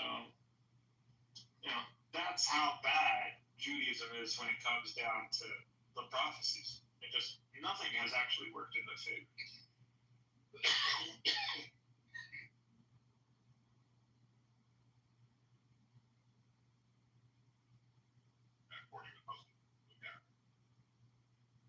According to just history,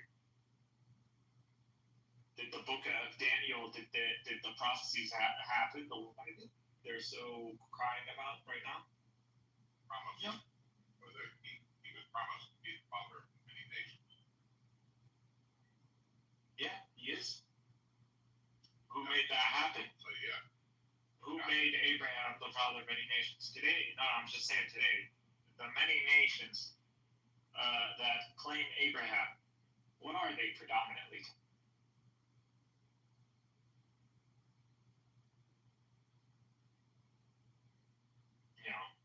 Ignoring religious nations or, like Christianity or Judaism or Islam is not what I'm considering nation. Those who have faith in Jesus Christ are the children of Abraham. Yeah, so I would tell you, like Egypt, like Syria, like Iraq, Babylon, Persia, like all these lands that used to be, antagonistic towards, the Israelites or God's people. They are all today, all claiming to be, of Abraham. Not necessarily, but it's. That's just a claim, but from the New Testament, as Christians, we believe that it's those who have faith in Jesus that are Abraham's children. So, and that's the only way to be a true child of Abraham. Even the Jews during the first century, or during the ministry of Christ, Jesus told them to their faith. To their faith that they are not the children of Abraham. So, but I know you don't believe that. No, Jesus didn't say something that wasn't a fact. I mean, to be a child of it, I think it wasn't. Because again, if you look at that time, there was already forced conversions into Judaism so clearly, they're not all the tribe. They're not all descendants of Judah, and hence Isaac, and hence, or Jacob, Isaac, Abraham. They can't be. So that one, and then two, you're not even following in the ways of Abraham to begin with. So, Abraham himself would probably disown you. And you're replaceable. Like, I could literally bring them out of the stone, which I believe was a prophecy when it comes down to the Muslims. I'm going to go bring them out of the stone. Who's worshiping the stone in Arabia at the time?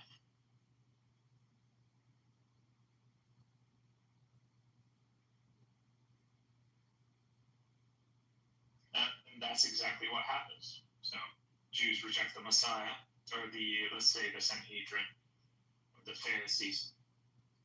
They reject the Messiah.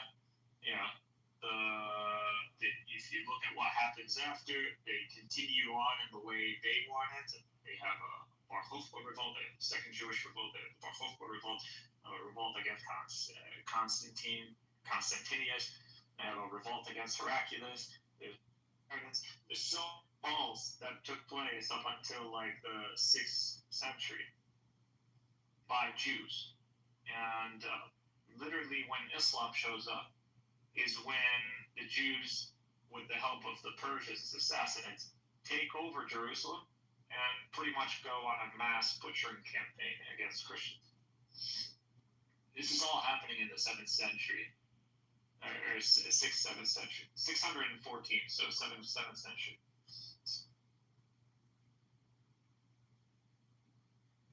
Tomb of Christ in Jerusalem. They destroyed that building, by the way. So that was destroyed in the 7th century. People don't know that.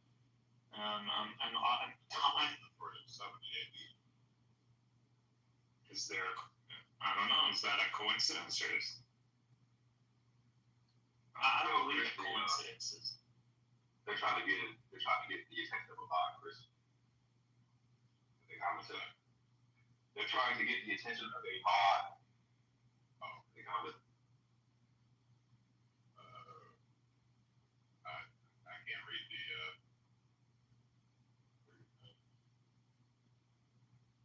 I don't know. Maybe they want to come up. I don't know. Does somebody want to come up?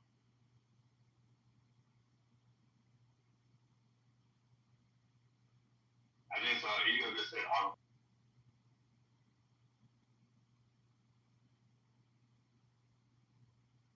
thank you, but I just realized I'm about to do this. I'm driving, so I can't see the people down here, but It's not really been talking nonstop. I mean, curious about what though? You gotta be curious about something.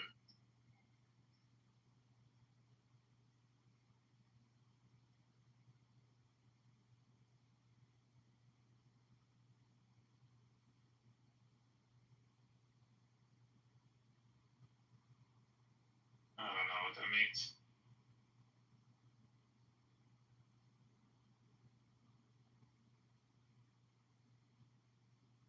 what are they saying? Or who's saying what? I don't know. Maybe I wanted to post some schemes. I don't know.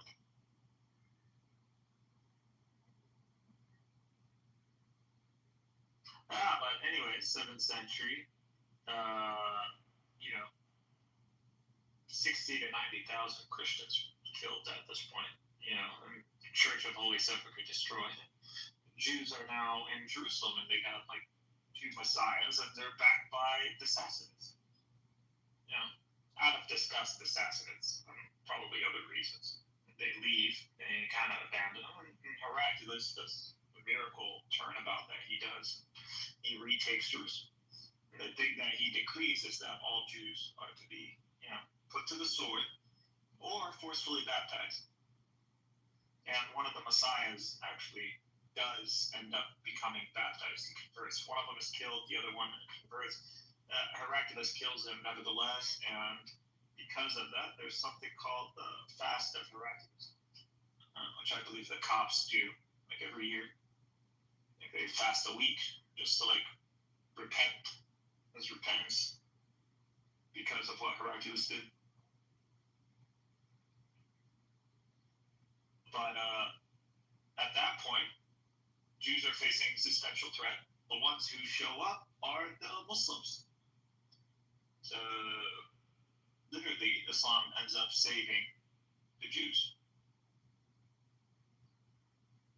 I don't believe that's a coincidence. Yeah, the messianic kind of force they were looking to like, you know, bring about to preserve the teachings of Abraham and monotheism and get rid of the Romans and all that. It happened. It didn't happen at their hands, even though they tried, and not for a lack of trying. It happened at the hands of the Muslims. So you think all of the messianic prophecies were about the Muhammad? Islam and the Rock of Islam? No, I don't believe Muhammad is the Messiah. No, I believe this is the kingdom of God. Do they even talk about the kingdom of God in the Quran?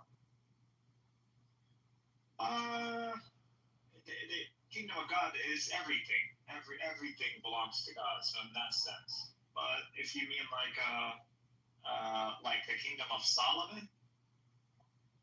Yeah, God has established some.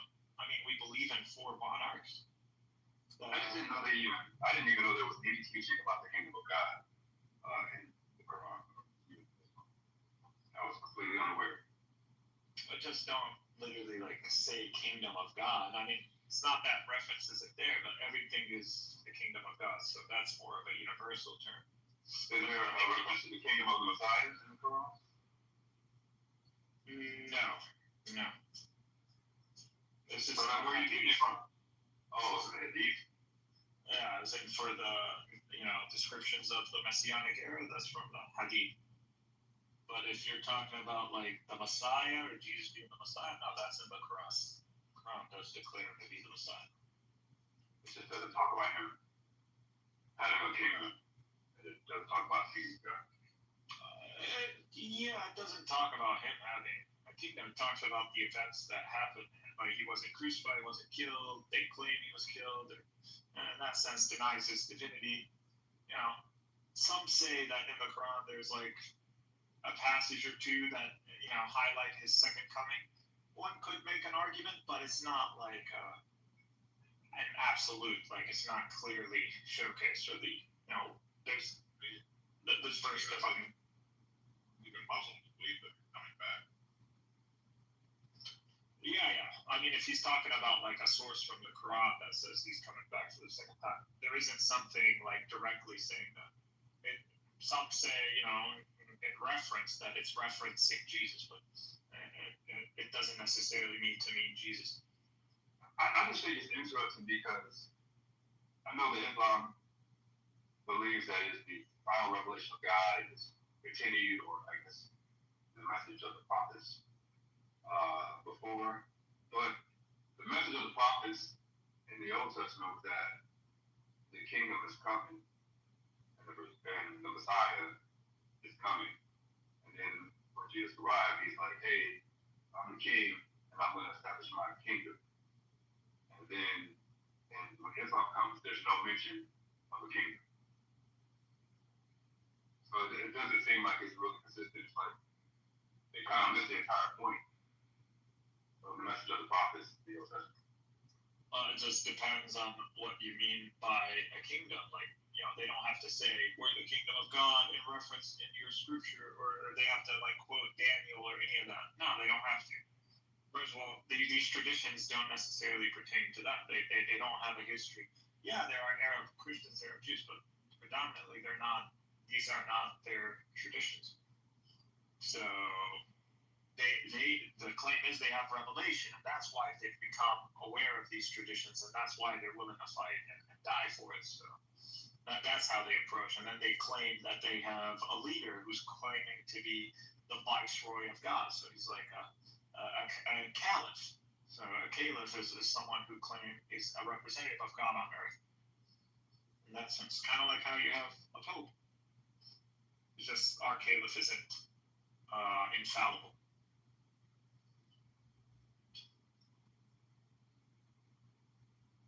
So it's in context. It's not. Also, who told you the kingdom was going to show up in a day and a night? It didn't show up when Jesus. It's a choice. Someone has to take up the mantle. Someone has to fight for it. And they didn't want to fight with Jesus. They don't want to make the high priest. They didn't want to acknowledge him. I think that had to do because he had no father. Because he had no father, he wasn't from the lineage of David. That would go against what they have written down. That would make them look like they've been in error for quite a long time.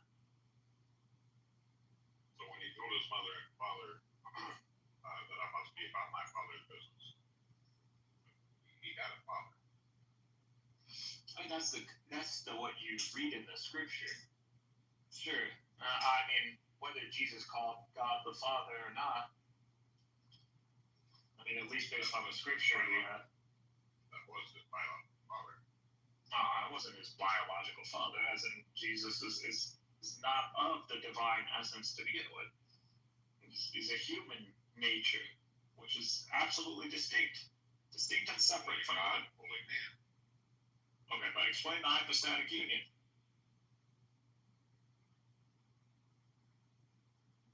What's the hypostatic union?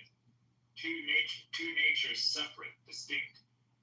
Right. In a union. What is the nature of the union? We don't know. And you have church fathers who call it like a conjunction or something. Subordinationism. To me, that relationship is subordination, which is also what the early church fathers believed in. So the human nature, Jesus, with a human mind, because he has to be fully human, because the Council of Constantinople I is the one that denied Apollinarianism, declared Apollinarianism a heresy, even though they believed in two natures. Yeah, so they believed in two natures, but they didn't believe in two minds. So they didn't believe like Jesus had his own consciousness, like the human had his own consciousness. You know, they believed that it was only God, there was only one mind, and through this mind, you know, there's a human nature, which would turn it into theophany, which would be pretty much what the Docetists were saying. So it's just Docetism, really. When you deny the mind of the human or the soul of the human, then you're saying that the human nature is but a manifestation of the divine mind, which we go back to Abraham and the three men, which you believe one of them is a theophany. You don't believe that God took on the nature of one of the men when he showed up to Abraham. You don't believe that. It's a theophany, it's an appearing. No, I believe it.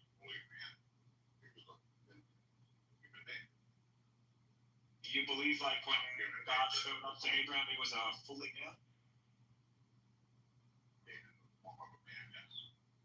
I'm talking about the three men and Lot. Yes, yeah, so he wouldn't be fully man. The angel of the Lord spoke to Abraham while the other two angels went down to the city. That the angel of the Lord was the pre-incarnate Christ. Yeah, so that would be a theophany, right? That would be like an angel appearing as a man. Like the angel isn't actually becoming a man. He's not incarnating as a man. He's not taking on the full nature of being human. So he's still an angel. I agree with that. Yeah, if you tried to go stab him. Pre-incarnate Christ. I'm just talking like angels in like when they do show up to them. Not necessarily that story. But when they do show up, they take on the appearance of men, right? Right. Yeah.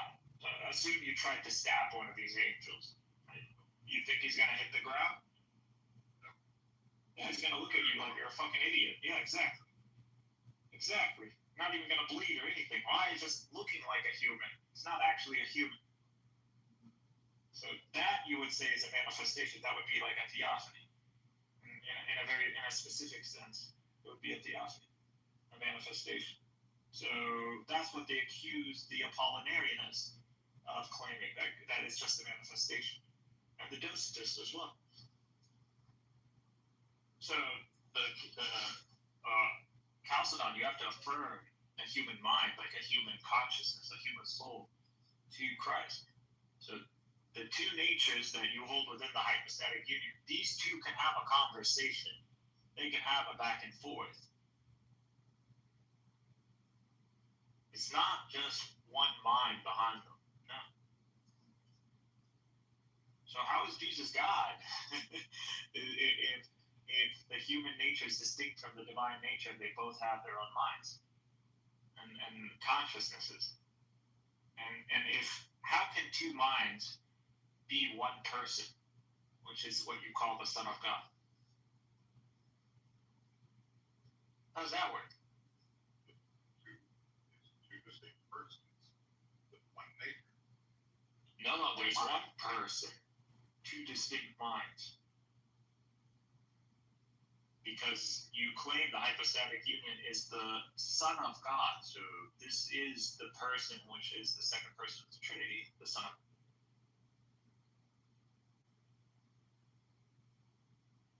Two natures, one person.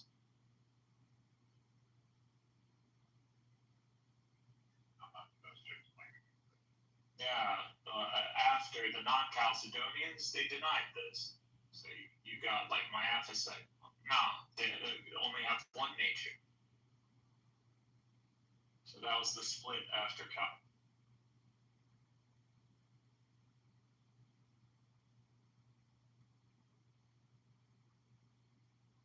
So you have Christians who affirm two natures, deny two minds. And you have Christians who affirm two natures, two minds. And you have Christians who affirm one nature, one mind.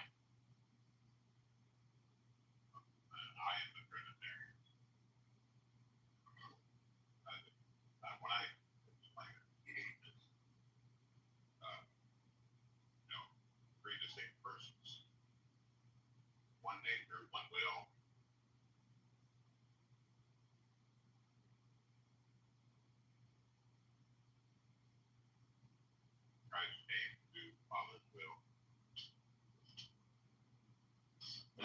nature, one will. Okay, if there's only one nature and God is divine, it would be the divine nature. You know, the human nature, you know, wouldn't be pre-eternal to God. So the human nature doesn't Philippians chapter 2 that he find equality with God to be something to be grasped. So he humbled himself and became in human form, human, had a human mind, and that's why I said it was Philippians 2. Now, if God humbles himself, there would only be the mind of God acting humble. The thing with Christ, it's not only the mind of God. It's that there's a human mind there. There's a human consciousness. There's actually a human soul. And this human soul does not know that it is pre-existing. It doesn't, because it's a human. And human is created. There are no human beings that are pre-existent. I mean, that would just be blasphemy. For Christ. Christ was the only one that always existed. But the human nature didn't always exist. Not the human, but God did. God has always existed.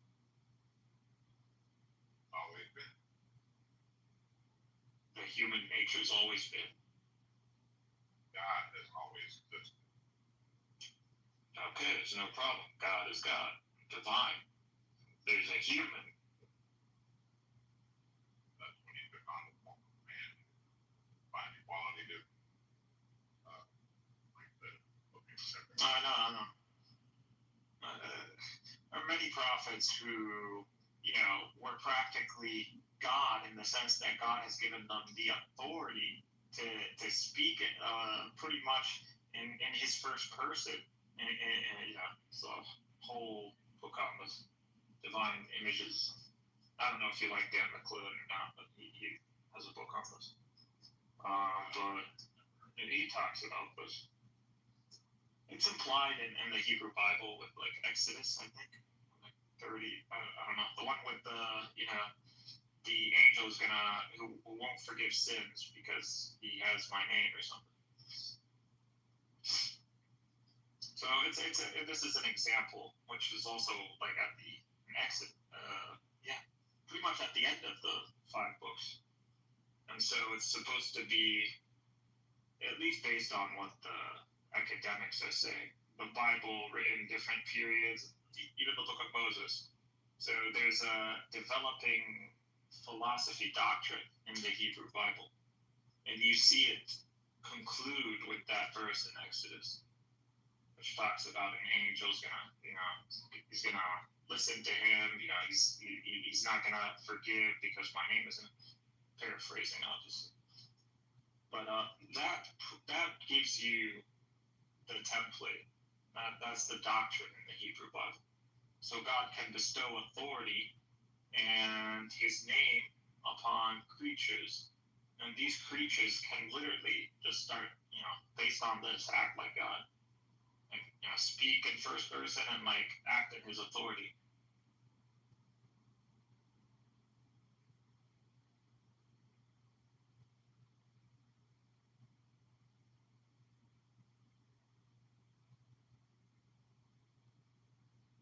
We believe this about a bunch of prophets. So we believe prophets in general, you know, based on their character. Because they're soldiers, but that just because you're following orders doesn't mean they don't have their own characters and dynamics.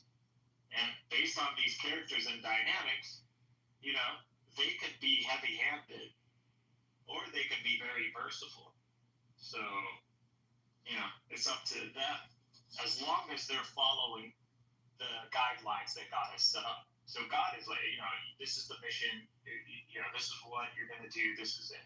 Now, within the scope of you doing all this, you know, it's optional how you want to deal with the people.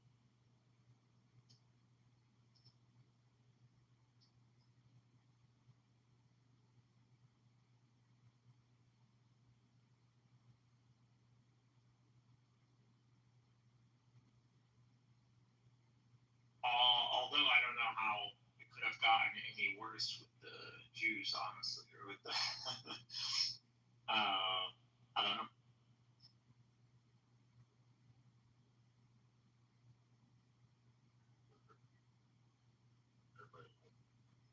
Jesus went all out on them, cursed them, and prophesied their destruction and the destruction of the temple. Pretty much, he was like done with.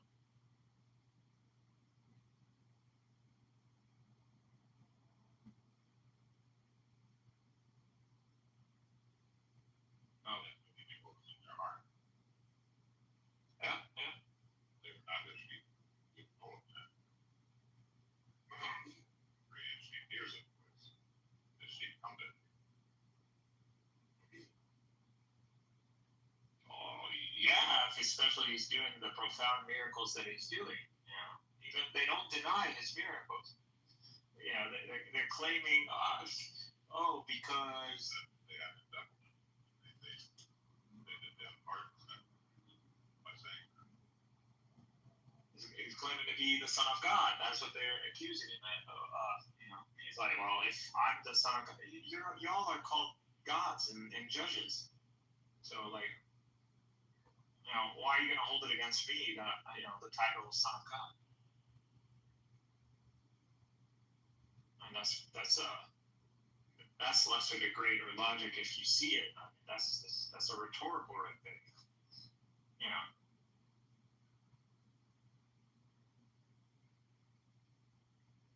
Someone accusing you're doing idolatry. They're literally worshiping Saturn. Yeah. Does that make sense?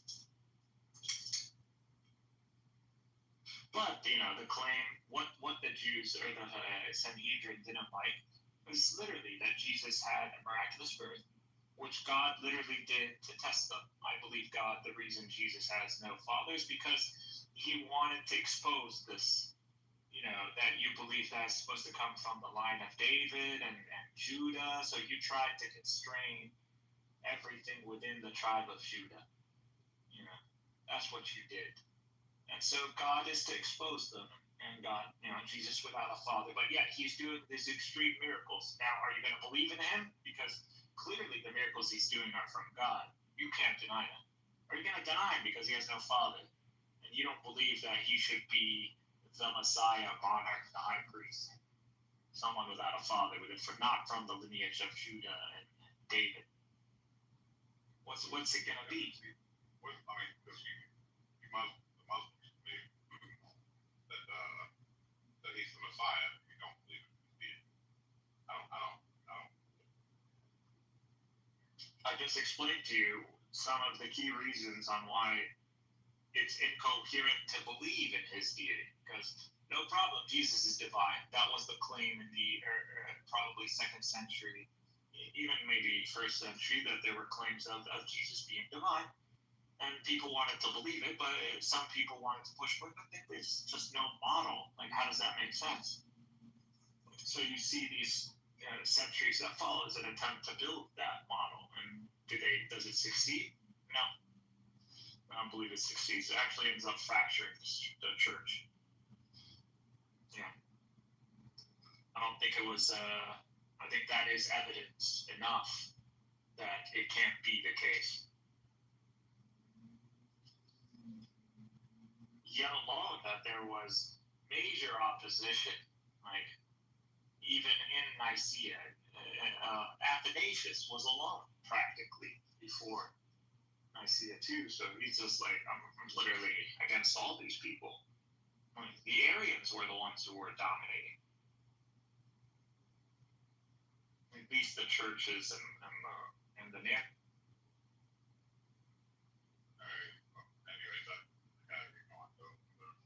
No problem. Not trying to bog you down with everything I'm saying. No, you're fine. I'd love to have this conversation before, but right now. No worries. I know you're a busy guy. Simply. Yeah, I added you. Always like engaging in metaphysics and religion ideology. It's more on an objective scale. I hate when it gets emotional.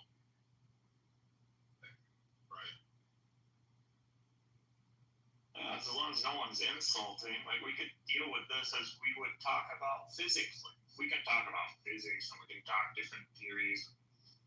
Scientists disagree. Doesn't mean we can't. No, you wouldn't get emotional about it though. Why? Because it's a hard science. You don't care like physics.